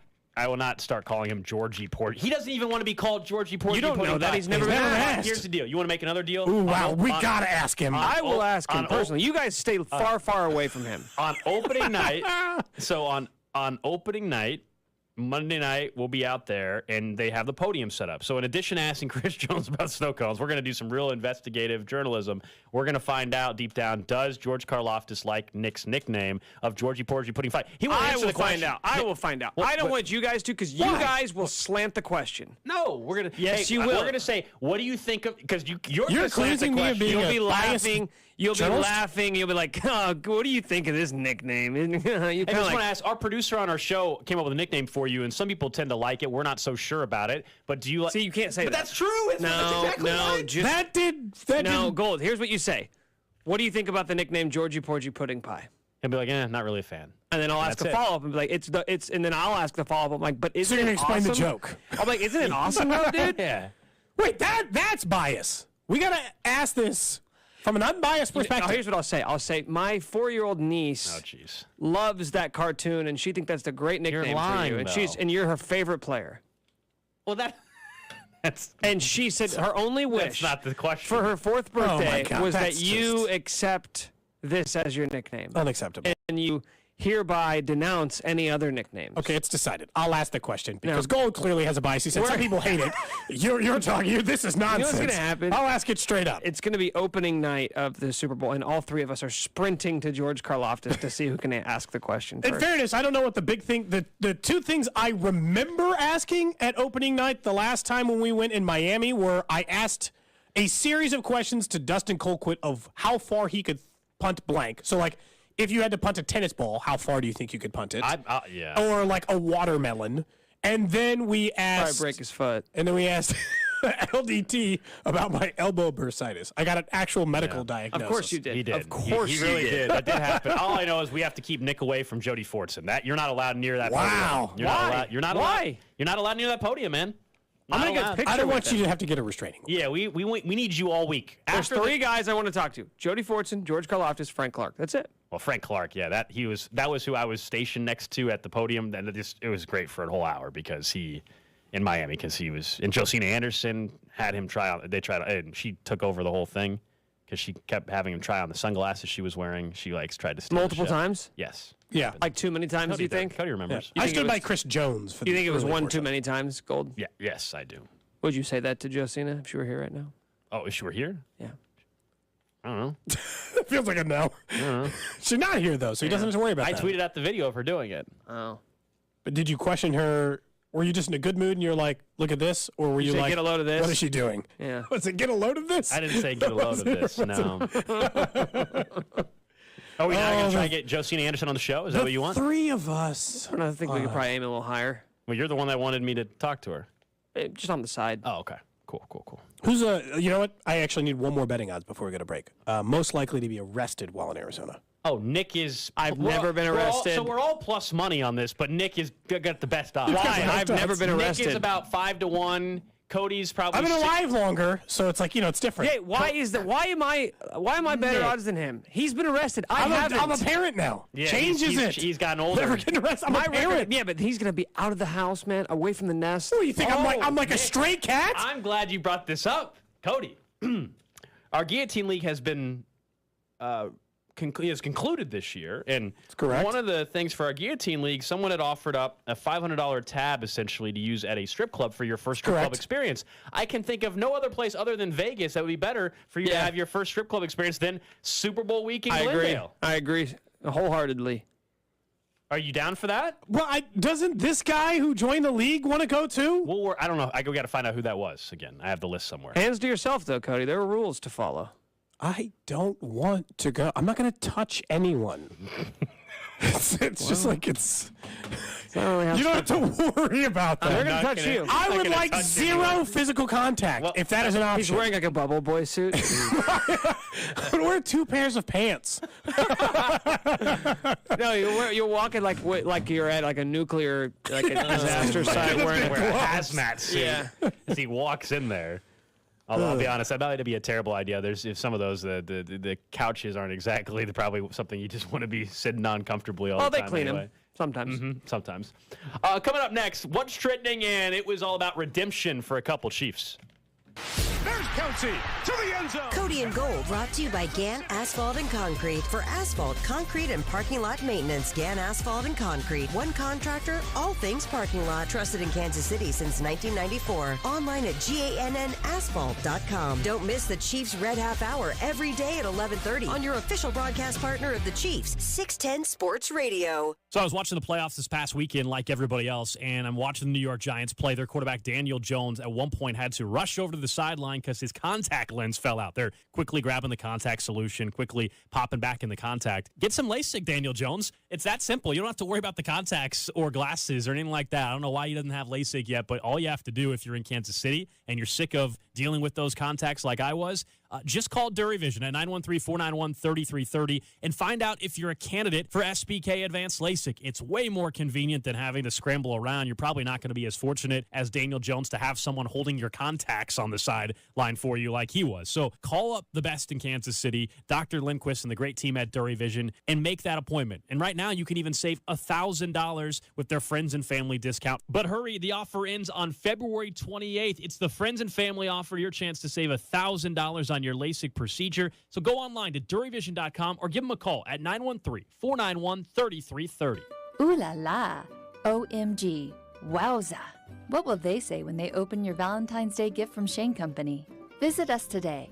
We have beautiful jewelry crafted by our in-house design team. Unique looks you won't find anywhere else. Like our Toi et Moi necklace. That means you and me in French. This necklace features a natural white sapphire beside a colorful heart-shaped gemstone. on a sterling silver chain. It's $175 and it's one of our favorites. Whether you want to spend a little or you want to splurge, at Shane Company we have so many eye-catching styles with hearts. Or surprise your loved one with a gift that features the romantic colors of Valentine's Day, like our jewelry with natural, vibrant pink sapphires, red rubies, or purple amethyst. For more ideas, browse our Valentine's Day gift guide at shaneco.com. Shipping is fast and free. When they open your gift, it'll be love at first sight. Now you have a friend in the jewelry business. Shane Company and shaneco.com. Texting enrolls you into recurring automated text messages. Consent not required to purchase. Message and data rates may apply. Hey, Dan, how you doing? Haven't seen you around the gym. Yeah, I've really fallen off. Since I turned 40, I just don't get the results I used to get. Could be lower testosterone. I went through it a while back. I got Nugenix Total T, and it's made a huge difference for me. I've seen that on TV. Is it for real? Oh, yeah. The patented key ingredient is something called Testofen, which helps boost free and total testosterone levels to help you trim up and stay lean. And it's made a difference for you? Man, I feel like I'm in my 20s again, at work, in the gym, and in the bedroom. Are they still giving out complimentary bottles for people to try it for themselves? Yeah, you just need to send them a text. Text JUDGE to 321-321 right now for your complimentary bottle of Nugenix Total T. Plus, text now and we'll include a bottle of Nugenix Thermo, our most powerful fat incinerator ever, to help you get back into shape fast. Absolutely free. Text JUDGE to 321-321. That's JUDGE to 321-321. Products and statements have not been evaluated by the FDA. These products are not intended to diagnose, treat, cure, or prevent any disease or illness. Is it time to update your kitchen or bathroom? The team at Aspire Kitchen and Bath can help. They'll listen to your ideas and put together the perfect plan to fit your dream and your budget. Set up your no-cost, hassle-free consultation today at AspireKitchenandBath.com. As a Walgreens pharmacist, I talk with people all the time about little tips and tricks for filling their Medicare prescriptions, like taking advantage of Walgreens 90-day refills to save them a trip, or using Refill by Scan, which is super easy and right on your phone. And for anybody worried about prescription costs, I say, hey, we got you, with low-cost copays on many medications. Let's talk about making things easier. Walgreens is here. Fill your way and save at walgreens.com/Medicare. See pharmacists for restrictions and exclusions. For the ones finding new ways to ensure the job always gets done. For the ones wearing many hats. For the ones who are hands-on, even from far away. And the ones keeping business moving forward. We are Grainger, offering professional-grade industrial supplies, plus real-time product availability and access to experts ready to answer your toughest questions. Call, click Grainger.com, or just stop by. Grainger, for the ones who get it done. When cold symptoms keep you up, try Vicks NyQuil Severe for max strength nighttime relief. Just one dose of Vicks NyQuil Severe starts to relieve 9 of your worst cold and flu symptoms to help take you from 9 to none. Get some rest and feel better with Vicks NyQuil Severe. The nighttime sniffling, sneezing, coughing, aching, sore throat, stuffy nose, fever, best sleep with a cold. Medicine. Use as directed. Why have over 2 million people trusted their bath remodels to Bathfitter? When a normal day is anything but normal, we fit your schedule with our unique tub-over-tub process installed in just a day with no demolition. When high quality is the only quality that matters, we fit your standards. We've been remodeling baths for over 35 years, and every bath we install comes with a lifetime warranty. Get the bath you want in a day with quality that lasts a lifetime. Bathfitter, it just fits. Visit bathfitter.com to book your free consultation. This report is brought to you by KC Customs. We put the customs in KC. KC-Customs.com. Guys, is your STD stressing you out, keeping you awake? Stock truck depression is real. Go see the pros at KC Customs. They have the truck accessories to cure your STD. Don't delay. Get to KC Customs at 8670 Green Hills Road today. NFL playoff coverage on 610 Sports Radio is brought to you by Twin Peaks. Eats, drinks, scenic views. What's trending? All right, let's check in on the hot topics trending. Number one on what's trending, of course, the Chiefs are headed to the Super Bowl, taking on the Eagles in a couple weeks. Chiefs 1.5-point underdogs already over at FanDuel. Something to watch, and we'll have plenty of more time to break down that game. Andy Reid did speak a little bit earlier on today. No real updates on the injury front. Probably going to take later on in the week to get those. We know Snead concussion protocol, Juju dealing with a knee injury, the ankle for Kadarius Toney. And then we'll see as things progress for McColl didn't feel great that he tried to give it a go and then got hurt, maybe the same type of injury. That isn't. They still called it a pelvis injury. Yeah, I did see a post-game interview. I can't remember which outlet had it, but a post-game interview on the field that McColl at least said that he's going to play in the Super Bowl, but we'll see as time goes on. But it's pretty unbelievable. We're spoiled here in Kansas City, man. 3 Super Bowls in the last 4 years, and Chiefs will obviously have a great chance to bring back the Lombardi Trophy. I mean, it's basically 1-point dog. Who cares? You're basically a pick 'em. Well, and so the way it works, like with McColl, this might be his last year in Kansas City. He spent 4 years here and going to 3 Super Bowl trips. I imagine he will do whatever it takes in order to get into that game. Next up on What's Trending, Bob Fesco originally reporting, but now reported by pretty much everyone else. Zach Greinke heading back to the Royals on a 1-year deal that expected to be official tomorrow. That gives them a little bit more stability in the pitching department. I don't know that getting 130 innings out of Zach when you're trying to evaluate the roster solves all the problems, but also I'm not trying to expose every young pitcher. And I love Zach Greinke. He's one of my favorite Royals. He's probably my favorite Royal of all time, so I'm happy he's back. I get the signing. I do. To your point, though, a little bit about the inning. Like, that's the only part. Like, are you holding back somebody else? At this point, though, like, everybody's already Let someone out. push Zach out. Yeah, They can't, then sure. Problem anyway. But nice from a fan standpoint to have Zach Greinke back with the club and to get spring training right around the corner. It's going to roll right in from the Super Bowl right into spring training. I think as we're leaving Arizona after the Super Bowl, I think Vern will be landing in Arizona for spring training. So it's kind of rolling right into each other. Next up on What's Trending, coaching carousel in the league. It didn't take long for Kellen Moore to find a new gig. He was let go and parted ways with the Cowboys yesterday. He's already officially been hired as the offensive coordinator for the LA Chargers. I think it's a really smart move by Brandon Staley and the Chargers organization trying to help out Justin Herbert. But it's weird. Kellen Moore was a head coach candidate like a year ago, and then now he got fired and now has a better OC gig. If he's able to get more out of Justin Herbert than Lombardi, which I think he will be able to, and lowest bar. Then Kellen Moore can probably be right back where he was a year ago in terms of being a guy that could remember he could have gone back to college and become a head coach in college. He decided to stay with Jerry Jones and Mike McCarthy, who Mike McCarthy's now going to call the plays for the Dallas Cowboys. I'm sure that'll solve everything. With all your Boise connections, you haven't gotten Kellen Moore on this show once? What would you want? Not Kellen one Moore? time? Do you want him on the show? Sure. Now he's with the Chargers. Maybe now you do. Before there was no need. No reason. I'll be honest. With Kellen Moore, very smart individual. Obviously, you don't make it to where he's at. Not the best interview. Oh, man. Really tough. No, huh? seriously, not the best. Maybe he's getting better. Intelligent person, and obviously he's going to become a head coach at some point. But it might for Chiefs fans' sake, I hope he doesn't do well with Justin Herbert. You hope it bombs out. Or he does so well that he's gone in a year and then they have to restart again. That too. Lastly, on What's Trending, the NFL has announced their cap numbers for next season officially. $224.8 million, up over $16 million from this previous season. So about the cap increases they were having pre-COVID. They're right back on track. They're starting to see those big increases again, which will make it a lot easier for some of these teams to manage some things financially. It matters more to others. As again, the Chiefs put themselves in fantastic position by shedding some salary this season to hopefully put themselves in better position in the long haul. But yeah, $224.8 million will be the cap number next season. Much needed space, considering potential Chris Jones deal, what that could take, and others. What do they bring back Juju or not? What does Orlando Brown Jr.'s situation look like? That's all off-season stuff. We don't have to worry. We don't have to. Let's not. You know what? It's not the offseason yet. Not for Kansas City Chiefs fans. No, everyone it is not. else but them in Philly, it is. That's exactly right. Hey, that's what's trending here on Cody and Gold. And, of course, our NFL playoff coverage is brought to you by Twin Peaks Eats, Drinks, Scenic Views.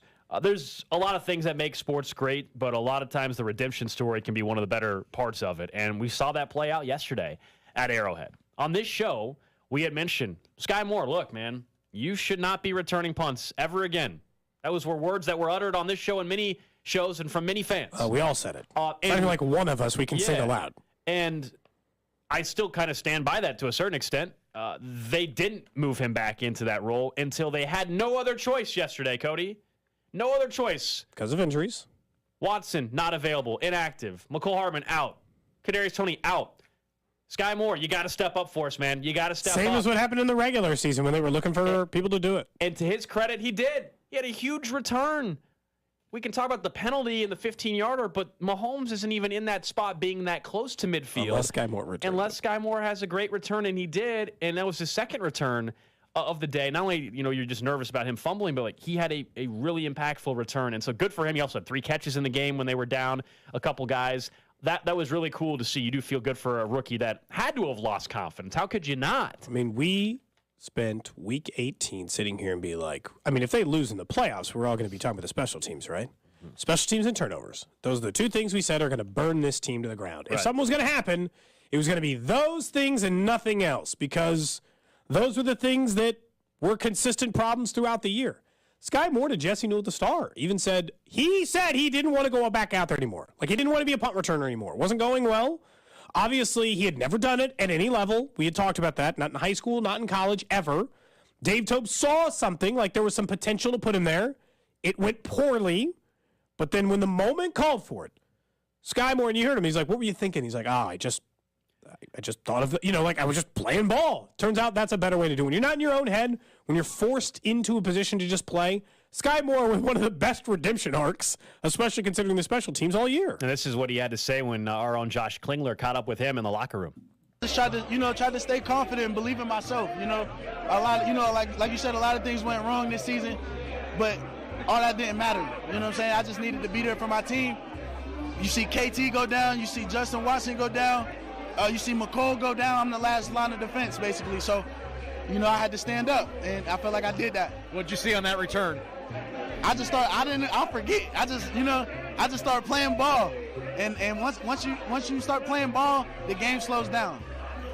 You mentioned all those guys going out tonight. Yeah. Guys stepped up in their place. That's a mantra, obviously, that you want to accomplish. But how difficult is that? You had so many guys that went out of the mix tonight. Yeah, like it's unfortunate that that our top guys go down, but this is the NFL. You got to be ready to step up. Stuff like that happens all the time, so you got to be ready for the moment when they call your number. We've gotten a little used to these home games in the playoffs. Yeah. We've had now 3 celebrations here. You got your first though. Yeah. What did that feel like tonight? It feels crazy. I wasn't able to really win anything at any level. So at the biggest level, I'm going to the Super Bowl my first year. That's kind of crazy to me, but it's going to mean so much more when we come back with it. The week of preparation that went into this one, can you describe it? You had guys injured during the week even. Yeah. You had to make adjustments on offense. Yeah. What was this week like? It was just the same type of intensity. Knowing what the game is, knowing what game we're about to play. But the same focus that we always bring, and that's why we had the season we had this year, because we always bring a playoff AFC championship mindset to every single week.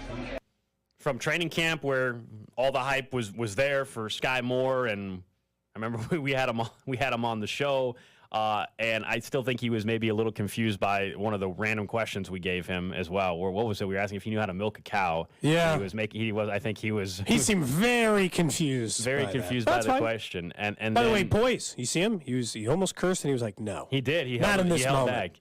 And then he got his opportunity. As he said, he was the last line of defense. Nobody else could return that punt but him, and he stepped up in a huge way. Really cool to see that. And then how about Harrison Butker, another guy that was criticized, and by the way, fairly, throughout the season. He's one of the worst statistical kickers this year in the regular season. But he steps up, wins the game for Kansas City. He had been really good the last month or so. He hasn't made a mistake in the last month. And we were wondering if that was actually what he would be throughout the playoffs. And he has. And hits a game-winning kick after it makes it a little bit more feasible for Butker. Drills it, honestly. He drilled it right down the middle, essentially. And the Chiefs end up winning the game. 3 seconds left on the clock. They squib it.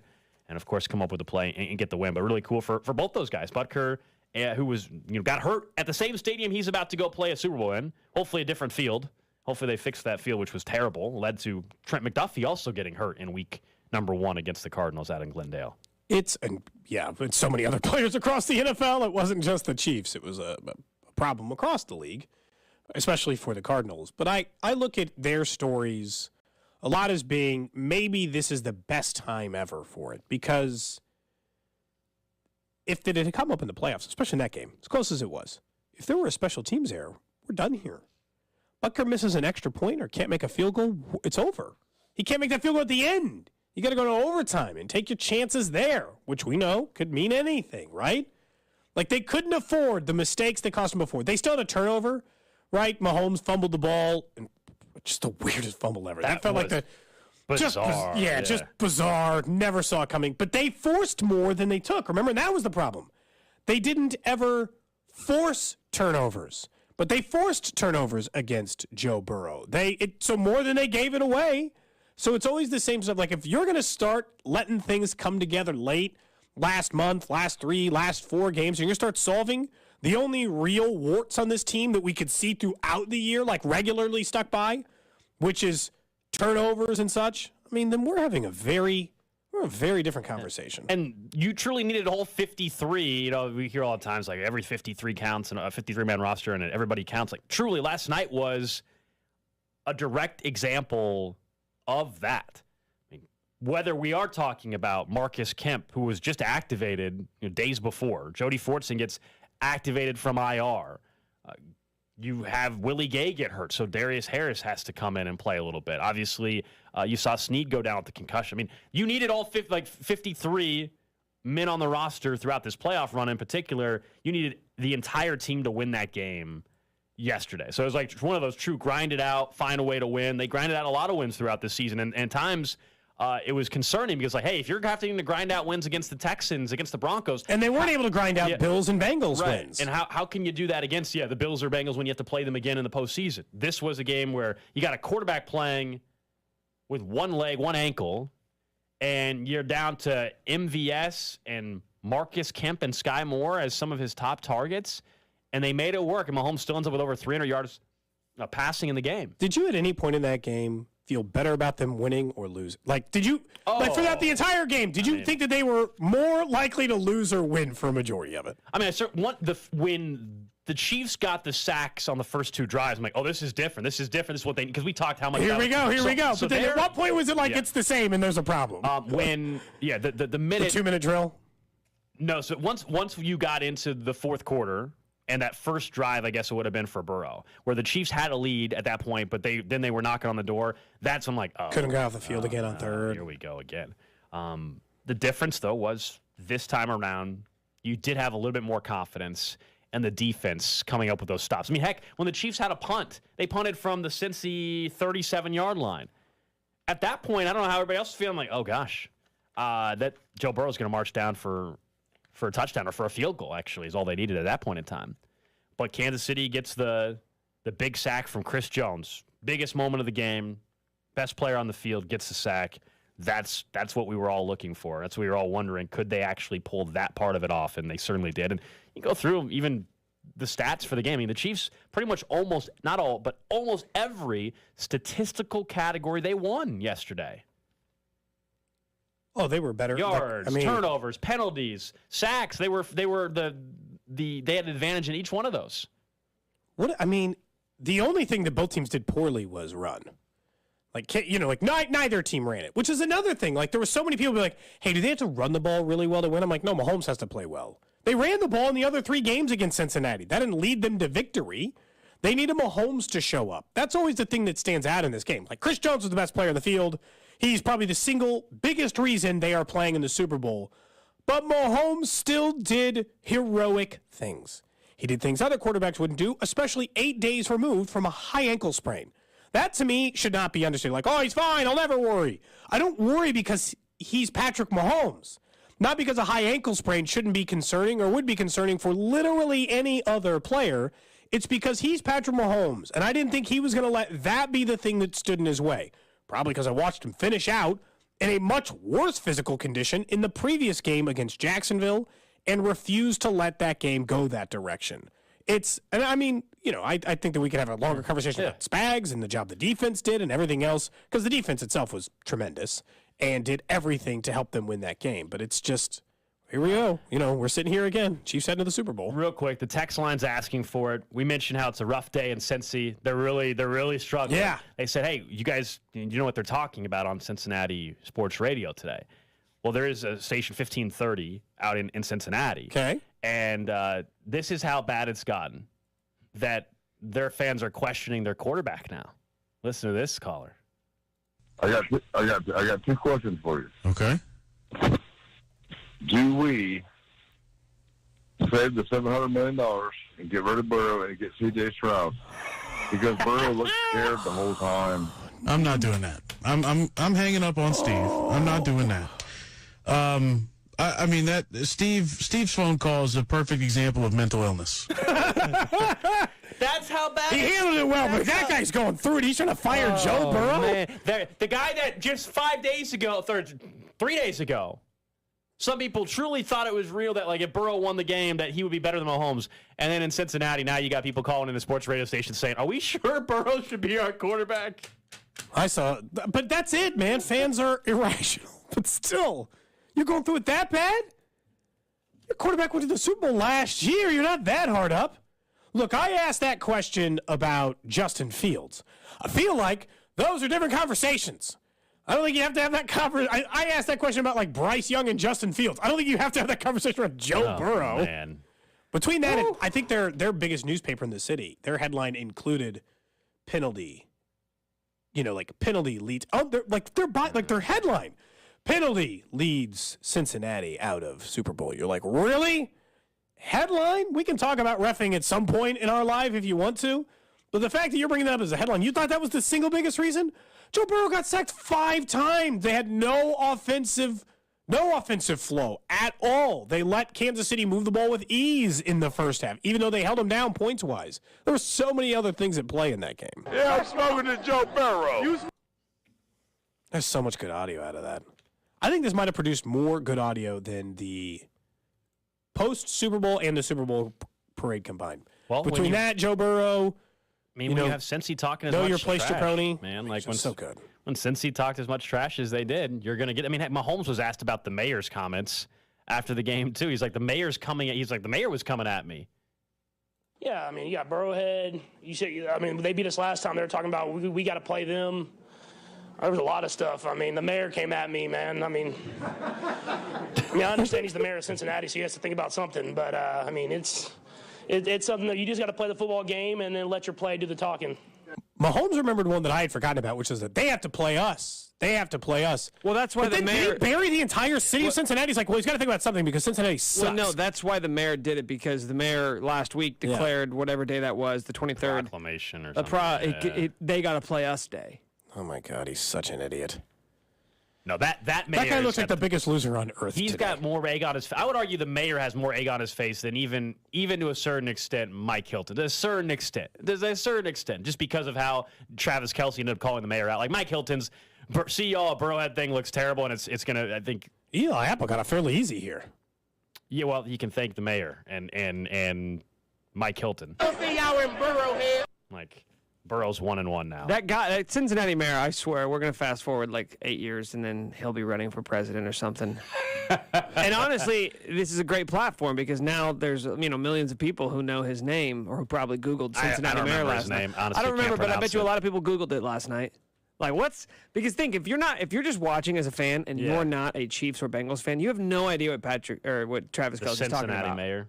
Yeah, you're like, why does he hate the Cincinnati mayor? What did he do to anybody? By the way, we're going to have to keep doing the show a long time. I think he's still got like 4 years left. Yeah, he just got elected a year ago.